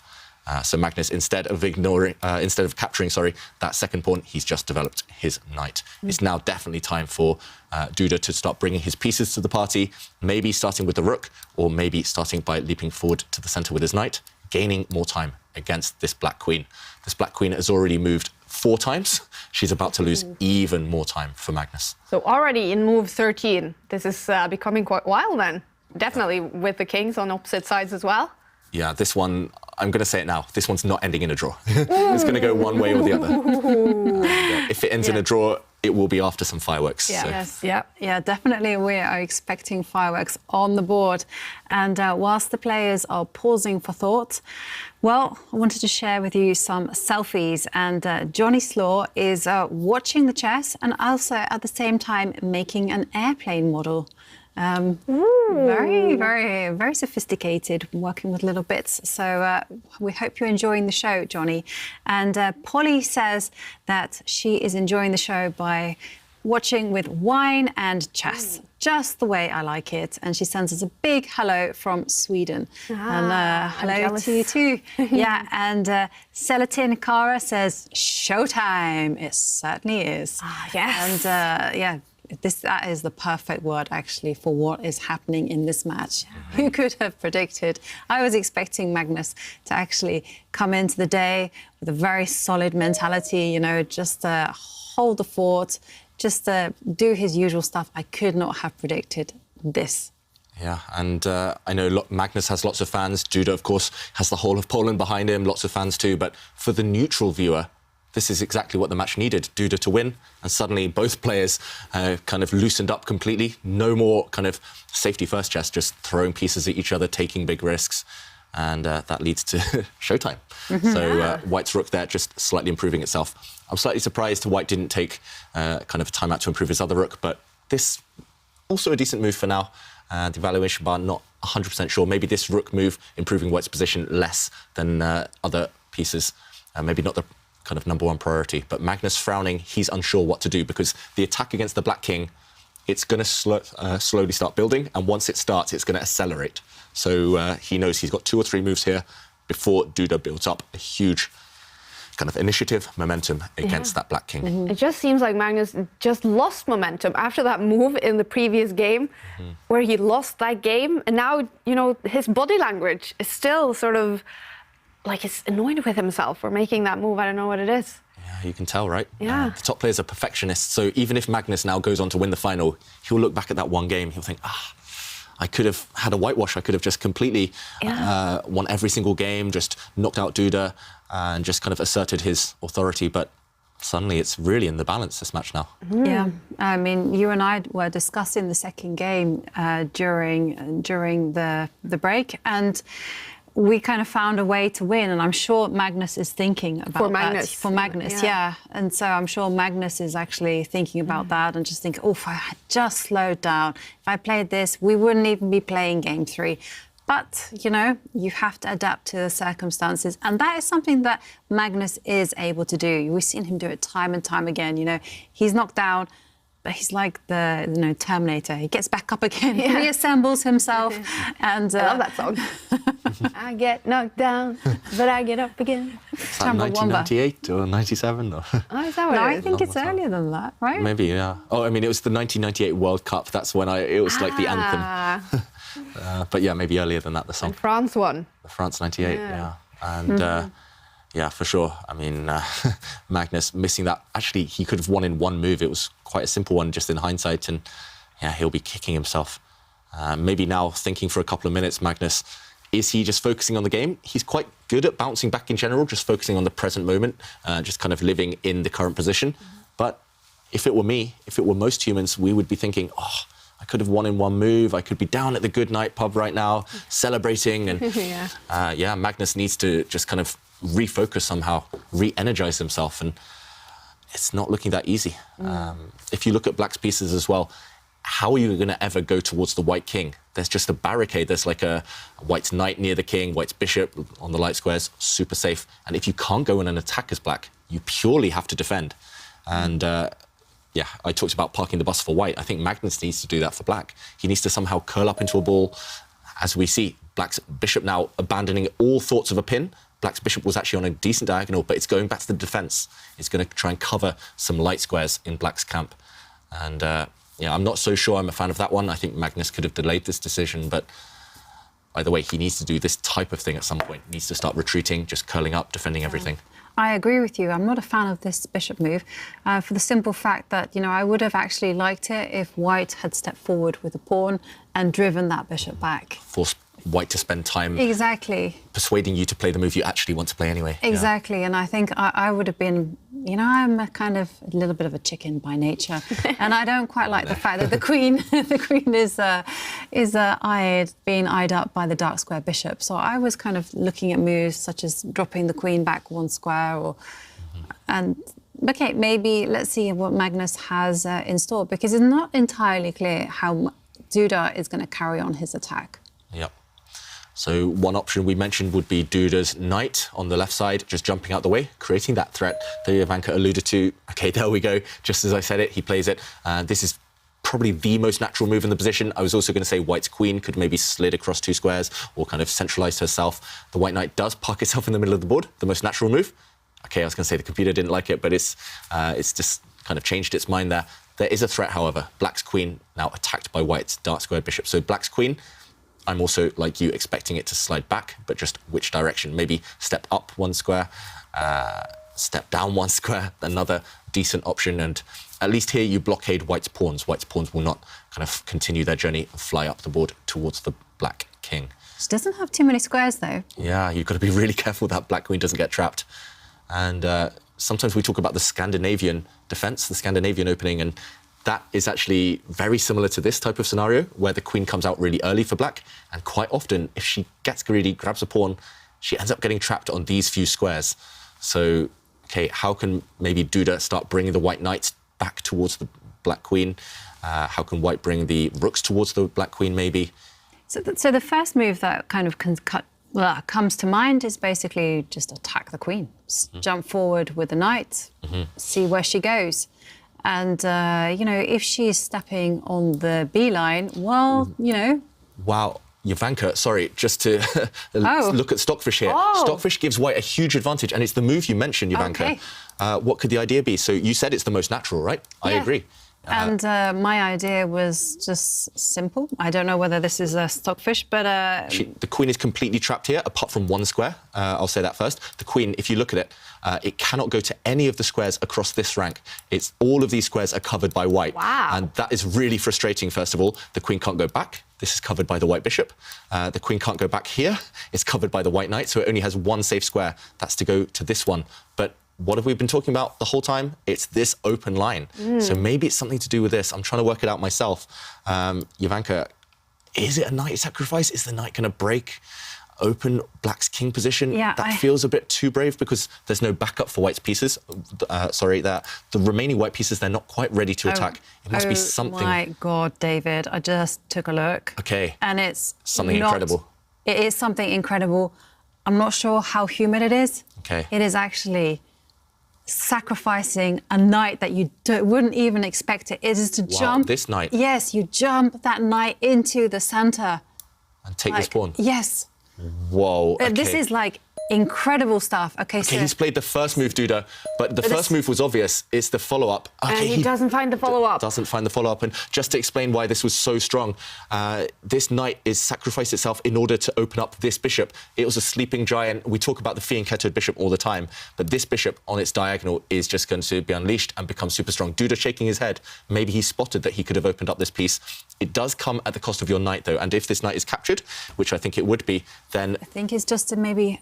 bring the queen out, maybe gain some time, check the black king, and force the black king onto this line that we've been talking about. And now you can do your big sacrifice. Now sacrifice another knight. So Duda, in order to win, which he maybe could have done, would have had to sacrifice both his knights. And the idea is that this knight now, no matter which way you take it, with the king, with the queen, it will just walk into a pin and win. And the white rook will now win the black queen. So this was 3 or 4 moves deep. It would have started with a sacrifice of one knight and then a sacrifice after this move of another knight. But Duda, he was capable of spotting this.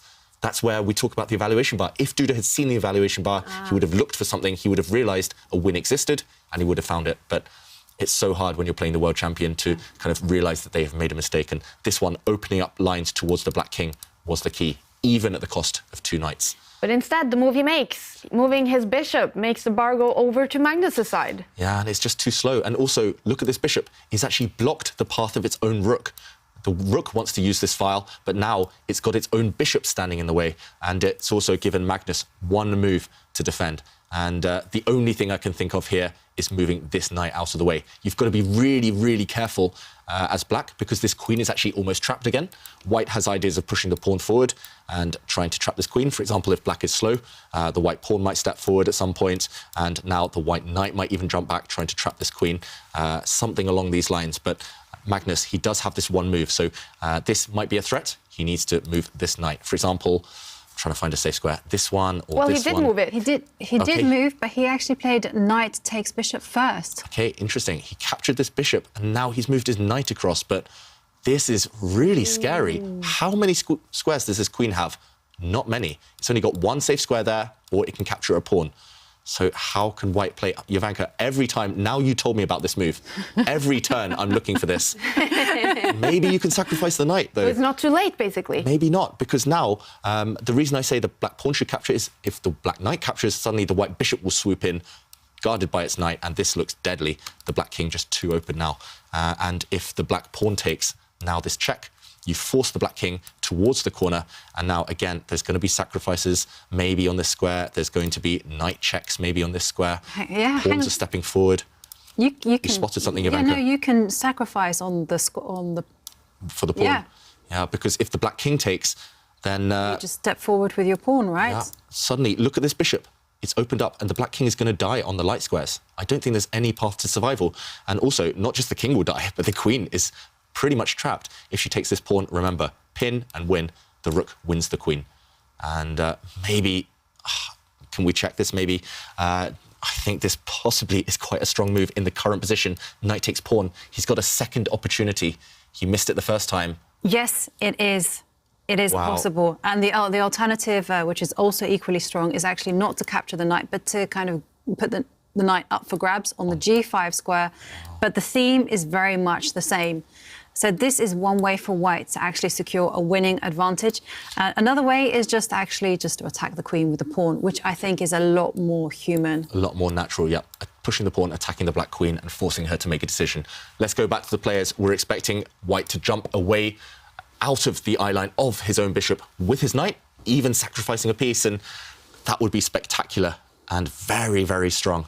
I don't think Magnus has spotted it. I think Magnus thinks he's fine here, but yeah, really dangerous position for black. If Duda actually finds that sacrifice, I think probably it would be the best game of the tournament. Yeah, I think at least the coolest move of the tournament, if that white knight jumps out the way, sacrificing itself.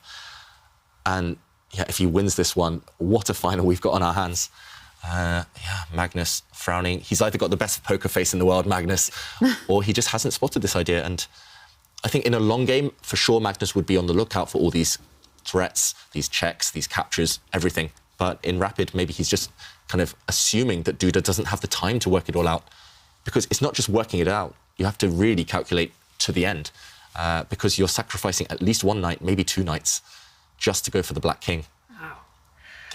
This is the key moment of the whole final, this one move, if Duda finds a knight sacrifice. Oh, wow, you guys. Well, who knows? If Magnus wins this game, then the match will be over and the tournament will be over. But it's looking good for Jan-Krzysztof Duda. We have made it now, you guys, to $144,000. And it's one of those night moves. Found it. He's winning now, Duda. And yes, the evaluation bar is going to take a while, I was about to say, to finally see the truth. But Magnus raising his eyebrows, he's still in shock. This is exactly the idea we just showed, but a slightly different version. Black's bishop now, the light square bishop under fire. This knight has to be taken off the board. Simply nothing else to do. But then white's queen is going to come out on the diagonal. White's light square bishop has been unleashed. Everything is in white's favour. And yeah, I think as the computer starts to calculate deeper and deeper, the evaluation bar is going to go to white's side even more.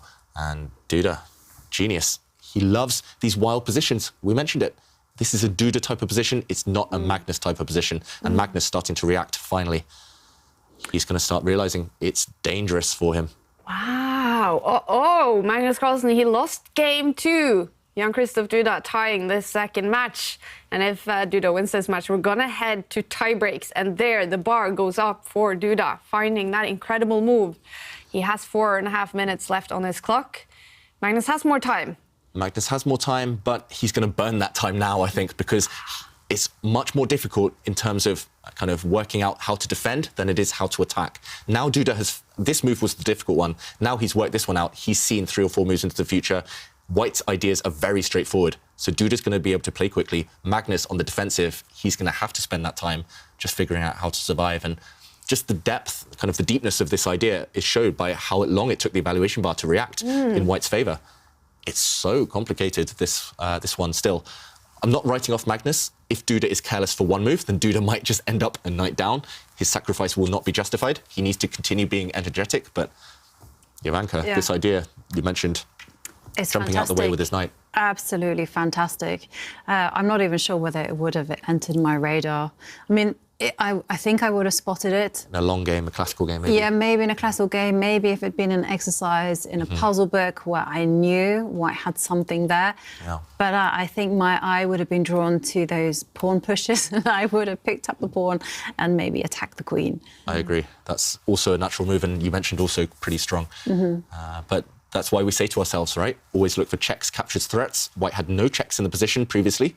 White had a couple of captures, one of them was quite strong, but the next one we look for is always threats. If you create threats, your opponent has to react to them, so you gain time. So White is giving up a whole knight for free, just for time. And he's going to gain not just one move, two moves, he's going to gain 3 or 4 moves. The White queen's going to come out, check. White's going to capture something, throw pawns forward towards the Black queen. Black literally has no time to react. It's every move he's on the back foot. Wow, what a game. And before it goes completely poco loco, isn't that what you say, for a crazy game? I have to remind you guys that only 34 minutes is left in our final auction for our fundraiser for UNICEF. The chessboard signed by Magnus Carlsen, current bid $5,100. And the AirThings device signed also by Magnus Carlsen, $1,025. 34 minutes to go to make your bid. All money goes to UNICEF. And we have some moves. We have some moves, and as expected, that White knight was just too strong. It was attacking Black's light squared bishop, so it had to be eliminated. Black did go and capture that piece, and White's queen immediately darted out. That queen opened up on the diagonal, gaining time, as we mentioned, checking the Black king hiding. So now, next step for Duda, open up that king. It's that simple. You have to open up the Black king, remove some pawns in front of it, and there's a couple of ways to do that. We mentioned maybe jumping forward with the White knight, sacrificing not just one knight, but 2. That would be very brave by Duda. There are some alternatives. You could maybe push a pawn forward, attacking the Black queen first. Options, and that's maybe one thing that could get in Duda's way. I mentioned that his moves are obvious, but there are 2 or 3 plans. It's just putting them together in the right order. Ivanka, what do you think White should start with? Yeah, I mean, I think it's also very tempting to push the pawn forward and attack the queen, because also ideas that you have in your pocket is also maybe to give a check with the knight, especially because the queen doesn't have too many squares. If she jumps forward, then we have a nice straightforward idea of opening up the B line, and David's going to highlight it. And I really do like this move. Yeah, hitting the Black queen, and if the Black queen captures this pawn, as you mentioned, this idea, opening up the line for the White rooks. The White rooks are coming, and they're going to break through to the Black king. And if the Black queen steps back, then you just have to work out what happens after this knight check. It's a fork after all, attacking the king, a royal fork, attacking the queen as well. So the knight has to be removed, and now the White queen swoops in, attacking this bishop, and it looks very scary for Black, but you have to continue calculating. The Black king not quite trapped on the back rank. Maybe the Black bishop can jump out, attack the White rook. So much to work out here. It might be very good for White, or Black might be surviving. And Black does have temporarily a bit of extra material. So Duda, this is one option, attacking the Black queen. You could kind of flip the move order. You could give this check first, maybe. Same idea, just different order. Another option, as we mentioned, knight takes pawn. But then you do have to really work out the details, because you're giving up 2 pieces, not just one. OK, he gives the check. Basically the same idea we just showed there. But remember, the Black king, if it moves out of the check, then the queen might get trapped. The White pawn will step forward, and the Black queen, only 1 square. This walks into yet another attack. And look at these rooks. You'll never see 2 stronger rooks in an attack, because their vision here is going to blow the position open. It's not just that, but look at this bishop. Finally, after all those sacrifices, you've driven the Black king onto its diagonal, and the bishop as well is going to participate and win this game. Wow. It does almost feel like White has a checkmate in the air. You know, the Black's king is completely dominated, can't move. So very dangerous position. So you do have to capture that knight. But the bar goes to 0, and Jan-Krzysztof, he shakes his head. Yeah, he shakes his head. Maybe he's just trying to calculate this position. Often chess players, another reason they shake their head is not necessarily because they're unhappy, it's just because they're so confused. And this position is very confusing because there's so much happening on every turn. I think Magnus smiling there, wow. Imagine what a crazy moment, smiling and then frowning. He has to eliminate this knight. Anything else, I think, loses on the spot. Maybe we can get Stockfish's suggestions up here to confirm. I think you have to take this knight off the board. Anything else, you lose. And wow, he can go to the corner according to the computer. But that looks so inhuman, so suicidal. Going into the corner, as we mentioned, going and But it's not very practical, and it feels like you're just playing with fire. I wouldn't even dream of that possibility. Yeah. The black king is just too much of a target here, kind of linear, and diagonally it's just, okay, he does give up his rook. I think that was what Magnus had to do, giving up the rook for the knight, eliminating an attacker. And notice how this bishop's attacked. If it goes to a safe square, for example, then back rank checkmate, the king is trapped, and this ends the game. But instead, Magnus counterattacking, not able to move that bishop, he jumps out and hits the white rook. This is still chaotic. I think Duda should keep the pieces on. I don't think he should trade by capturing this bishop. Suddenly we'd see everything start disappearing from the board. Maybe white's doing well with an active queen, but at least the black king is safe. I think you need to keep up the attack, and Duda does that in the current position, bringing his rook across. I mentioned the two rooks being super strong. Still, loads of threats against the black king. Ivanka, predictions? All predictions off in this position? They're off, David. It's so difficult even to find a move for black because, you know, both bishops vulnerable. You know, if you step forward with the light squared bishop, I mean, I can only really see one square it can go to. Yeah. Which is to relocate itself to a different diagonal. Yeah, black's light squared bishop attacked, but also white is maybe threatening to capture the black knight with his bishop and just open up the blinds for the white rooks. Exactly, and if that's the big issue, then you can't play that. You actually have to overprotect your bishop, your dark squared bishop. But then, you know, there's a rook pinning the bishop. I mean, it's such an unpleasant position, and he does reinforce the protection of the dark squared bishop. But at the very least now, very minimum, Duda can just use the white queen, pick it up, bring it across two squares, and take black's light squared bishop for free. And actually, Duda would be ahead on material there, and with an attack going on. So +3 for white now, according to the computer. That's why we were so kind of enthusiastic about white's chances, because black is the one defending, and it's so much harder for black to defend than it is for white to attack. And yeah, I think Magnus, even if he had half an hour on the clock there, he would have struggled to find the best moves. Computers are the only ones who could ever dream of defending this position. Duda, meanwhile, is he trying to be more ambitious? Is he looking for something else? I think I would just take that bishop off and, yeah, move first, think later. It's a free piece after all. Yeah. It is also tempting just to step forward with c-pawn and try and win the dark square bishop. As well. Which bishop to go for? I know, but I also agree with you. I think I would just capture the light square bishop, because it's not just the light square bishop that's falling as well. It's also pawns. And, well, Duda takes the knight. He's got a really cunning idea in mind, actually. I ruled this one out automatically. I thought the black queen could go back and recapture this bishop, but white would win instantly. Duda surprising us, surprising Magnus maybe, even stronger than what we suggested. We have to show this because I think he's about to win Duda. I think Magnus is on the brink now. He played bishop takes knight, and Magnus didn't even capture this bishop. If he'd taken with the queen, after a queen trade, it looks like black has two bishops versus just one rook, but white wins by removing the defender of this bishop. Rook takes pawn. Incredible move. This bishop is pinned, so it can't move, and next move, you simply capture it. You win a bishop, you win the game. For example, if it's defended, again, you can remove this pawn because the bishop cannot jump out of the pin. So queen trade wouldn't have been possible there. If black had captured this bishop with his pawn, then now white would simply capture the black bishop, and due to this pin, black is going to lose a second piece after the pawn steps forward and wins this piece. So Magnus just ignoring it, dropping Wait back. 1 second. So, like, you could temporarily be... Wow. Okay. Pushing continues. the pawn, attacking the bishop. I'm just thinking that he could potentially be a whole rook down.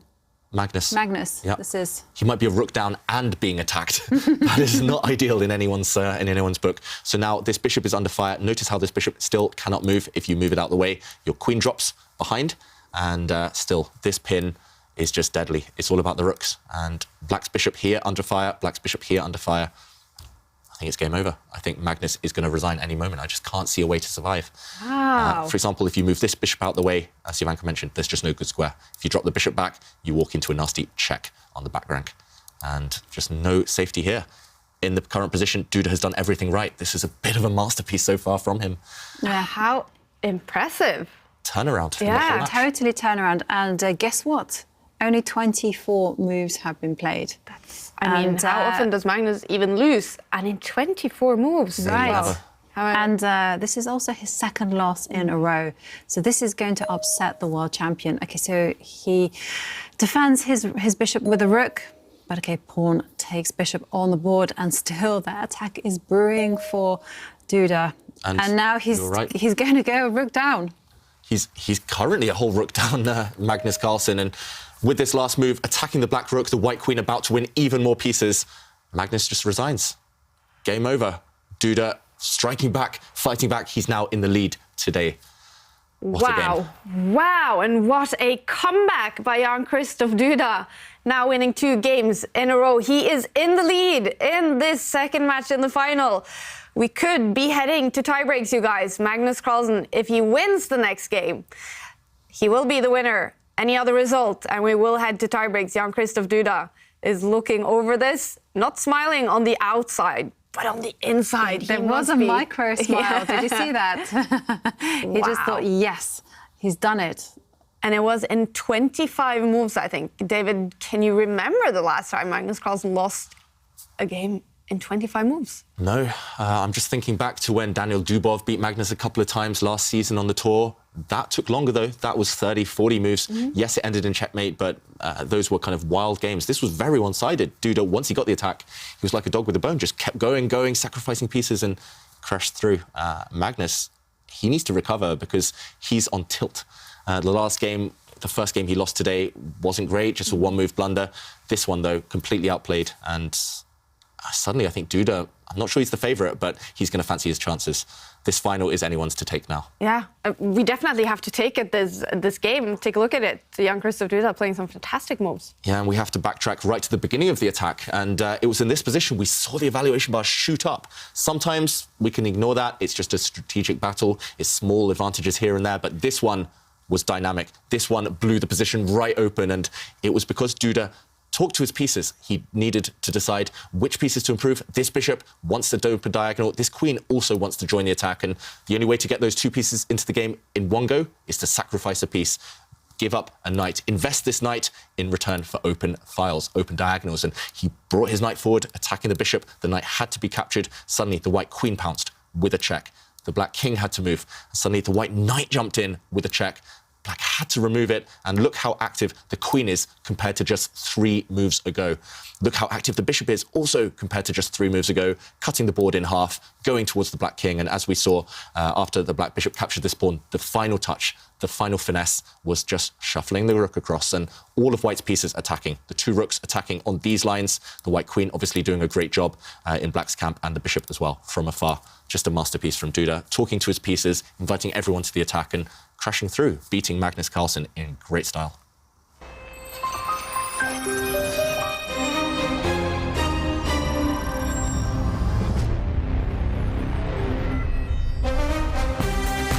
An intense Game 4 is coming up in 12 minutes. Magnus Carlsen will have the white pieces, and it's actually a must-win situation for him if he wants to decide the final. Any other result, a win for Jan-Krzysztof Duda or a draw, means we will head into tiebreaks, the very first tiebreaks in the Champions Chess Tour 2022 season. Wow, it's about to get dramatic, you guys. So we're going to take a quick break, and we'll be back in a few minutes.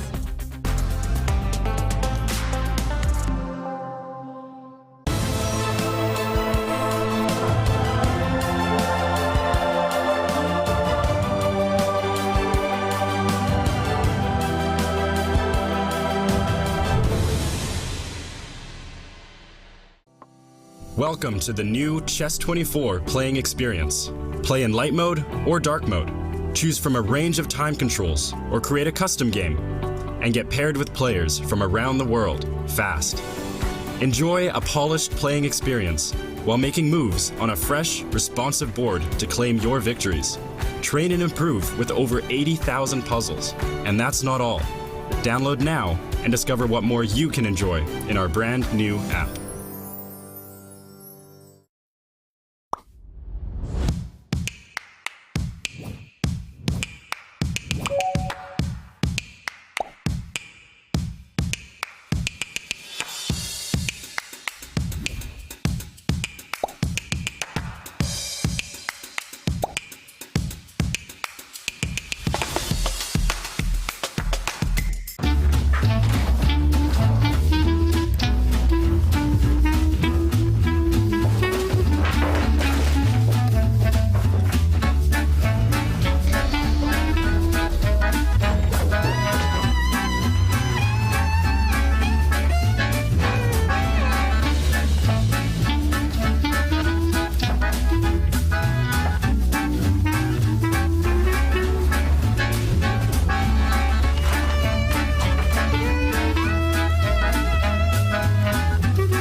unreasonable. It's how you have to be if you want to change things. Relentless. Tenacious. The world's children need people like that. People who see impossible as incentive to try harder. Who find one good reason to keep going in the face of 1,000 reasons to stop. So, shout out to the hardcore, because big problems need big solutions from big game players. You know the type, the determined, the persistent, the unreasonable. UNICEF, in more than 190 countries and territories, we never give up until the rights of every child are protected. Are you with us? UNICEF, for every child.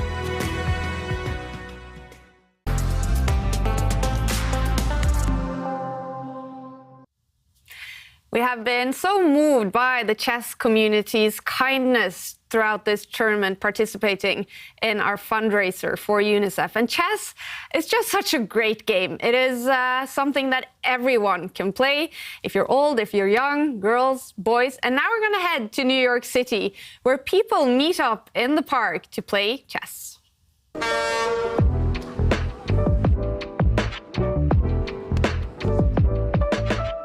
Hey everybody, I'm Edward Rad, and today I'm your roving reporter for the Champions Chess Tour. It's a really beautiful day today. It's probably the first day of spring, and I can't think of a better time to go out and play some chess. So follow me.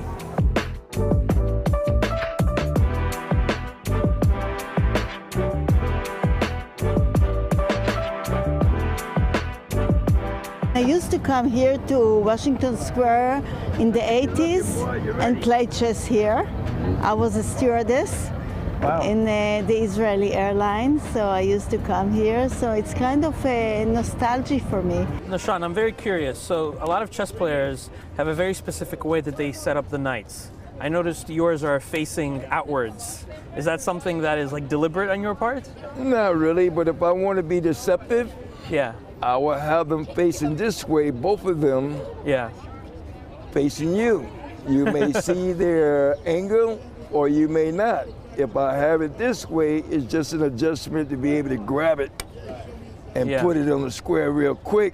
How long have you been playing in the park? Over 30 years, dating way back from 1990. And over the course of your career here in the park, have you played some big names, some big celebrities? Absolutely. The first international master that I met and played, his name was Maurice Ashley. And He's the boss. Absolutely. I didn't know who he was at the time, but then again, when I did get a chance to play him, I mean, he just obliterated my game like it was nothing. Also played against Nakamura. I played him about 10 games. Unimaginatively, I lost every one. Also, 2017, I observed Magnus Carlsen playing another guy. So have you played Magnus directly? In 2017, you know, on that side over there. He beat me in about 20 moves. There you go. You know, he was awesome. You said that you're actually a fan of the Champions Chess Tour and that you watch it all the time. Do you have a favorite commentator? Yeah. And they might see this, so warning.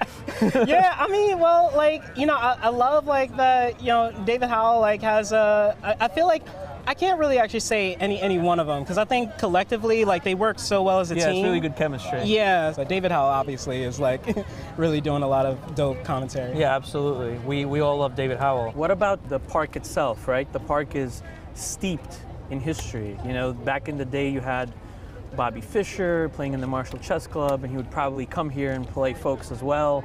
What does that rich history mean to you? What does the park itself mean to you?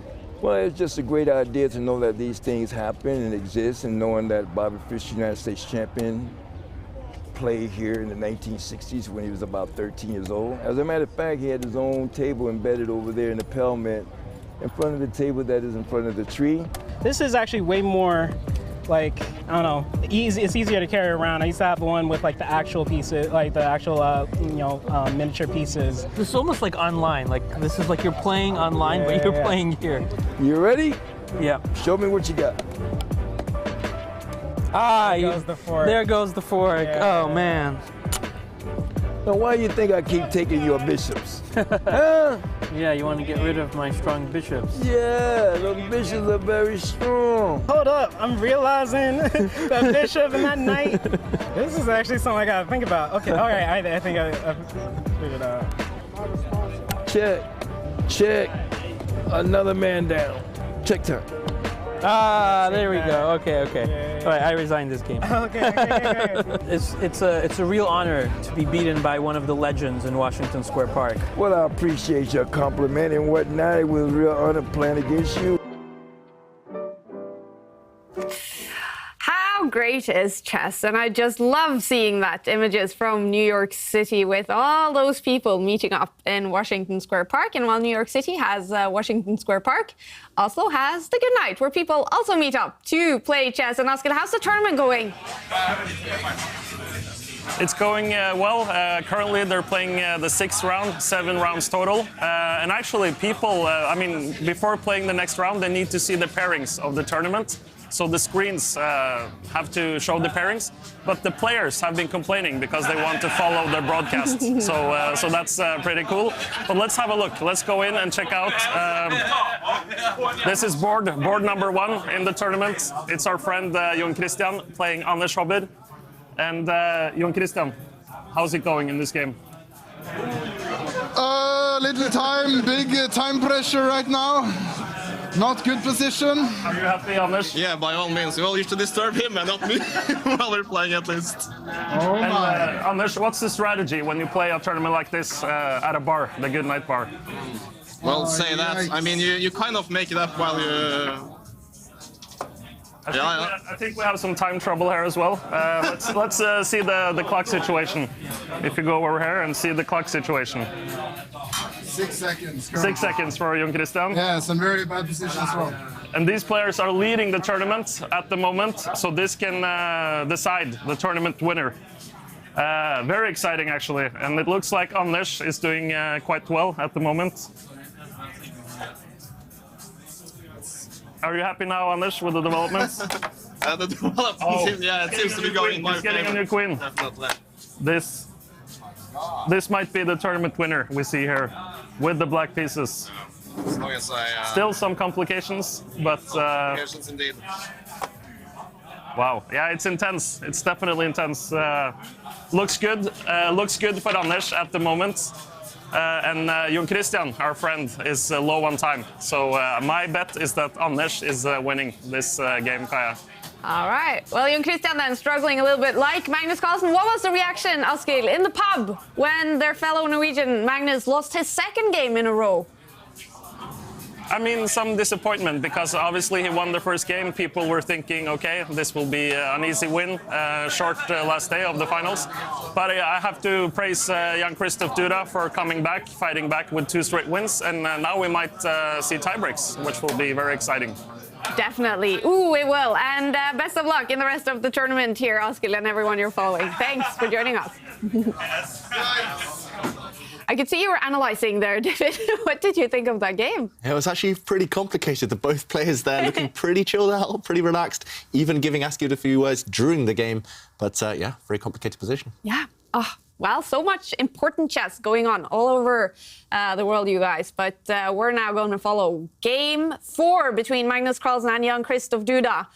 If Magnus wins it, he will be the winner of the Charity Cup. But any other result means we will head to Blitz and possibly Armageddon tiebreaks, which will be very dramatic. 45 seconds to go, and Magnus will have the white pieces in this one. I mean, what do you expect, Janka? Should he play? Well, he just has to go for his winning formula, you know, that he's successfully employed yesterday, a good strategical position. And that was his forte against Jan-Krzysztof. And you can see the players have kicked off and Duda has gone for a very solid opening, the Petrov defense. Yeah, and it feels like Duda, after the kind of roller coaster of the last 2 games, that emotional journey that he went on, winning twice in a row, actually leading in today's match, he's taken a step back. He's going back to his favourite opening repertoire. He plays this opening, the Petrov opening, when he just wants a draw. So Duda is just trying to be as solid as possible. And look how symmetrical the position is right now. Once the black king castles, this is still quite well known, this position. And Duda using that solid repertoire. The problem for Duda, maybe, is that Magnus Carlsen prepared this a lot during the World Championship match against Jan Nepomniachtchi, who was also reliant on the Petrov defense. So, okay, some pieces coming off potentially in the next few moves. I actually studied this position just 2 weeks ago. I was planning to play it from the black side, but it felt a bit miserable. Black is fighting for equality because white's pieces are slightly better placed, especially the white rook on the central file. White's dark squared bishop about to jump out as well. And yeah, I just felt a bit uncomfortable from the black side when I was studying this. But Duda, look at the speed he's been playing at, 16 minutes. It looks like he's very, very confident. Magnus, meanwhile, the question for him is not just the position on the board, which is roughly balanced. For Magnus, it's all about recovery, trying to get back kind of on a stable mindset as quickly as possible. He nearly never loses twice in a row. Jovanka and I were just discussing as well, maybe we can only remember 1 or 2 occasions in which Magnus has lost 2 games in a row. He's in unfamiliar territory, the world champion, and this game, he needs to try and put some pressure on, needs to try and win, but it's not going to be easy, especially if he can't recover. Okay, meanwhile, we did see a trade of 1 set of bishops and white's queen now attacking black's knight. So that black knight can move, or it can be defended by a pawn, for example. And this position, yeah, still relatively balanced. The knight does move. But Magnus, he will try to create some imbalances a bit later on by pushing pawns. He's getting ready to do that. This pawn push just supports another pawn push next to it on the c-file. White's pawn will throw itself forward 2 squares there. And this is maybe a Magnus type of position more than a Duda type of position in general. So I like the opening choice from Magnus, but it's still early days. Black is rock solid at the moment. Yeah, and I have to say that this little pawn move has actually never been played before, has been analysed in 2021. Could have been in November 2021. You never know. By Magnus's team, or maybe Magnus himself, who knows? It could have been by his team. So, I mean, this is the idea, you know, just to control the circuit of the knight sitting on the d6 square. But Duda, he just continues with his development. And I do feel that white's position, like you say, is slightly more comfortable. Yeah, it's not a big thing here. We're not looking for big advantages. There won't be any incredible, spectacular kind of direct attacks like we saw Duda kind of win the last game with. But Magnus, he'll just be looking for those tiny little kind of progression signs. He'll just be stepping 1 pawn forward here and there, 1 knight forward here and there. The knight on the edge of the board for black, maybe he'll try and control that piece. A few small things, but maybe they'll add up to something bigger later in the game. And I can tell you that on social media, there are quite a few people very excited for Jan-Krzysztof Duda. You know, they're really cheering for him and this big comeback that he is making. And I just want to share with you a selfie from Dmitry Stanislav, who asks the question, what if Jan-Krzysztof wins again? Amazing evening. Yeah, absolutely. If he wins again, it will be the first ever tie breaks we've seen on the Meltwater Champions Chess Tour 2022. Can you believe that we haven't seen a single tie break? And there's been quarterfinals, semi-finals. It's been pretty decisive so far. It feels about time. Yeah. And it would be nice if it actually went the whole way. And we got to Armageddon. And it's very critical because there, Magnus actually gets to choose what colour pieces he has. Yeah, that's true. And we have seen, you know, that some people have chosen the black pieces to have less time, but the quick players, they always choose white. And Magnus is a quick player, and actually Jan-Krzysztof, he only needs a draw in this game. Exactly. To take us to those tie breaks. Yeah, and Duda just looking off to the right there, looking off at the ceiling, doing a bit of a Beth Harmon. That's because he's trying to remember what to do in this position. I'm pretty sure both players have studied, if not this exact position, then something pretty similar. So, yeah, he'll be familiar with the ideas. The black knight on the edge of the board can, for example, step back and just go and re-centralise itself. I've seen Duda do something actually very similar in almost an identical position. The black knight can also jump forward just to attack the white queen, but the knight will also be driven back there. I do remember quite a recent game, actually, between Dominguez and Duda, not using this move, this pawn move that you mentioned Magnus chose, but Dominguez actually beat Duda there in quite convincing fashion. So Duda has mixed experiences with this opening. And yes, black is solid, but you need to be accurate still, because also white's knights, they might look innocuous at the moment, but they could go towards the black king. Black's king lacking defenders. There are some, when I was analysing this opening, there are some variations where black has to find a series of only moves just to survive on the king side. And were they natural moves? No, that's why I chose. Actually, it was in the final round, or the penultimate round in my match against Niels Grandelius. I had been suffering as black throughout that entire match against Niels, and I thought, okay, maybe the Petrov defense, just be rock solid, try and hold the draw there, because a draw would have suited me. I was in the lead, but no, I just wasn't brave enough. This type of position I thought was too difficult for black to handle. And Magnus, meanwhile, making his move, he pushes forward. He's asking real questions of Duda. Yeah, this is another trademark move from Magnus. You know, he loves to just see space on the wings, and he just likes to advance those pawns forward. He's very much a maximalist, and he really goes after this really good pawn structure where he controls the breaks, and he is the one in full control of how to push and when to push. It's a nice strategy. If I were Duda, what would you do? If I were Duda, I probably would capture the pawn. Yeah, Duda's got an unpleasant decision. It's a bit of a dilemma. If you capture this pawn, as you mentioned, Jovanka, which is very natural, then white just replaces that with a pawn, and white will have 2 pawns in the centre of the board. Black will have none, so you lose some central influence. The other option, also not ideal, because white now, at some point, maybe we'll see a trade of rooks first, but white does have the option of stepping forward with a pawn, hitting black's knight in the centre of the board. White gains space there. I know you like that structure quite a lot, Jovanka. White can gain space. Also, as you mentioned, white does hold the key. If Magnus only needed a draw, he probably wants to win, but then at some point later we would see a trade of pawns in the centre. White is the one who can unlock that central tension anytime he wants. Duda, meanwhile, with this bishop retreat, that's a passive piece. And I'm expecting, I was going to say, Magnus, before deciding what to do with his pawn structure there, just to develop a piece, develop his bishop. And he kind of keeps Duda guessing. Is he going to push forward with the pawn? That's something that Duda doesn't necessarily have to calculate, but he has to assess. Yeah. And every turn for the next 5-6 moves, Duda will have to assess, as you mentioned, that white c-pawn stepping forward 1 square. Also, look at the 2 black knights. One of them is going to get attacked in a moment, maybe by a pawn. The other knight on the edge of the board now can't jump forward because this white bishop controls it. So that black knight might be forced to take a step back. I'm expecting Duda to do that maybe now on the next couple of turns. And Tristan, from the same country as Jan-Krzysztof Duda, Poland, donated $29. Juan Manuel from Spain donated $48. We are getting so close, you guys, to our goal of $150,000 in our fundraiser for UNICEF. Not much time left to raise that money, so please donate if you can. And in the auction, only 2.5 minutes left on our 2 items. The signed chessboard by Magnus Carlsen, current bid, $5,100. This is a unique item signed by perhaps the best chess player in history. And also our other signed item, the Airthings device, also signed by Magnus. Current bid, $1,025. 2 minutes left to make your bid. And thank you to everyone who is participating, both in the fundraiser and in the auction. All of the money goes to UNICEF's life-saving work in Ukraine. So thank you to everyone. And here goes Harry. Here comes Harry.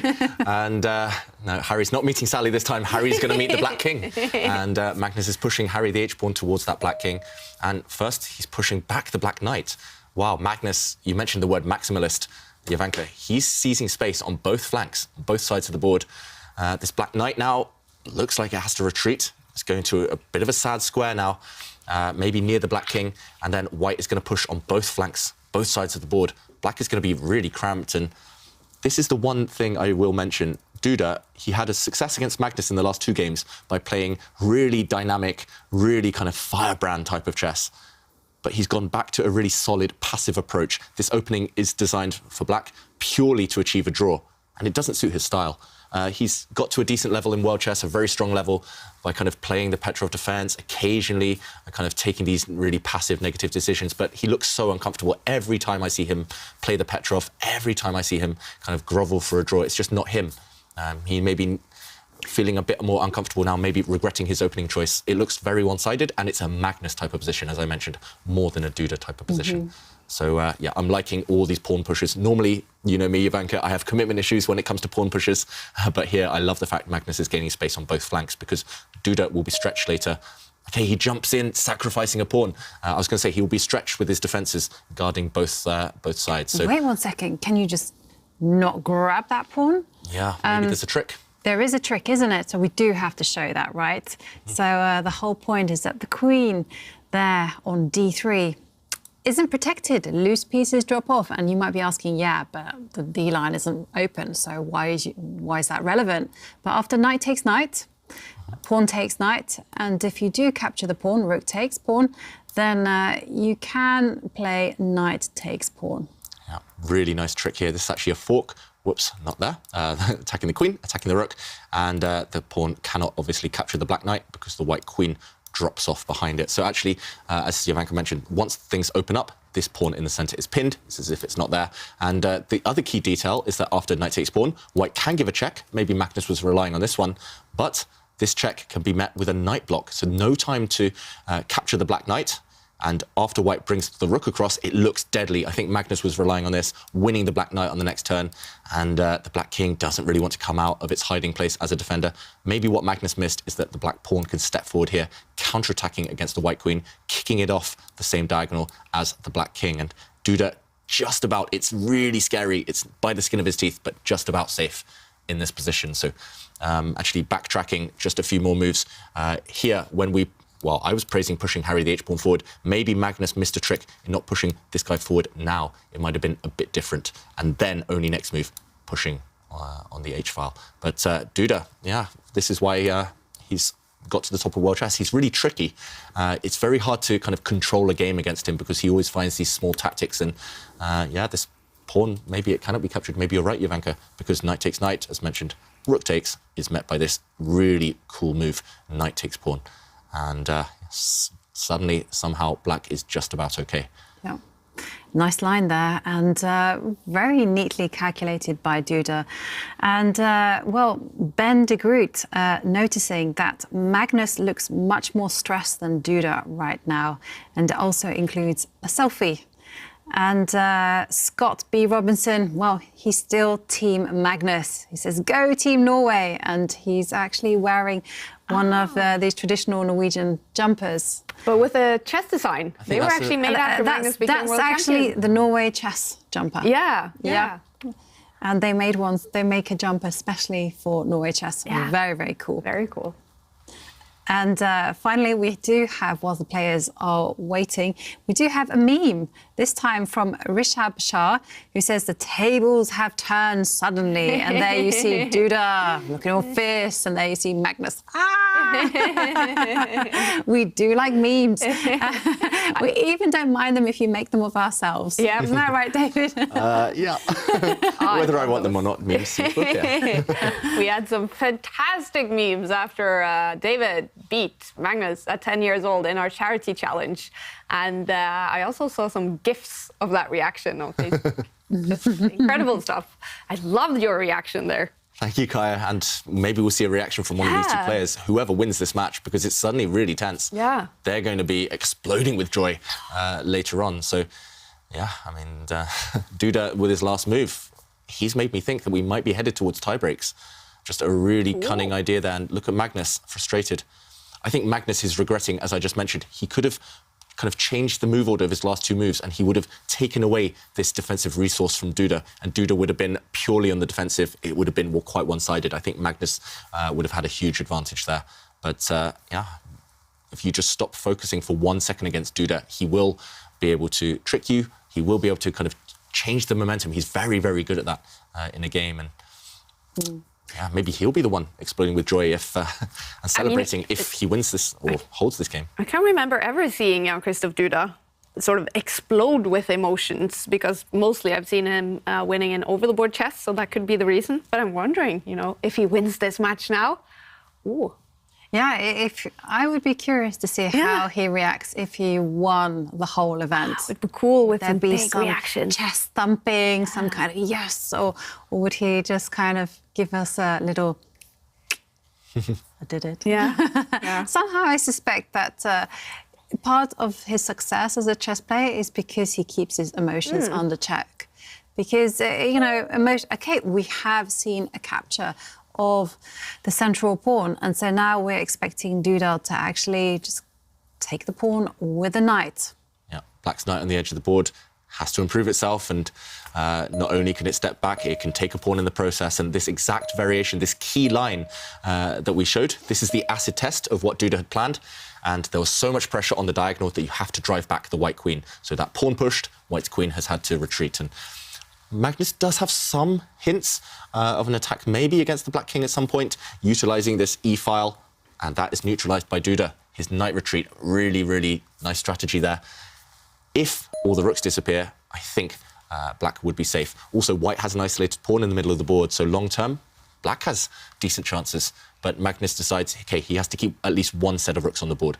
A trade of one pair is inevitable, as we see there, one set of rooks disappearing, but Magnus, with one rook at least, can focus on some weak pawns. And another very typical Magnus move, probing for some weaknesses, trying to test his opponent's kind of understanding of pawn structures just by pushing a pawn here. I don't think black necessarily wants to trade this set of pawns off, because that would open up further lines for white's pieces. So, yeah, really tense now. It's definitely balanced. It could go either way, but Duda survived the opening. Yeah, he has survived the opening, and I actually think black has a great position. I would be very satisfied here. I mean, the only thing that would concern me if I had the black pieces, although it's fully under control right now, is that the black king is marginally open. Yep. You know, it's an exposed diagonal. But great knight, great defensive bishop. Bishop is working well on its starting square, ironically enough. And the rook is ready to get into the game. And it has some potentially very exciting open lines. And yesterday, it still made a huge impression on me, what Pontus said about teaching chess, and how in some places in Africa, they teach the chess pieces and how they move, and they liken them to animals. And I love that the rook is the rhino, and it just like stampedes across. A brilliant analogy. Yeah, I agree. To have the pieces be animals, not only the knight, the horse, but all the other pieces as well. It might be time for that rhino to step up and start stampeding. Black's rook, I'm expecting it to centralize itself, bring itself the whole way across, there we go, and attack white's queen. Also the most natural move in the position. Black now forcing the white queen back.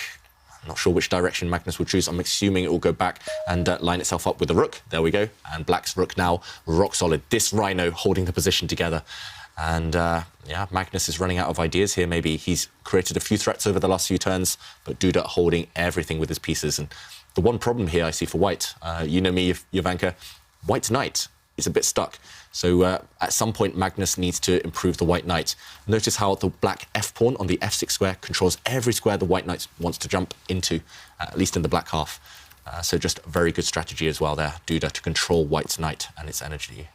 Yeah, the white knight, I'm expecting at some point to go off to the h4 square behind Harry the h-pawn, just to re-centralize itself later on. That's actually a kind of maneuver Magnus also used in the World Championship match. But this one could turn. Duda has asserted full control, and if Magnus can't find anything over the next 2 or 3 moves, black is the one who can start thinking about a long-term advantage. And we see Alan from Canada donating $33. I also saw Apo from Finland, and we've seen many people from Finland donating in our fundraiser for UNICEF, and we're so grateful for that. And it shows we have a lot of Finnish viewers. Are there a lot of Finnish grandmasters that you know about? I can think of a couple. Yeah? I think of a very famous one is Heikki Westeren. Yeah, Heikki is he's actually a frequent visitor to Norway, and he was once arrested for going in Norway for spying. Really? But he wasn't spying. He was just going for a walk in northern Norway. It was a chess tournament there with a colleague, and they were just like stumbling across. They were just like losing themselves in thought and just going for this walk between games. And the police were like, "Hang on a second, what are you doing here? This is military operation." So yeah, he got arrested, and they were like, "Well, he's a chess player," so they let him out. Oh wow, what a story! I remember first meeting Heikki Westeren when I was really young. I think I was like 10, 11 years old, and I thought, wow, this guy's old. But he was a great chess player, and he's still going strong. I still see him occasionally playing in the tournaments. How cool. Yeah, so yeah, some great Finnish players. Yeah. Yeah, big hello to Finland. Yeah. And to everyone also donating. You can still donate. We are aiming for $150,000. Use this QR code or Go to, what is it, chess24.com/donate. There you have it. All right, a couple of moves. A couple of moves, and actually Black's queen, bit sneaky there, brought itself to the top of the board, eyeing up White's h-pawn, the white pawn on the edge, and White had to defend it. White's queen reactivating itself, but that has allowed Black to dive into the position with the Black rook. This rook on the second rank. We love rooks on the second rank in general, especially if you're Black, the 7th rank for White. But here the Black rook attacking a couple of things that are defended currently. So I must admit I'm a bit surprised by this one. I think Duda's idea at some point is to bring the Black queen down and offer up a trade of queens. But White's king, for example, can try to evict this Black rook. I'm expecting Magnus now just to... There we go. Taking the words out of my mouth again. And now there's some pressure on the Black rook. The Black queen is a bit overloaded right now, defending its rook, defending some pawns. So I'm expecting the rook to retreat. And Duda, OK, maybe just accepting his last move wasn't that effective. He just forced Magnus to burn a little bit of time and waste a little bit of kind of energy deciding what to do with the White king and just deciding, OK, time to retreat. Nothing wrong with that. No harm done to Black's position. Yes, he lost a couple of moves, but White not gaining too much in the process. White's knight now, as I mentioned, needs to relocate itself.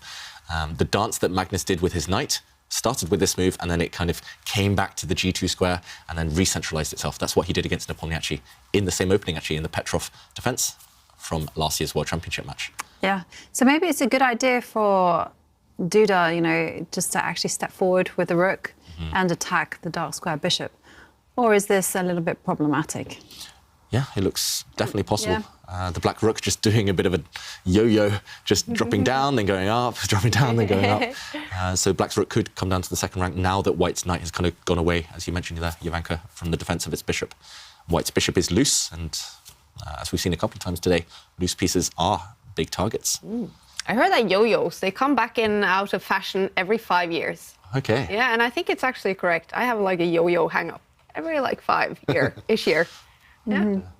It was really popular when I was a kid. Yeah? Yeah, I mean, we had these kind of like, the Coca-Cola company used to kind of sell one with Fanta, one with Sprite, and we were crazy about them. And we'd collect them and we'd do all these kind of tricks. And we thought it was so cool. And then I remember one was walk the dog. Yeah, I could do this one.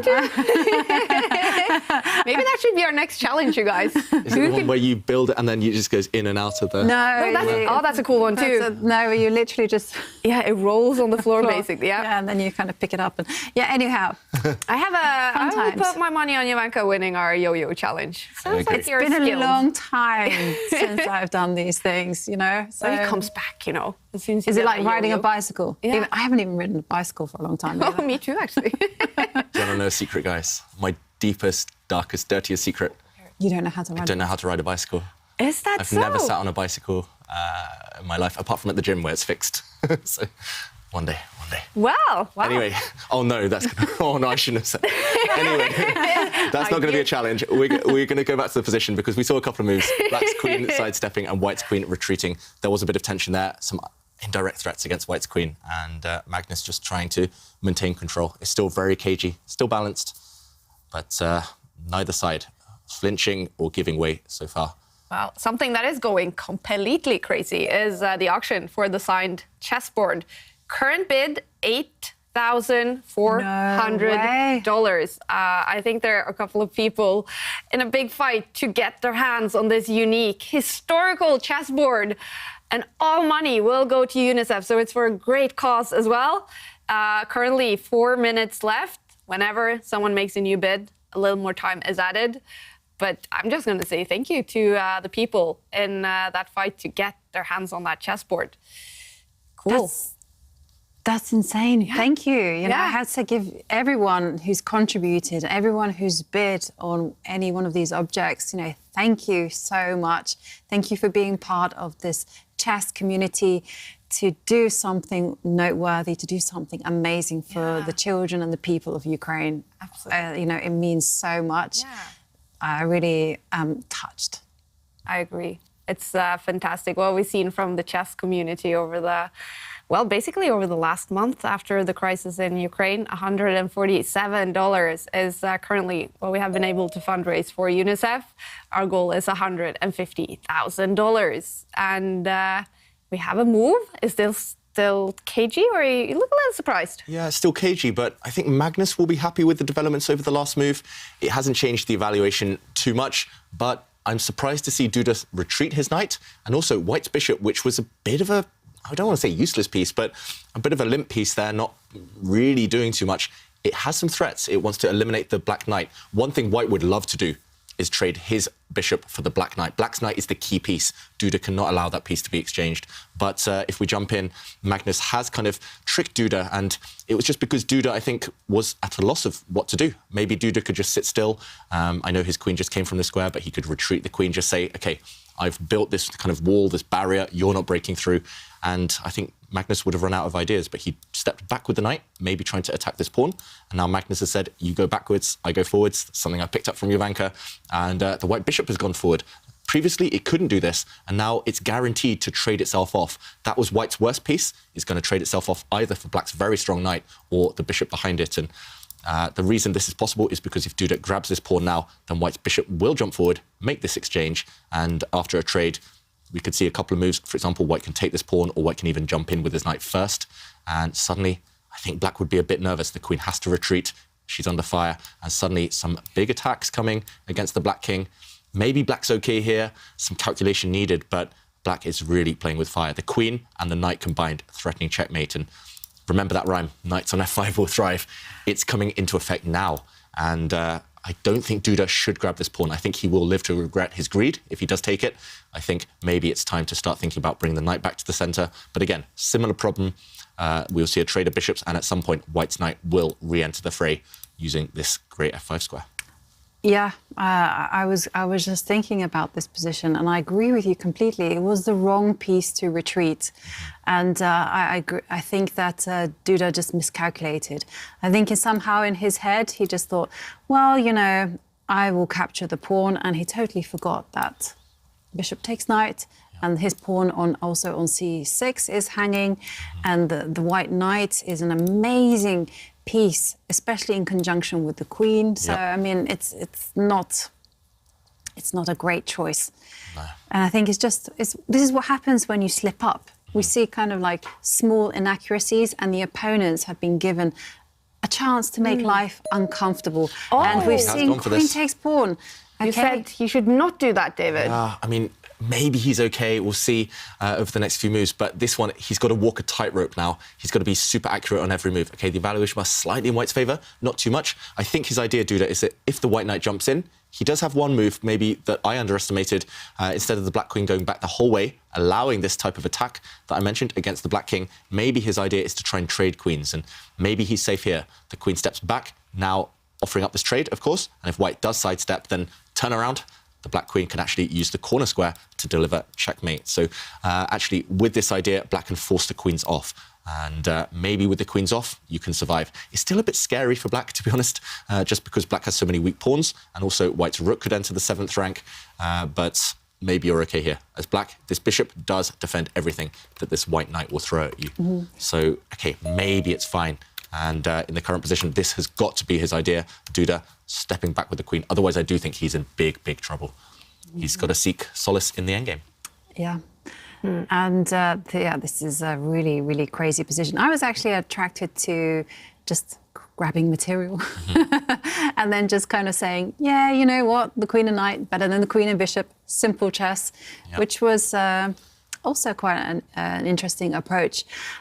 Instead, I agree with you, only really one move to save the game. And I do have to share with you a tweet whilst we're waiting for Duda to find the queen stepping back to the d5 square. And it seems to me that pets are either like they love chess or they hate chess.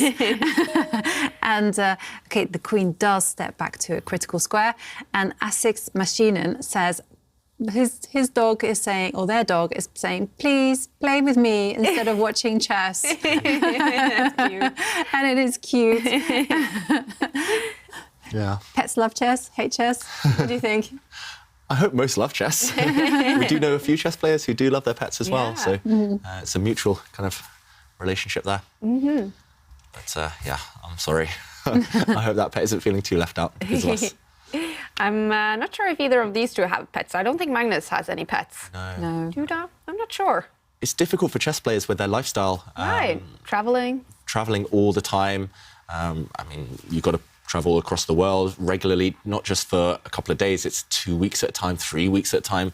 These guys played at the World Cup. Both of the two players, they were in Russia for almost a month. So, yeah, I mean, it's just not, unfortunately, fitting with the lifestyle. There are some exceptions, however, like, as we saw, Levon Aronian, very, very fond of his dog, Ponchik, and Wesley So with his cats. Nepomniachtchi with his dog and cat. I think Richie. you need a good support network, a big family around you to look after the pets when you're on the road, when you're on the tour. So, okay. Neither of these two players, I think, at the stage where they, I mean, they're just fully focused on chess, basically. I don't think they have time, unfortunately, for pets right now. And the clock is ticking for Magnus. This is a super dramatic game. Magnus Carlsen, he has to win it if he wants to avoid tie breaks. Any other result means we will head to tie breaks to decide the winner of the Charity Cup. But I'm also keeping my eye on our charity auction. 9 seconds left on the chessboard. Current bid, $8,600. And I'm just updating to see if that will be the final bid, because I know there is a little bit of a battle going on. Okay, now it says closed auction, meaning the signed chessboard by Magnus Carlsen finally went for $8,600. All money going to UNICEF. I mean, that must be the most expensive chessboard ever. Yeah, I'm impressed, and we're just lucky to have such generous viewers. It's going to a good cause, of course, and I mean, the chessboard in your home is going to be a great talking point for any guests. Yeah, that's incredible. I wonder if they will actually play on it, or if they will be like just hung on the wall. Yeah. How will it be used? Well, congratulations anyway to the one who eventually won this auction, getting an historical piece, a very unique chessboard signed by world champion Magnus Carlsen.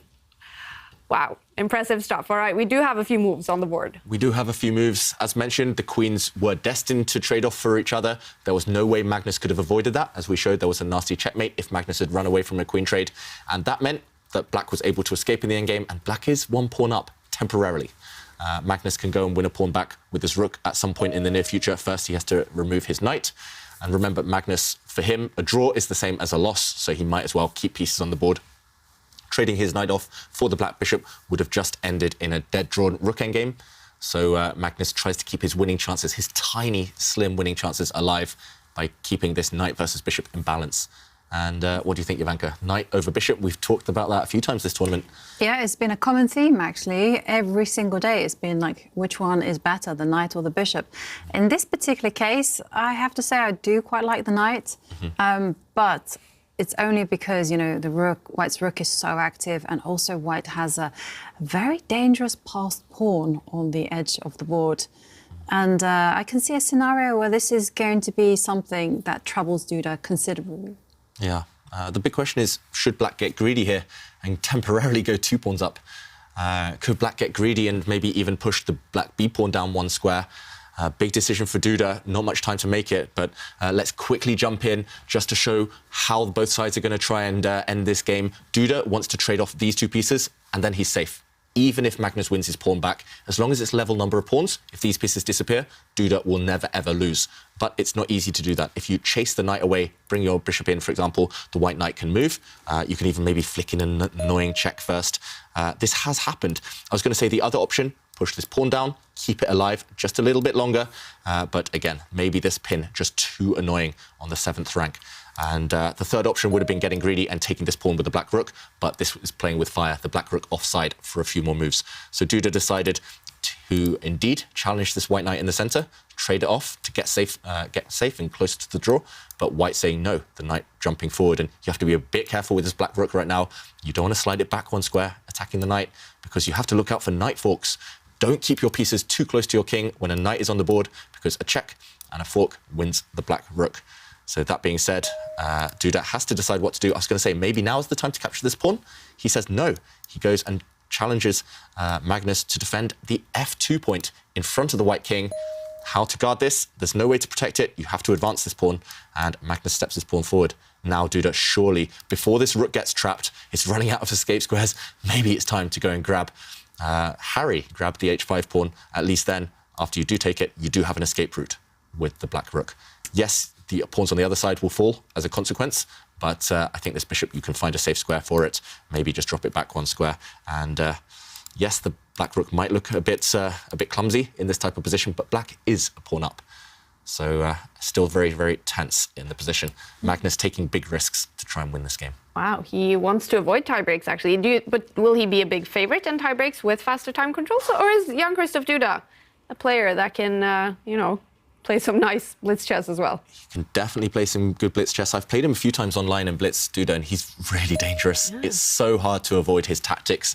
I think strategically, Magnus far better in blitz, but it's hard with no time on the clock to contain your opponent's activity.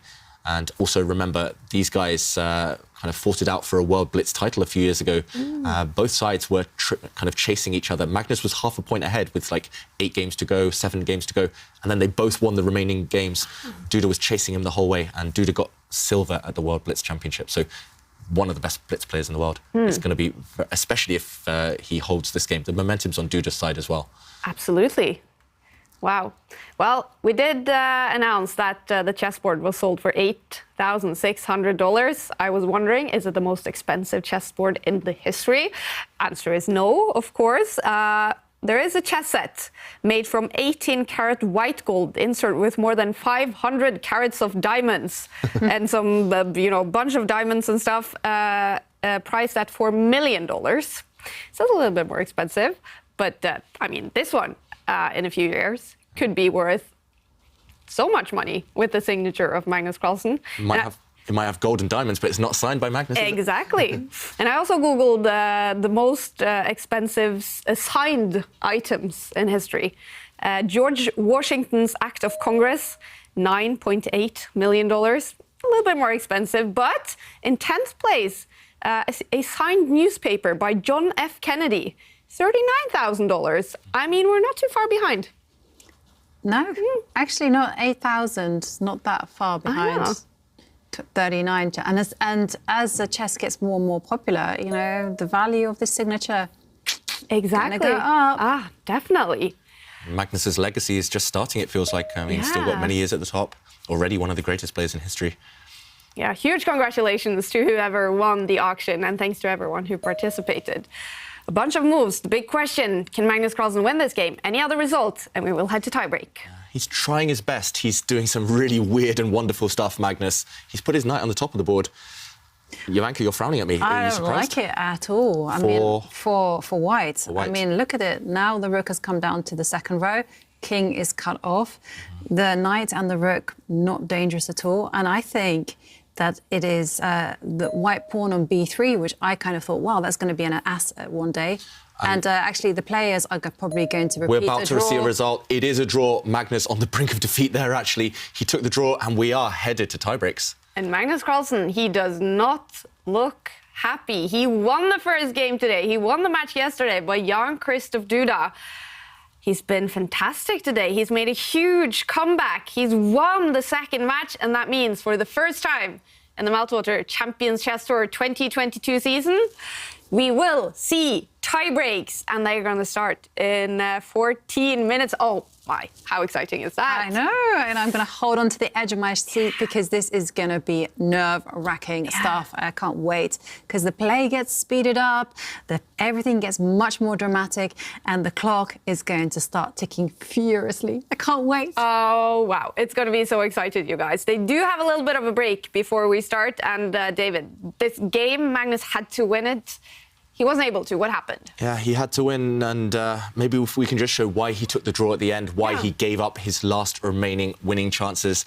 Actually, he was neutralised very well by Duda. Magnus with one small opportunity at the beginning of the game, but it boiled down to this position, and the reason Jovanka here did not like White's chances is simply knights on the rim are dim. This knight on the top of the board is not actually a great piece. It doesn't combine very well with its rook, and Black has two very, very big threats. One is simple, stepping this pawn down the board. It's actually not that far away from promotion, doesn't have anything stopping it or blocking it. Another is to just get greedy and go after White's weak pawns. And that meant Magnus ran out of ideas. Black doesn't have any weaknesses, at least none that can be easily targeted, and therefore Magnus gave a check with his knight. This is a fork, a double attack, but Black can move the king and defend his bishop. A trade here only helps Black's king get active, and therefore we decided, OK, check. The Black king moved back, check, and nothing else to do. Both sides very happy here with the draw, at least in the position. Magnus, though, in the match, going to be trying to recover for these tie breaks.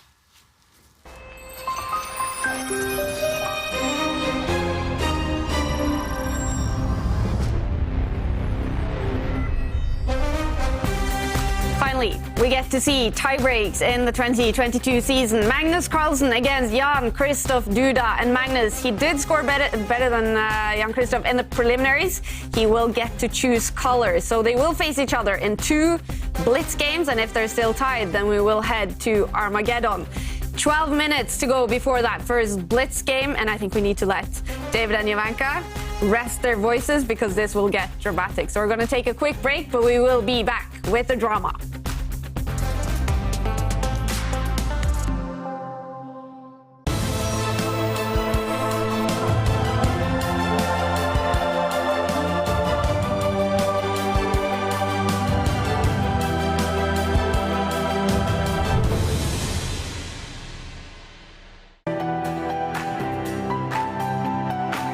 Okay, so let's send a challenge. Here is challenging. Nice graphics, easy to see. Oh, what are you thinking about? You're looking how it can be the most painful? Exactly. Okay, fine. That I give him up a phone. He wants to be even rude.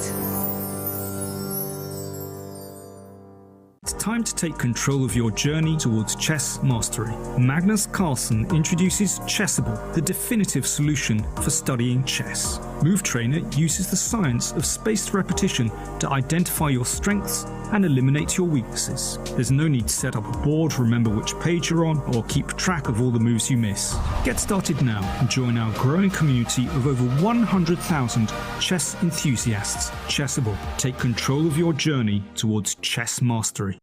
I'm ahead of the game.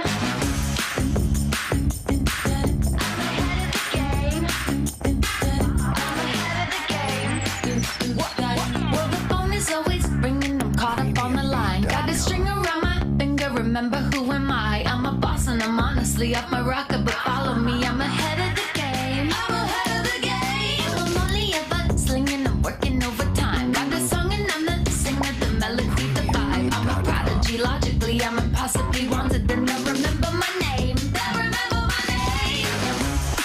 Ooh,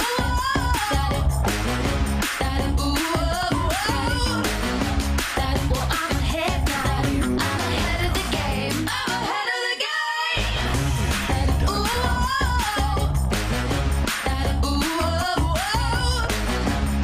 well, I'm ahead now. I'm ahead of the game. I'm ahead of the game. Well, I'm ahead now. Well, I'm ahead now. I'm ahead of the game. I'm ahead of the game.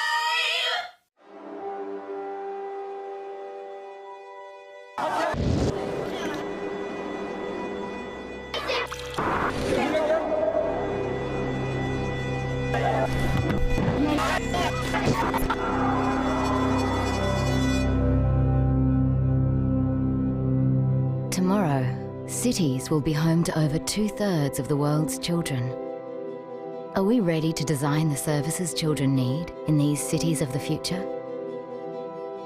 Tomorrow, the workforce will be filled with jobs that don't exist today.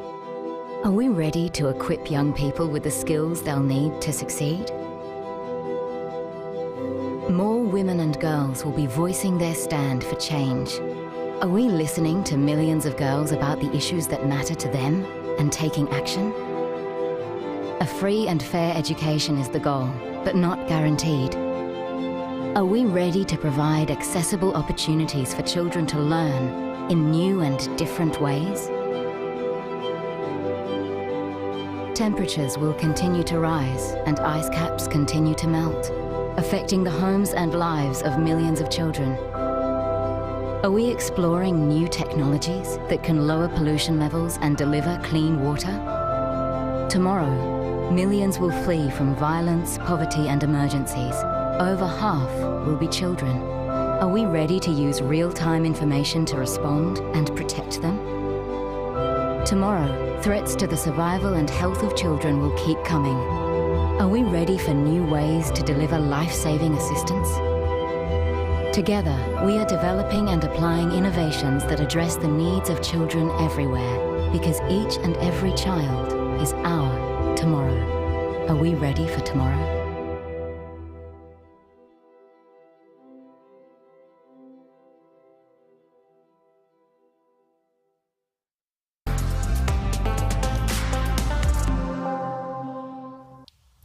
A big welcome back to the Charity Cup. For the first time in the 2022 season, we're heading into tie-breaks between Magnus Carlsen and Jan-Krzysztof to decide the winner of the Charity Cup. It's going to be dramatic and so exciting. Magnus Carlsen, he's chosen to play with the white pieces in the first game. Still a few minutes to go before it starts, so let's head down to the good night and to Askelin. Askel, is your tournament decided now? Do we have a winner? Absolutely, Kaja. It just finished, and I'm here with the winner of that tournament. Actually, the highest-rated player. You were the favorite going into this tournament, but how would you sum up your performance, Anders? Oh well, it was quite something. I mean, this tournament is held for a good cause, and the competition is by no means the heart of the matter. But I must say that it feels surprisingly good to win still, and especially with a full house. Absolutely, and quite many strong players were participating in this tournament, and you knew many of them. You played your friends. How is it to play people you know really well? Yeah, definitely. It's actually somewhat weird. I mean, my opponent in the last round, Odin, we've been playing for the same club for several years and known each other for a few decades. So it's always. Well, you know, the race between us, it's always quite something when you to take home the win. It looks like Odin is now in the loser's lounge, drowning the sorrows of the defeat. But that's how it is. It's friendly. It's a bit of banter between good friends. And you are a part of this chess community in Oslo. How nice is it to, obviously you know Magnus, you know a lot of other strong chess players in Oslo. How is it to be a part of that? Yeah, it's kind of amazing. I mean, especially the later years with Magnus in Norway has chess has really become something in Oslo, and considering how it was a few years ago, while literally no one knew chess, it has been quite something, and it has been really great to play at, especially this place tonight, with so many fans and chess fans. And obviously there is another big chess event going on. It's now the tie-breaks of the Charity Cup. Looked like Magnus was cruising in the finals. What's your prediction now going into the tie-breaks? I must honestly say that I sadly didn't manage to actually follow it tonight. I kind of had to concentrate on my old games, but it did indeed look like he had a really good start, but he kind of lost it in the later rounds. So, but Magnus is, if anything, well known to come back after a few losses, so I definitely have faith in him. And it is with shorter time control now. They're playing Blitz, best out of 2 Blitz games. And Magnus, do you think will win it, or will Duda make an upset? Considering the fact of how good Magnus has been lately, especially in online Blitz, I definitely do think he will take home the victory. Great, and I do actually think that we have some supporters for Anders here at the Good Night. Yeah, there it is, Kaja. Fan favorites here at the Good Night, and we're all looking forward now to the tie-breaks. Fantastic. Who said chess isn't a supporters game? Very cool, and have a good time down at the Good Night, Askel. We'll see you later. Thank you. Oh, I bet those Norwegian fans are nervous, but also looking forward to the tie breaks now coming up. Magnus Carlsen, he is an expert when it comes to these super fast time controls. But with Jan-Krzysztof Duda having sort of the momentum on his side, who are you calling as the favorite now, Jovanka? It's a tough call. You know, we have seen Magnus be very, very good in these tie breaks. But like you say, then the momentum is on Jan-Krzysztof Duda's side. The only thing I'm a little bit concerned about is that, you know, he has succeeded in his task of drawing, of winning this match, so he could take it to tie breaks. And usually you kind of get this rush of euphoria that you maybe psychologically you're not quite ready for continuing that battle. Yeah, how psychological is this battle basically now, David? It's purely psychological. Blitz, whenever I play, if I'm not in the right zone, if I'm not in the right mood, if something's affected me, like it has for Magnus, or as Jovanka mentioned, it may be doing for Jan-Krzysztof, then it's just hard to play. It's hard to focus, hard to calculate. It's all about speed of calculation, and you've got to have a clear mind for that. So psychological battle, it depends who can clear their mind the quickest and who can just adapt move by move to those quick decisions that need to be made. Absolutely. And the format now, you guys, is that they will play 2 blitz games. They will have the white pieces in each of their game, and if they're still tied after that, then we will head to Armageddon, and Magnus, who was the best of these 2 in the preliminaries, can choose colors if he wants to play with white or black. But first of all, David, when it comes to the clock, what is the regulations in the blitz? So it's 5 minutes per player, gaining only 3 seconds after every move. So it's a lot quicker. It's pretty much 3 times quicker than the games we've been seeing so far. And it's just the adapting to these quick time formats. They can't take those long pauses we often see at the end of the opening. They need to keep reacting. And yeah, 5 minutes, it disappears very quickly. 3 seconds isn't much either after every move. And when they only have 15 minutes to make that shift from rapid chess to blitz chess, what is the way to do that? Should they actually be online, play some bullet, get that speed, or what would you recommend?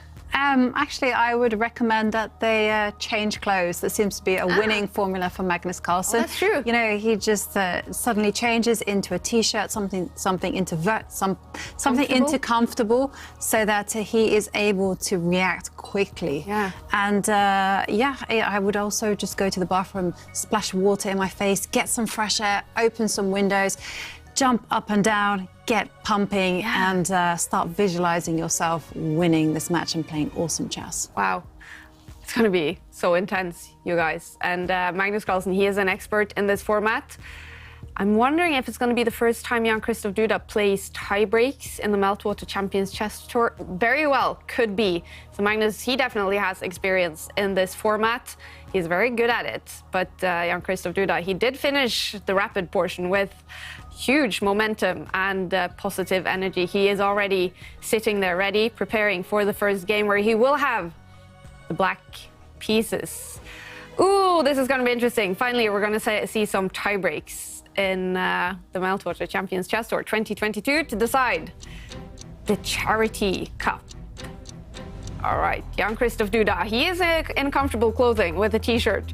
Going to be exciting to see now if Magnus Carlsen will shift into something a little bit more comfortable than the shirt he was wearing earlier today. How about eating, drinking? Is this the time to actually get yourself some soda, chocolate, something energetic? Yeah, it makes a lot of sense. You need to fuel up because you're going to burn a lot of energy just over the next 10, 20 minutes of these 2 games. And yeah, Duda, he just looks very relaxed. So for me, that's a good sign, at least for Duda fans. But Magnus, still same shirt, Jovanka. Still just, yeah, maybe just not switching gears. So, okay, let's see. It's all about speed. We will be able to tell a lot over the next 10 moves, just who can play the quickest, who can go bang, bang, bang with their moves. And okay, deep 4, deep pawn opening, queen's pawn opening. First time we've seen that from Magnus today, at least. And okay, using this move, the move he used in Game 6 of the World Championship match to win that marathon battle against Nepomniachtchi. This is really interesting decision-making from Magnus. And okay, black pushing a pawn, white castling. This is exactly what we saw yesterday in one of the games between these 2 until this last pawn move. Really rare decision, just backing up the center with a pawn by Magnus. I've never seen this one before in my life. And I've been playing this the whole time as white, pretty much. Yeah. So interesting decision. Magnus, the first one to make Duda think, and Duda also backs up his pawns.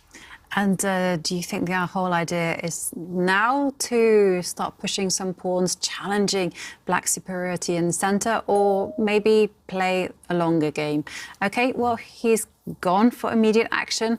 I like this. I like this idea because, black really can't capture the pawn that's been offered up for grabs, and instead decides to capture a pawn in the middle of the board. Yep, and I'm expecting, I would say, knight takes pawn. There's or a is choice. it pawn takes? Yeah, white has a choice of 2 pawns to capture. I would maybe capture the pawn on the 5th rank because that just opens things up even quicker. It's not clear, the pawn that has just moved, whether white wants to take that with his knight, with his pawn. I would capture the other one. And Magnus did react. Okay, he does go and capture with the knight. A bit of discomfort there, seemingly, from Magnus. He didn't make a quick decision. He spent about 20 seconds on that last move, and that's not usual from him in Blitz. I've played him hundreds of times in Blitz, and he's normally making these decisions instantly. It feels to me as if Magnus is a bit uncertain. And again, pausing. He's got 2 choices. He can take back this knight with the queen or with a pawn. He should have planned this on the last move. Instead, just taking another 20 seconds or so. And, OK, still a balanced position, but Magnus maybe just struggling to switch into this Blitz mode. OK, bringing out pieces. Duda castles, very sensible. We'll see things speed up now. Trade of pawns in the centre. Duda, see how he's reacting instantly to these big decisions, which pieces to trade. Magnus doing a much slower version of that. So, OK, only bishops now on the board. All the knights have disappeared for Blitz. I think both sides will breathe a sigh of relief. Knights are so tricky in Blitz, but white has a small advantage here. Yeah, I was going to say. More active queen. More active queen and something to nibble on the right side of the board. Sorry, the left side of the board. And White's plan is just simple. There's one open line, and he wants to put a rook along the C line and just maximise his forces. And also, if you look at the 2 central pawns, white has an isolated pawn, black has an isolated pawn, but white's bishops are pointing towards those pawns, black's are purely defending. And, OK, an offer of a queen trade. Magnus, I'm pretty sure, will say no. If you trade the queens off, you lose some ammunition for later in the battle. And if the queens come off, I think we'll just see a draw. Yeah. So Magnus needs to keep the queens on. Black's queen, very passive, so don't trade off an active piece on the side of the board for a passive one. For me, it's tempting just to march the queen 2 squares up the board. There's a hole there. Why not just occupy it? Yeah, that would be very logical. You could also make an argument for just sliding back on the diagonal 1 square. Is Magnus going to get ambitious with his queen? He's still playing a bit slowly, compared to Duda at least. Is he still in rapid mode? This is Blitz now. He needs to decide. Yeah. He's going to keep the queens on. That's a given. He can't trade them off unless he's just not feeling it, unless he wants to bring the match to Armageddon. Well, he could also take the queens off. OK, he does push the queen 2 squares up the board. I did wonder whether maybe he could play a little bit ambitiously with the queens off the board, but no, I don't think he could. And I think Duda will keep trying to insist on a queen trade. Black's queen now blocks up her rook, blocks up the top rank, so the black queen can just slide 2 squares to the left, offer a queen trade. Very sensible, very logical. Duda now pausing, but he's got 30 seconds extra on the clock. The time, we're going to keep an eye on it because it's going to decide this game for sure, or it's going to decide the final of the Charity Cup. And OK, playing the most logical move, offering a queen trade. Again, passive piece for active piece is always a good exchange. So Magnus, I'm sure he's going to retreat his queen. No way is Magnus going to trade the queens off now, because also that would help black's rooks occupy the C line, the only open file that Jovanka was talking about. Okay. White's queen has to retreat. Magnus has to decide quickly. He's a minute down on the clock. Yeah. If this goes to Armageddon, I think Duda is the big favourite because Magnus is just not looking quick right now. No. He's not looking confident at all. No, he's not. Somehow he hasn't quite recovered from what happened in game 2. And now, like you say, he's taking his time. It is quite a simple position. The pawn structure is almost, well, in the middle of the board. It's kind of symmetrical. It's pretty clear. Not too many minor pieces. It's just about controlling those open files. Yeah, the bishops kind of balance each other out. Whites are slightly better than blacks, but it's all about the major pieces. If the rooks all disappear, if the queens disappear, dead draw. I don't think black can ever hope to be better, but it just depends whether white can keep the rooks on, keep the queens on. It's not going to be an easy task. Well, another great thing about tie breaks is that we have more time to gather money for our fundraiser for UNICEF. Josef from Slovakia just donated $11. Yeah, we definitely want to fundraise more money for the important work UNICEF is doing. And also a big thank you to all our supporting partners, all our participants in the Play Magnus Charity Challenge, everyone who has participated in our fundraiser. Okay, we have a move. We have a move, and that one cost Duda quite a lot of time, and also it's the most natural move in the position. Black's queen now kind of blocking off white's queen from entering, and here we go. All the rooks looking at each other, challenging for this open C line. White giving his king some breathing space. Black is likely to do the same. The black king. Okay, there we go. Duda, you don't want to leave your king with no breathing space, especially in blitz. There'll be all sorts of tricks against your king, all these back rank checkmates. And is it a good idea? Okay, well, he's actually improved the bishop, you know, put it in the middle of the board. I mean, it just feels like a move, a nice move, but okay. And Duda kicking away the queen. And I was curious as to whether, you know, this was actually a good plan by Duda, because it does mean that the contact point between White's army and the Black army has suddenly drawn closer. And there you can see Magnus just breaking through on the left side. And Duda, a tiny, almost imperceptible shake of his head there. He's not so happy. Suddenly, this is a Magnus type of position again. White has a small advantage because of his superior bishops, and White holds the key to the queenside. Ivanka, you looked surprised for a second there. Yeah, no, I was just wondering whether the bishop that at the minute was looking at not too many pawns could actually step back and start targeting the weak pawn that is going to appear on b5. Yeah, so White's light squared bishop in front of his king. It's a bit redundant right now. No real work for it, just staring at a well-defended pawn. So Ivanka is expecting it to drop back in a moment. But first, a big decision, queen trade. Can White avoid this? Duda really trying to insist throughout this middle game on getting the queens off. Endgames usually favour Magnus, but the problem is there are no knights, no real imbalances. If the queens come off, I fear we're headed towards a draw. So can Magnus keep the queens on? It's not easy. Maybe the white queen can just slide back to the left, just to the A2 square. Keep herself nice and safe, avoiding any trades, and then Ivanka's idea of dropping White's light squared bishop back, hitting the black queen on a different diagonal. So, okay, Magnus still hesitant. Yes, we'll move 23. Okay, he trades a set of rooks first. We'll move 23, 24, but down to 2 minutes for both sides. I think if these two just played a blitz game without having played the kind of rapid play games earlier today, they would have been much quicker than this. And we've seen a trade of queens, actually. And, well, he did manoeuvre his light square bishop to attack the pawn, so now Duda has to deal with that. Either he defends or he goes on the counter-attack, and he pushes forward with the pawn. Magnus quickly moving the bishop to cover the key C2 square. Very nice move there from Magnus, stopping the black rook from ever intruding into White's half of the board. Now all of Black's squares for his rook are controlled on the C line, or White has full control there, but White's rook cannot be controlled by Black's pieces. So White's rook can jump in and get active at any moment. It's not easy for Black to do the same. Okay, Duda fighting for space on the other flank. In the opening middle game, this would have been very, very weakening. The black king would be very open, but queens have disappeared, so this is fine. It totally feels like it's weakening, though. I think it's fine. I think Duda had to try this at some point, because otherwise he would have been suffocated almost for space. He had some pre-moves.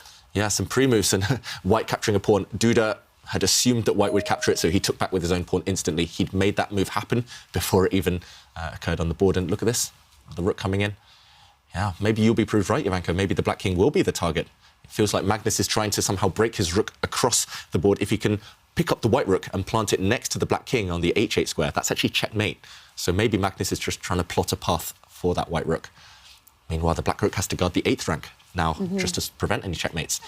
And the white king, free to wander. Yeah, White's king is very, very safe. No attacking pieces around it. And actually, this is the key move from Magnus. I was underestimating maybe the threats against Black's king because I thought Black could pick up the f-pawn and kick away White's bishop from the centre of the board, but that's not possible. White's rook is actually eyeing up Black's light squared bishop, so yeah, Black's a bit frozen. Black's a bit stuck. Not clear what to do. And despite me mentioning it was a bit slow from both sides earlier, Magnus has sped up. He's quickened the pace. And I think he's made the last 5 or 6 moves and only spent 10 seconds doing that. So Duda, under 1 minute for the first time. Can he react? This is, again, not a Duda type of position. He very rarely thrives in these types of kind of drier endgames where he's purely defending. And okay, he locks down the pawn structure on the right side of the board, but that's committal as well. Yeah, I think he primarily did that to release the dark square bishop, because that one, the dark square bishop was kind of stuck on its square. And now the king joins in the action. And it's time for white's king as well to do the same. So Magnus just keeping his king nice and safe. Black's rook just hinting at getting active. It wants to bring itself down maybe to the 2nd rank to go for some white pawns, but you've got to be really careful. If the black rook ever moves, white's rook is going to go to the 8th rank with a deadly check. So, OK, Magnus keeping black's king honest, keeping black's king tied down to one of its bishops, and Duda trying to evict this white rook. This one's still very tense. It feels like Magnus is making progress, but you still need some tangible. You need to win a pawn, or you need something in order to win this game. Duda just going back and forth, just trying to just fix the blockade. Maybe it's time just to improve the king. Get the king into the action, put it in the centre, and see maybe whether the king can kind of snake its way around. And then I'm thinking of putting it on the b3 square. Yeah, white's king not really doing too much where it previously stood. So Jovanka's plan of marching the white king all the way across the board. Black's doing the same. Black's playing copycat. The black king's coming, the white king's coming. Whose king is going to be better placed? It feels like white's king has the easier path. White's king can easily slide across black's king. If it moves too close to the... OK, he's got to be careful. If it moves too close to the white rook, it might walk into some deadly checks. And Duda, 28 seconds left. Is Magnus playing for the win here? Definitely. Yes. And you can see the king is coming. And it wants to sit on the b3 square. And once it's blockading the pawn, then that pawn is a target. And this is why Duda just decides, no, he does not want that king on the b3 square, and instead cuts it off. Yeah, but look at black's pieces. They're all kind of bunched together right in the centre, but they're passive. Black's light squared bishop can't move, you might lose some pawns. Black's dark squared bishop can't move, you might lose some pawns. Black's rook now forced to cut off the white king. What is black going to do? Nearly everything he touches might have kind of bad consequences right now. Yeah, he just has to wait with his king. I mean, there's not too many... OK, so he moves his rook. But now your plan, Jovanka, the white king can continue its journey towards the left. Yeah, and yeah... It's Duda shaking his head as well, 15 seconds. Not happy, but now Magnus under a minute on the clock, and he has to take a decision. Yeah, and is he going to move that white king? He does. He does. Very natural. It's the continuation of a consistent plan. Very important in every endgame, being consistent. And, OK, Duda trying to maybe hint at trapping the white rook, also setting a nasty idea of checkmate if the white king continues its journey and goes to the b3 square. But Magnus says no. Now a trade of light squared bishops would favour Magnus, because if black captures this bishop, white will just retreat the rook and take a pawn. Duda, oh, he played that move with just 5-6 seconds left, and the black king is coming. Wow, Duda trying to trap the white rook. Really sneaky plan there. But, OK, now the black rook gets active at least, and has Magnus lost control? Yeah, the bar is down to 0. He has 35 seconds left on the clock. And, well, this is why the Magnus has utilised the dark square bishop, just to control and protect those pawns on the right. Duda miraculously just unravelling, and that black rook is super active now.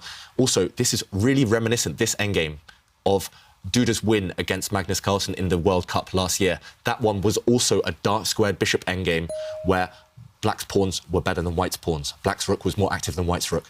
So Magnus has to be careful not to lose control. Duda has beaten him in this type of position You know, before. I think the game is actually soon going to finish in a draw, because I don't think Magnus has a good answer to the rook shuffling between the e1 square and the d1 square.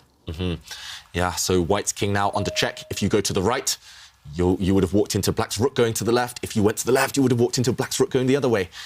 So right now, a bit of tension, and black's rook just keeping attacking pawns, and Magnus leans back. He knows, as Jovanka says, this game is destined to be a draw. No way to escape the checks, no way to escape black's rook's threats. OK, and there's a big threat in the air, and that's to play bishop takes pawn, destabilising the protection of the dark square bishop. And while Magnus plays for the win, he didn't want the draw there, which would have been the safe option. Duda under 1 a couple of seconds. Oh, gosh. He made that move with 2 seconds left. Duda shaking his head. Now Magnus can go and grab a pawn in the centre with the white rook.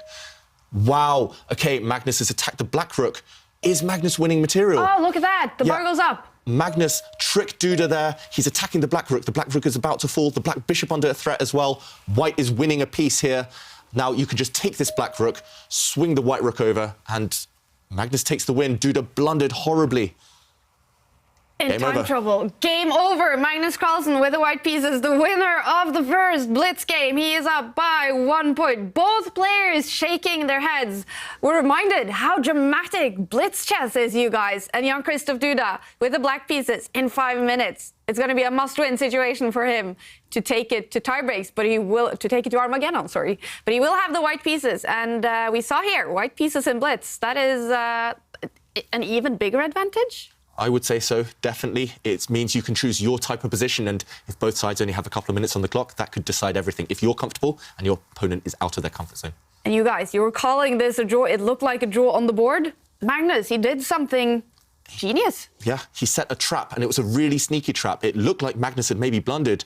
Duda went for the attack, but it rebounded, and it was here. We were assuming here, Jovanka and I, that the white king would just slide across, the black rook would move, and it would end up in a draw. Instead, Magnus allowed black's seeming threat of taking this pawn. He dropped back with his rook, attacking this black pawn, and Duda could have secured the draw by just defending it. Duda could have just moved his king to the side, just defend this pawn, and no way through for Magnus. The position would have repeated itself, maybe with some checks. But as we saw in the game, Duda got ambitious for one move, but it was too ambitious, and he took this pawn, hoping that white recaptures when the white bishop would fall. Of course, Magnus said no, but the problem is white can counterattack, double attack, hitting the black rook, hitting the black bishop, and no way out here. Duda was about to lose one of these pieces.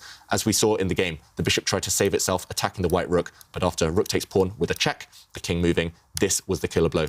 Double attack again, attacking the bishop, attacking the rook, and as we saw, after the desperate pawn push, white could simply take the rook, because after the pawn pushes forward, he can swing his rook across to stop it. Magnus trapping Duda there, really sneaky chess.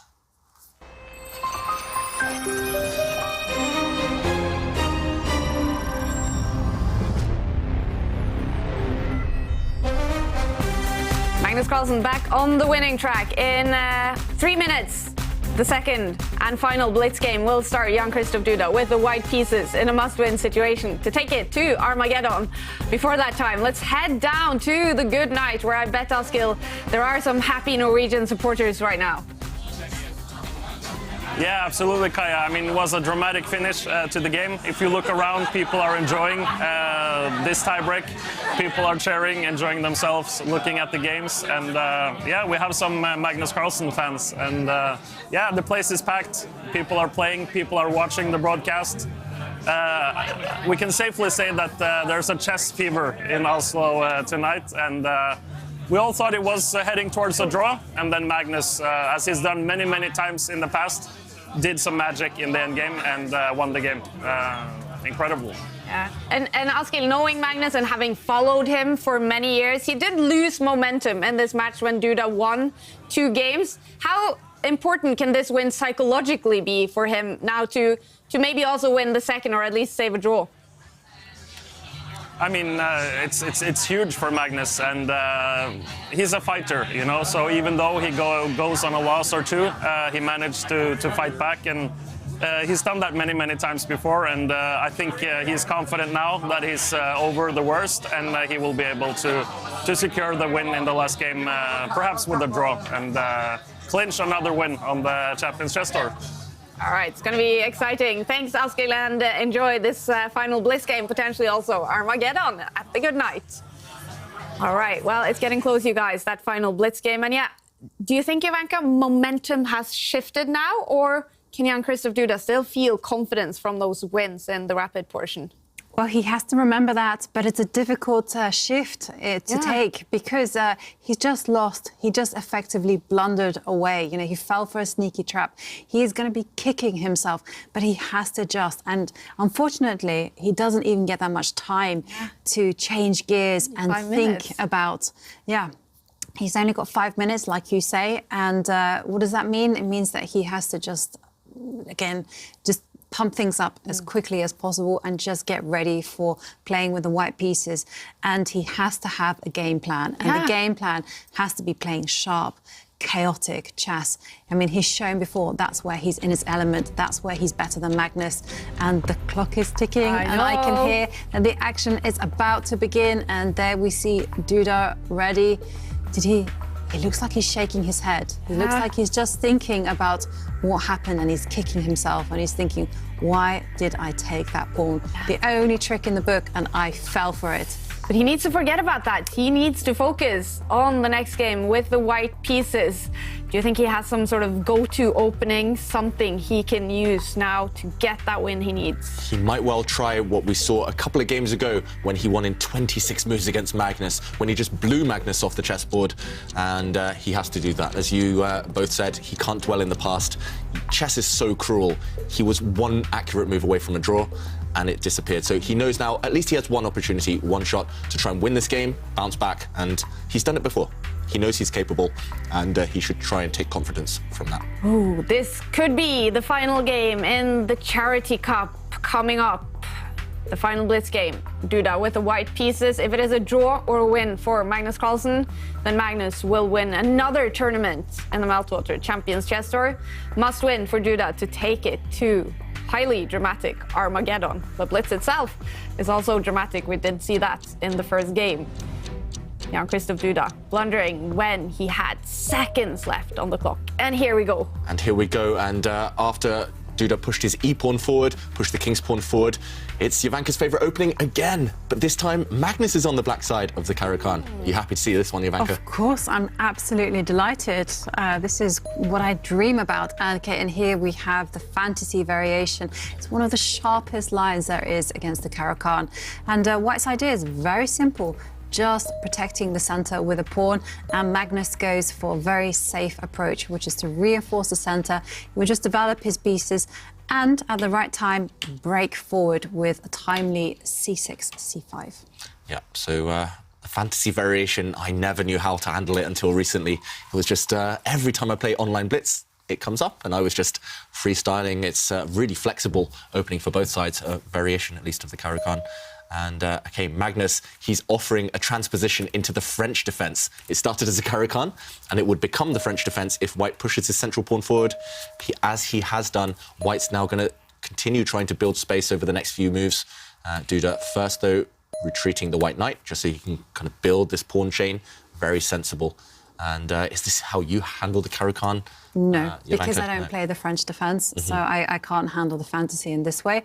No, instead I prefer to develop the dark square bishop out and put the pressure on the centre that way. And, OK, but this is something that Magnus is familiar with, and we've seen him employ the French defence.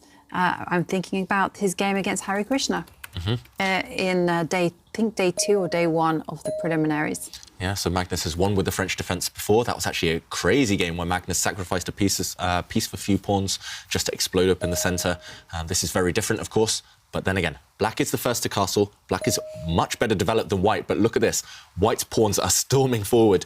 White is going to kind of initiate a dark square strategy, put all his pawns on dark squares, and he's just going to try and hope that the black pieces can't break out from their cage. Black's pieces do lack space. They do fight for the same squares. That's why Magnus is now trying to open up lines, maybe for his rooks. This could backfire, though, if White is accurate, if White's pieces get into the game. But look at this. All of White's pawns now, apart from one, on dark squares. It's clear what Duda is going for with this strategy. It's up to Magnus to try and break out and fight, especially against the head of White's pawn chain in the centre. But first, he switches attention and just pushes pawns. The White Knight, though, developing, unleashing the White light squared bishop. I've got to say, despite what the evaluation bar says, Black has to be really careful here. I love White's chances if White gets one more move. If White's light squared bishop can develop to the d3 square, point towards the Black king, White already has a ready-made attack. Magnus has to be careful now. And he puts pressure on White's centre. The question is, can White go all in and sacrifice a pawn? And he is going for it. Now, you have to be a bit careful if you're Black. You can't actually grab the pawn that's up for sale, because after all the trades have been amassed, there will be a queen sitting loosely on the d4 square, and the bishop can come and take a pawn on h7. OK, right, we're going to see it. Well, Jovanka, there's actually a big opportunity here, and Duda is calculating it.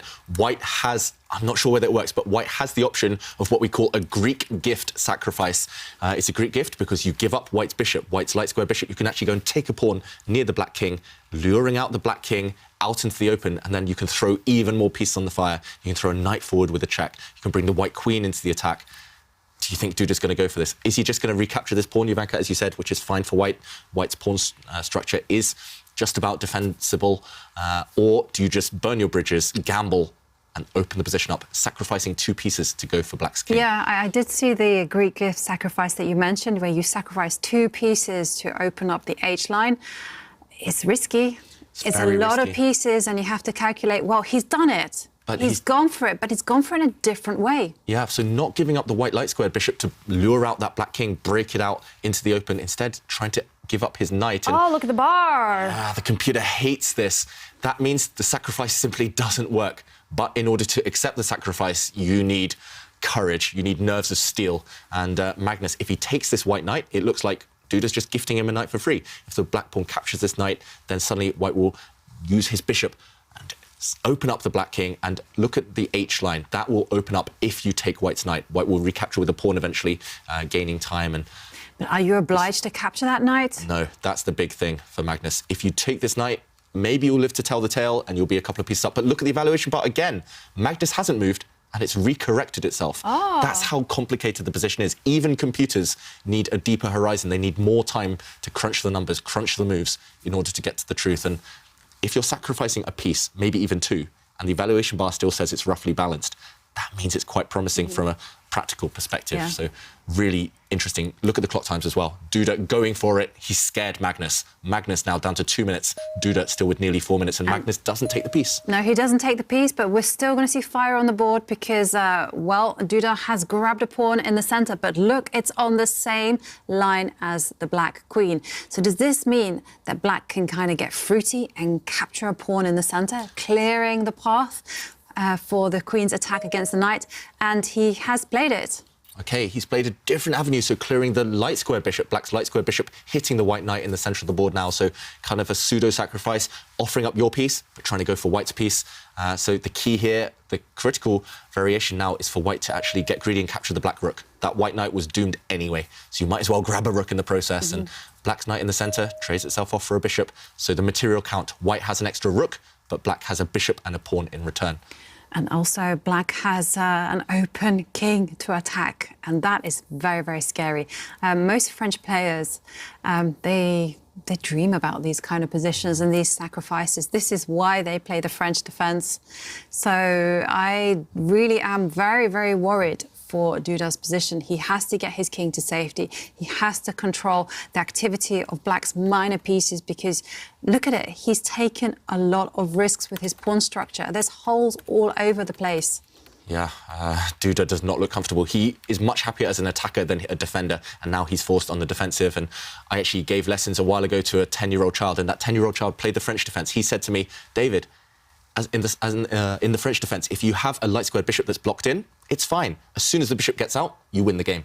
And that's happening now. Magnus Carlsen's light squared bishop is about to come out on the diagonal, and that piece is possibly going to win the game for him. Duda shaking his head. This one's turned. I loved what Duda did, but it backfired. And Magnus now giving up a rook. Not everyone would have done that. He's not materialistic. He's opened up the position, and now black's light squared bishop is going to come out surely. And once it does, there we go. The black bishop is out. In the French defence, you nearly never see it this active, this piece. And suddenly the white king is under heavy fire. Black's rook, that rhino is going to steam over into the centre of the board. Check that white king, and Duda leaning back. Is he giving up hope already? It's really dangerous now. Yeah. White, we should mention, it's not legal to castle over to the queen side now, to the left side, because that black bishop cuts over, and you can't castle through check. But if you castle on the other side, notice the black queen is on the same diagonal as the white king. There'll be a discover check. Duda going on the counter-attack, though, hitting black's bishop. This is his last chance. Yeah, but this does allow the queen to dive in, grab a pawn, attack the rook. Where's the rook going to move? Yeah, I mean, okay, attacks the queen. And, well, I suspect that the queen... OK, we see a check first. This is a nice strategy. Yeah. And He's just winning, Jovanka. The king can't move. The white king, if it moves, will lose its bishop. And if white's queen takes this black rook, then black's queen takes the white rook. White's queen is overworked. If it takes the black rook, it loses protection of its own rook. Duda's about to lose this game. Magnus just overworking the white pieces, and white's king is doomed. We talked about Duda's 26-move win. Magnus is winning in 21 moves here as black. This is impressive. Yeah, and it was all because of Duda's very committal knight move. And there we see a few captures on the board, and it is looking dreadful for white. And look at white's king, it's defenseless. Black now has 3 pieces, 2 bishops and a knight for 2 white rooks. But look at white's rook in the corner, stuck next to its king. Look how open the king is on the diagonals. Duda knows he's done. This attack is going to be deadly. He's not going to survive. That white king. It's living on borrowed time. Yeah. I mean, all it needs is a dark squared bishop to come into the game, and it's game over. And now the knight is in. And is there a big threat in the position? Yeah, there's a couple of big threats. Black's queen now is threatening to come down to the bottom of the board, and that would end in disaster for white. Look how white's queen is cut off from the defence of her king. That black knight in the centre of the board, acting as a defender and an attacker. And Duda, he resigns. Yeah, look at that smile on the champion's face. Magnus Carlsen wins the Charity Cup in tiebreaks after a tough fight against Jan-Krzysztof Duda. Look at that. It's nice to see that smile. Probably a little bit tired, but impressive stuff by Magnus Carlsen. Look at that. What is that smile about, David? A smile, I think, is a bit of relief after what Duda put him through today. But in general, chess players, we love to win. And Magnus, he earned it, but he earned it the hard way. Yeah. And we have to give some credit to Jan-Krzysztof Duda as well. He gave Magnus a huge fight today. Yeah, he absolutely did, and what a fighter, I have to say, from the brink, in game 2, he had a bad position, things weren't going his way, and somehow he just created all these magical chances for himself. And then we saw just a wipeout in game 3, and it's rare that you see someone inflict 2 losses on the world champion. And you saw it there in the world champion's face, Magnus, he gave a big sigh of relief and then a big smile, because you have to congratulate yourself for those moments, those ways that you find yourself on the edge. It might have been by your own making, but somehow or other you recover. Yeah. But both players, what a fight, what a match. Definitely. And David, what can you say about Magnus Carlsen's play in this tournament, especially the semi-final against Ding Liren, the first day here in the final, also the first game today, and, of course, the tiebreaks? Yeah, I mean, if we forget his 2 losses today, Magnus has been in top form. That's the sign of maybe the greatest chess player of all time. He outplayed Ding. He progressed through the prelims very easily. Yesterday, top form.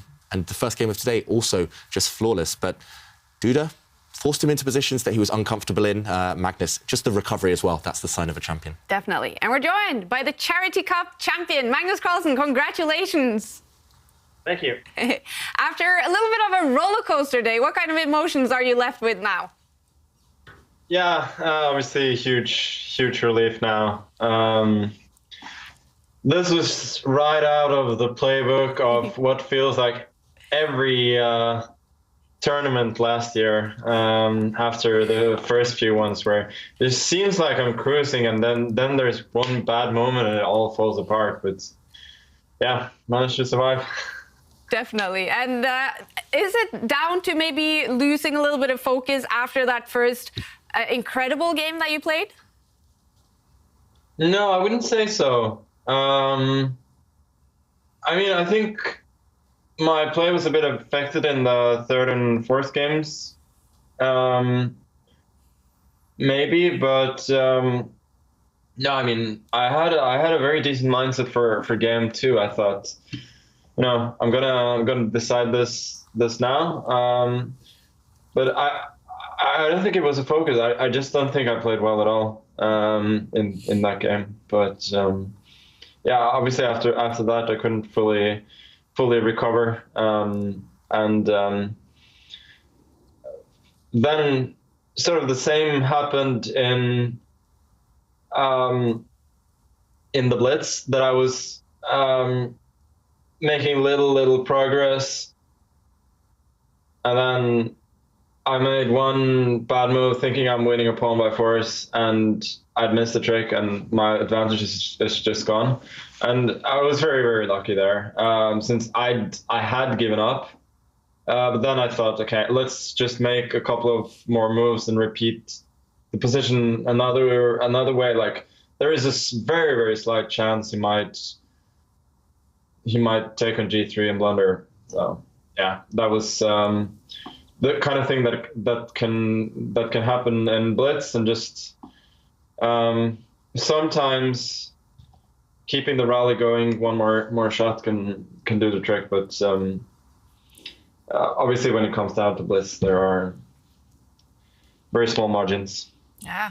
And Magnus, can you talk us through what you were doing maybe between the games, how you made that switch from the rapid to the blitz? I was relieved. My mind wasn't working well at all during the last couple of games, so yeah, I was relieved to play slightly faster. Mm-hmm. Yeah, go ahead. I just wanted to know, how will you celebrate tonight after this roller coaster of a victory? We'll see. It does feel very sweet to actually get it now at the end. I guess after the game, the way things had been going, I'd certainly expected to wrap it up a bit earlier. But doesn't always go according to plan, and whatever victory I can take, I'll take it with both hands. Fantastic. And this is your third tournament victory so far in 2022. Also, we remember semi-final against Ding with some fantastic and tough games. How would you rate your chess form right now? It's hard to be like very positive after after a day in which I collapsed. But I think apart from today, my play has been good. At least in the knockout. So I think it's fine. But I still haven't completely figured out how to kind of turn the tide when things are going against me. But hey, at least I played better than him in the blitz. So there's that. No doubts about that. And the next Champions Chess Tour tournament is a major, hopefully with all 8 players on location in Oslo. And looking back to the tour finals, did you enjoy that, playing in an arena together with the other players? Yeah, it was massively enjoyable. So I can't wait to get back to that. Hopefully I will be able to play everybody. Last time it was only Duda and Giri who were there, which was great, but to be able to play everybody in kind of an esports setting, that's going to be exciting. Fantastic. We're looking forward to it. And Magnus, again, big congratulations on another Champions Chess Tour win. Thank you. Thanks for joining us. Impressive stuff again in tiebreaks. We're also joined by Jan-Krzysztof Duda, taking the silver in the Charity Cup. I'm going to say congratulations. How are you doing, Jan-Krzysztof? Yeah, thank you. It's been a very tiring day, and I'm actually, it's some miracle that actually I managed to win so many games today, and that the event was decided in Blitz because, I feel as if I played terrible chess, so it's kind of unexpected. But when I thought I had a chance in Blitz, then I collapsed. Well, but you did make a huge comeback, winning 2 games, one of them in only 25 moves. Can you talk us a little bit through how happy you are about showing that mental strength? Oh, I just think I was lucky, to be honest. You keep saying that. No, I really didn't play good chess, and yesterday was a very frustrating day for me. Not only because I lost the match in 3 rounds, but mostly because I was just both missing stuff and also misevaluating positions. Magnus did it much better, and actually I thought I was much better in the second game and in the third game as well. But it wasn't so trivial. in the third game, probably I wasn't better at all. So that was really frustrating to lose both of these games, and it was kind of heartbreaking. I mean, because it's not just I just lost these games, but somehow, it was more about that I wasn't right, and it was very, very frustrating and depressing. So today I wasn't really sure, how to play and how to try to win with white pieces.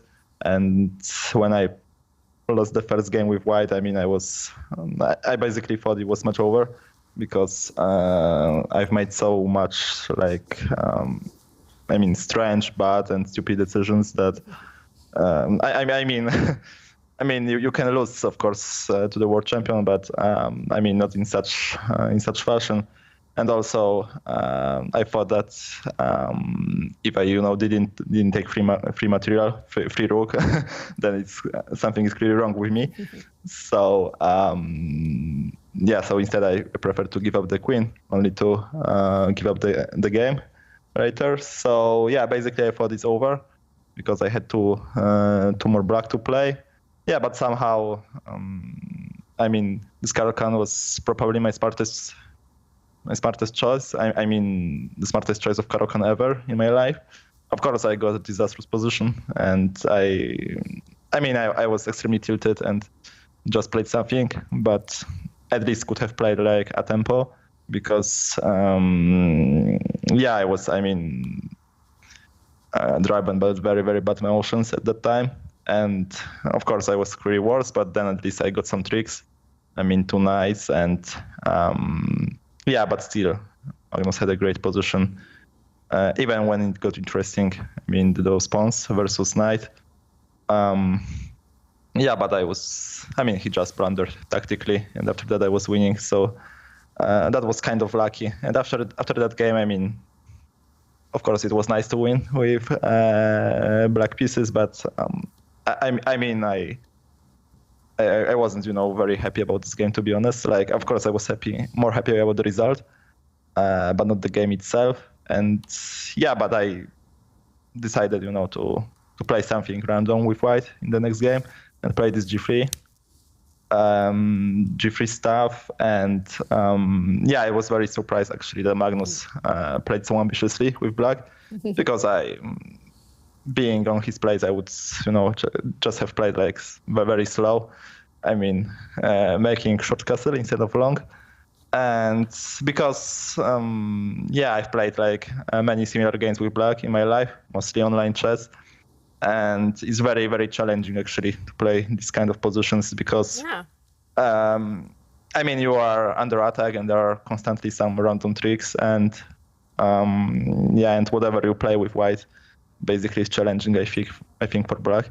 So then I played this not so great bishop b4 move, which was kind of, I just forgot about knight takes b4 and knight c6, and at first I thought it was also over, but then luckily there were these tricks like knight takes e5 or knight g5, and I was hesitating between these two, because I wasn't really sure which one to play, but then decided that g5 probably allows less option for him.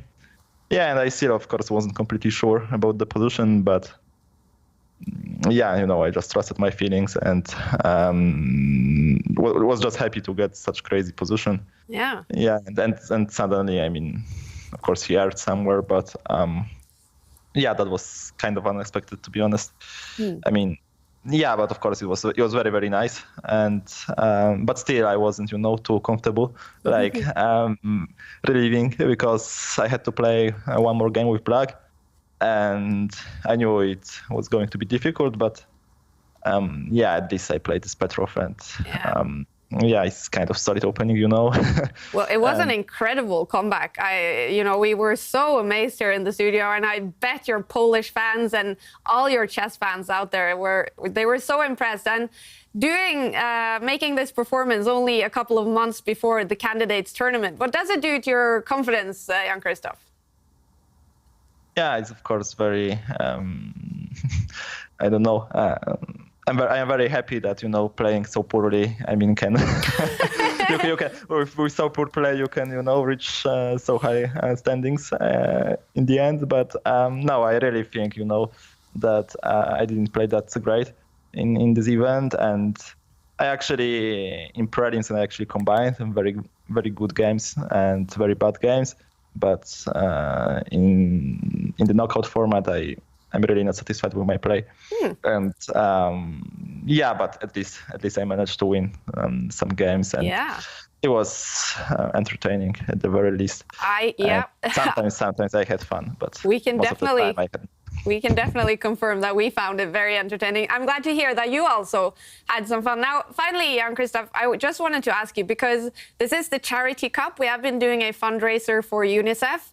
Of course, we do know that you are inside Poland, a neighboring country to Ukraine that has received a lot of refugees. Are you noticing that at all in your everyday life? I mean, I'm staying mostly at home, and of course I'm watching TV like every day, because the situation is very tense here. I mean, not as tense as in Ukraine, of course, but still people are uncertain about the future. I have also some friends who are helping Ukrainian people. So I'm very proud. About Polish people right now, and but personally I'm kind of stuck in home right now, so I don't really see in my own eyes, only in TV. But it's of course like terrible situation, and I haven't really thought how to how to really help. So I guess I will give some part of my income here, of course, and but I just didn't expect to win so much. So now I have to think a little bit first, because that was unexpected. But I think it's like very very important to help people, because it's tragic situation. Yeah, absolutely. That is very generous of you, Jan-Krzysztof.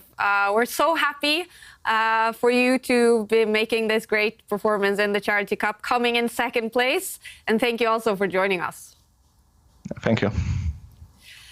Wow, Jan-Krzysztof Duda, with the performance of his life in the Meltwater Meltwater Champions Chess Tour, making it to the final and taking second place after a great performance today. He's very critical with himself, but I mean, what a comeback. He lost the first match to Magnus Carlsen, losing 2 games. That should be the other way around. This is today's final. There we go. It's getting late. Yep, this is today's final. He won 2 games today, Jan-Krzysztof Duda. To take it to those tie breaks, Magnus Carlsen, he won both of the Blitz games to win the Charity Cup. Great stuff by the world champion. He has so far won both of the tournaments in this season's tour. Let's take a look at the tour ratings. Magnus Carlsen, he was sniffing at 2,900 before today. He's down to 2,851. But still, maybe during the tour finals, he could make that magical 2,900. Yeah, he'll need to win a lot of games, but he has shown he's capable, Magnus, and 2,900, that magical number, it'll keep driving him, keep making him determined to take these chances to win those games. Definitely. Jan-Krzysztof Duda now, the second highest rated player. Let's take a look now at the tour standings. This is important. Top 8 players are qualified for the first major coming up on April 22nd. But of course, we're not 100% sure what the world will look like in a month. If the Russian players, for example, will be invited and have the possibility to participate, maybe we will even see Pragnananda, Jordan van Forest and other players inside here. Top 8 to play in that major. It's going to be exciting. This is the schedule for the 2022 season. We are done with the first 2 regulars. Major number 1 coming up in less than a month, you guys. Whole new format. That's going to be exciting. Definitely, it's going to be totally different, and it's going to be very, very exciting. And also to have them all the players physically present in the studio, that's going to be awesome. It's going to be such a buzz and such a vibe here. I can't wait till Chess Fever hits Oslo once again. Oh, it's going to be exciting, you guys. Now, this has been the Charity Cup. We've been so touched by the generosity from everyone, and also our partners and everyone who has participated in the Play Magnus Charity Challenge. Look at that. Total of $46,700 was donated to our fundraiser by our players in the Play Magnus Charity Challenge. Christian Pulisic, the Chelsea star, playing a great game, 25 moves, and Puma donating $500 per move. But the other companies as well. A big thank you. And look at that. Grandmaster David Howell, 69 moves to win against Magnus, and FTX donated $100 per move. That was a great memory. Yeah, there have been so many highlights, of course, during the Charity Cup. For me, that was one of them. But either way, it's all for a good cause, and that's the main thing. Absolutely. And to all of you at home as well, a huge thank you. It's been heartwarming to see how the chess community has come together for the people of Ukraine. We ended up on $158,000. That is incredible. We started out with a goal of $20,000, and here we are. Thanks to all of you at home, a big thank you. All money goes to UNICEF and their life-saving work in and around Ukraine. So thank you to everyone who has donated, who has followed us, who has been excited also for the chess. A big thank you to our supporting partners and everyone who has contributed in this tournament. A big thank you to you guys as well. It's been a pleasure. It's so nice to be part of something bigger than ourselves. It's not just chess, it's, saving lives, hopefully. And yeah, it's just been real honor. Definitely. And all of us will be back again in the next tournament starting April 22nd. It is a major. The first one this season. It's going to be exciting. To everyone around the world, we hope you have a good evening or day wherever you are. And we'll see you again in less than a month. Bye for now.